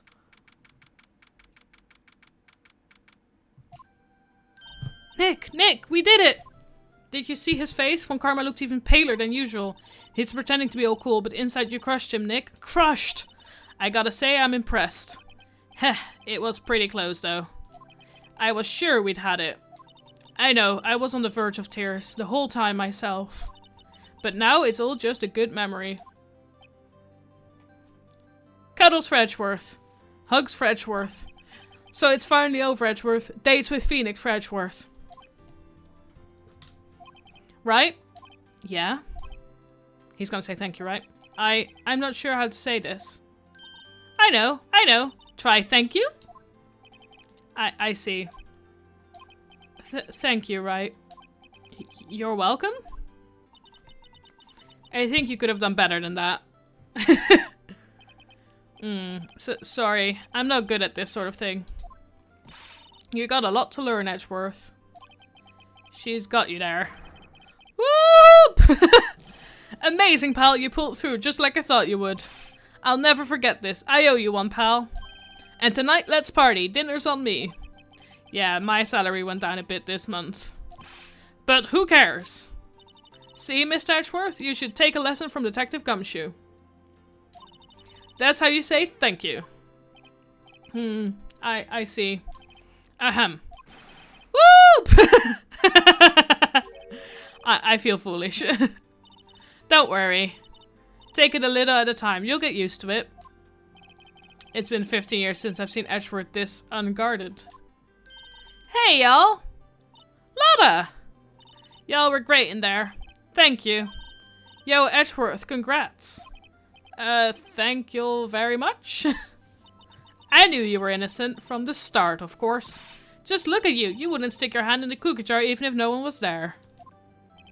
You were the witness on the first day of the trial, weren't you? Yeah, well, let bygones be bygones, eh? Speaking of which, what are you doing now, Lotta? Who? Me? Oh, I went back to college.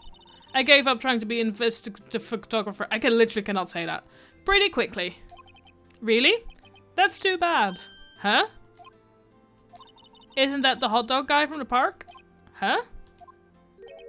It's over, Nick. My life is over. Why the sad face, Larry? What happened now? Oh, Nick, I'm not long for this world. Huh? You don't look sick. It's Kyan's. She's going to live in Paris. Paris, Nick. She's leaving me behind. Should have seen that coming. Yo, Edgy, there you are. Yes, here I am. Congrats, Edgy. Here, a little gift from me in celebration. Celebration? That's unusual for you. Harry Butts, you come along tonight too? My treat, pal. Huh? Thanks. Looking forward to it. Yo, Nick. That's the suit that questioned me. When he says treat, that's not police talk for prison food, right? Right? I don't think... I think you'll be fine, Harry. Right? Yeah? What's up? That envelope that Larry gave me. It's got money in it. Well, yeah, that's not that strange. People give money away to celebrate sometimes. It's $38, right? Oh my god. It was Larry. Huh? What a weird amount. I mean, it's not a little, but it's not a lot either. 38 exactly. Nick? Wasn't that exactly the amount of lunch money that was stolen from Mr. Edgeworth in school? 38. No. No, Larry, it was you? What are you so surprised about, right? Huh? Larry was absent that day from school, right? But that doesn't automatically rule him out as a suspect. What? Think back to that day 15 years ago. Larry took the day off, but he was bored, so he came into school anyway. Then he saw the money lying there, and the rest is history. I never was good at history. Edgeworth? You didn't know, did you? I suspected. I just couldn't picture Larry protecting you like he did that day.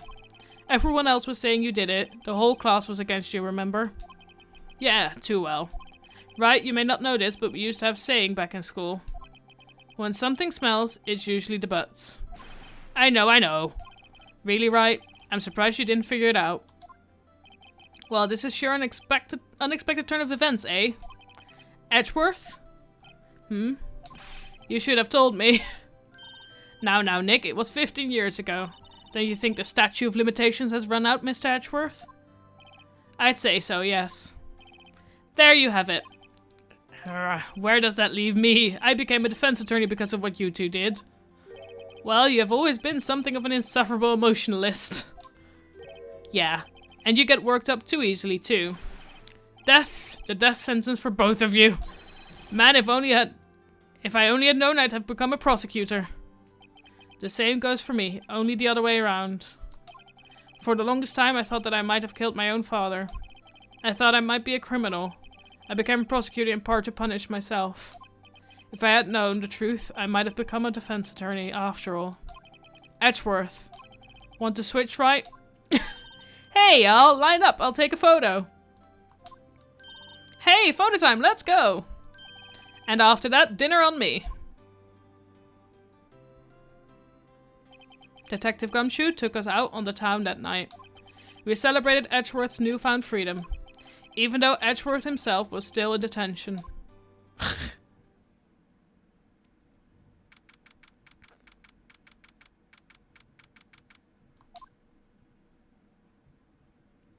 You are becoming repetitive. Whoa, I went a little overboard yesterday. My head hurts. Huh? It's still only 5? Maybe I should go back to sleep. What's this? A letter? Oh god. Good morning, Nick. You were really impressive yesterday. Seeing you, it made me think about what I'm doing here. I'm a spirit medium. In training, of course. I wanted to help Mr. Edgeworth too. I wanted to help you. But I couldn't. I was useless. So I've decided to go back to my training. I'll become a full-fledged spirit medium for starters. I couldn't say it to your face, so I left this letter. Goodbye, Nick. Oh, yeah. What time is it? Gah, the first trains for the mountains have already left. To the station. Ooh, hello station. I guess I'm too late. Hey! Nick! Maya!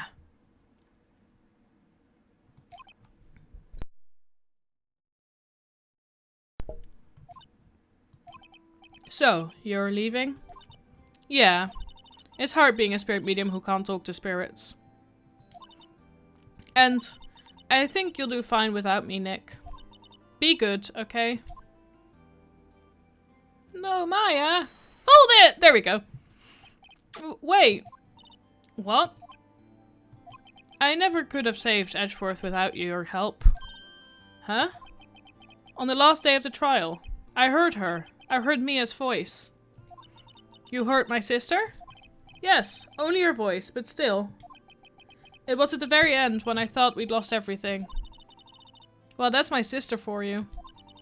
Detective Gumshoe helped, and Mr. Grossberg, and even Larry. I'm the only one who couldn't help. I was useless, Nick. But you were the one who stopped from karma, Maya. Huh? I didn't do anything. All I did was wander around in a daze. Sorry, but I have evidence that you helped. Evidence? Show Maya some evidence to cheer her up. Polly! Huh? Sorry, Nick. I guess I don't understand. Uh-oh, now that I think about it, I don't understand this evidence either. Oh. One day I'll come back and be useful, I promise. I feel like she would have left any time. So this is it. See you soon, Maya. I think she would have left either way. Yeah. Thanks, Nick. Aw, Maya. No! And so my story ends. Time to turn a new page. And say goodbye to the novice defense attorney that I once was. Now a new story begins. We have a 5th case. With the same old crazy cast of characters. Ha! Don't think you've graduated yet, amateur. Mr. Wright, perhaps you'd like to rethink that claim? Yes, Your Honor. Uh-oh, I got a bad feeling about this.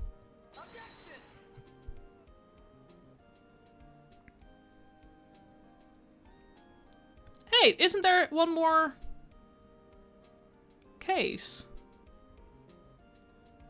Hey pal, Mr. Edgeworth came down to the precinct to wish me a happy new year. Talk about a pleasant surprise. Whoop! Detective Gumshoe! He looks very angry. Then he hung his head low and went right back outside. Kind of like he was embarrassed or something. Strange, huh? It does seem like the end, but I feel like... I thought... Ah, it was added in for the DS. Okay. The original only had these 4. Okay.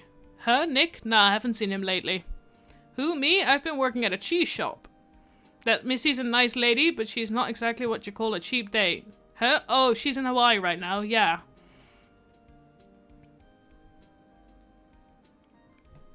Happy then that I've like stayed to finish this one.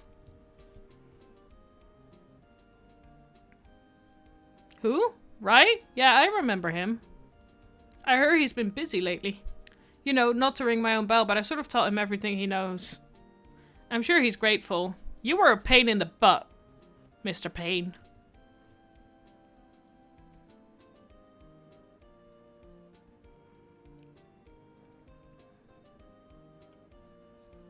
Phoenix Wright?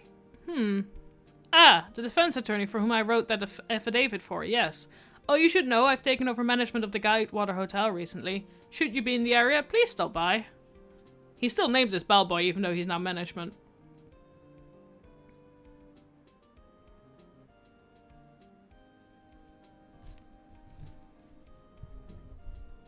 Ahem, oh, it's you.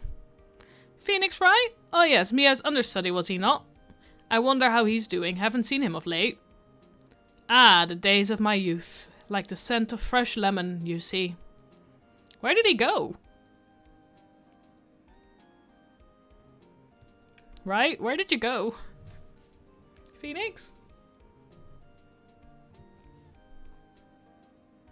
Phoenix Wright? Is he an actor? Well, I'm not buying it. You can be a star with a name like Phoenix. Did you... Ooh, okay, I can't read that fast. You can't be a star with a name like Phoenix, that's what it said.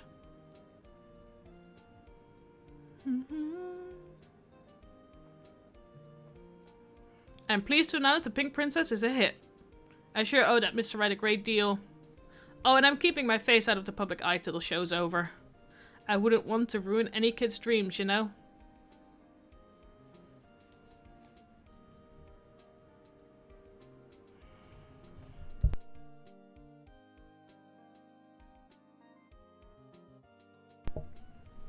Oh, I got a letter from Maya the other day. It sounds like she caught a cold standing on her waterfall. I wanted to visit, but I didn't have time, so I sent her some Pink Princess trading cards. She says she can't buy them where she is. What kind of place is she living at anyway? The middle of nowhere.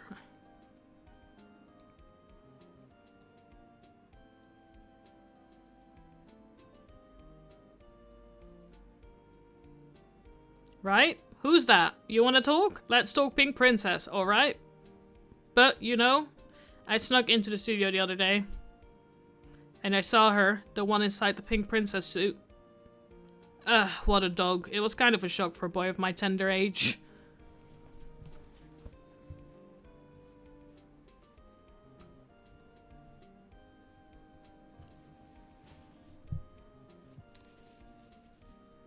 Yeah, I remember, right?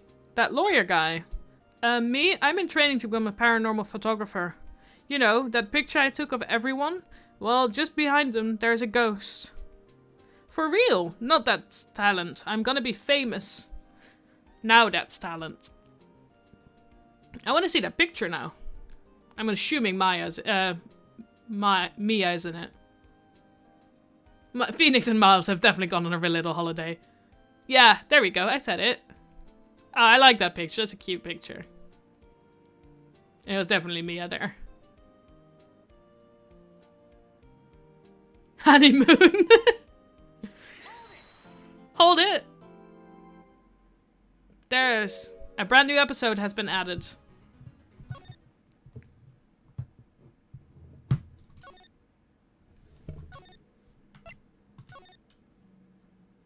Rise from the ashes. We'll watch the intro video to this and then I think that's a good place to end this stream.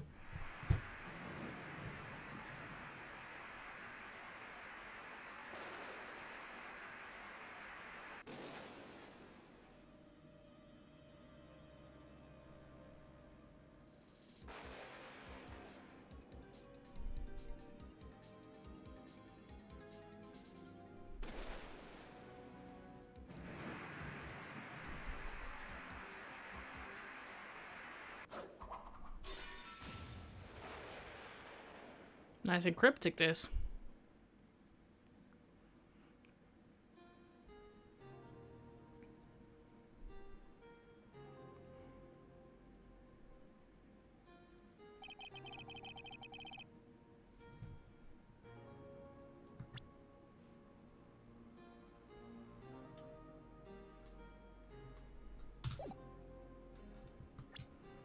I think on that note,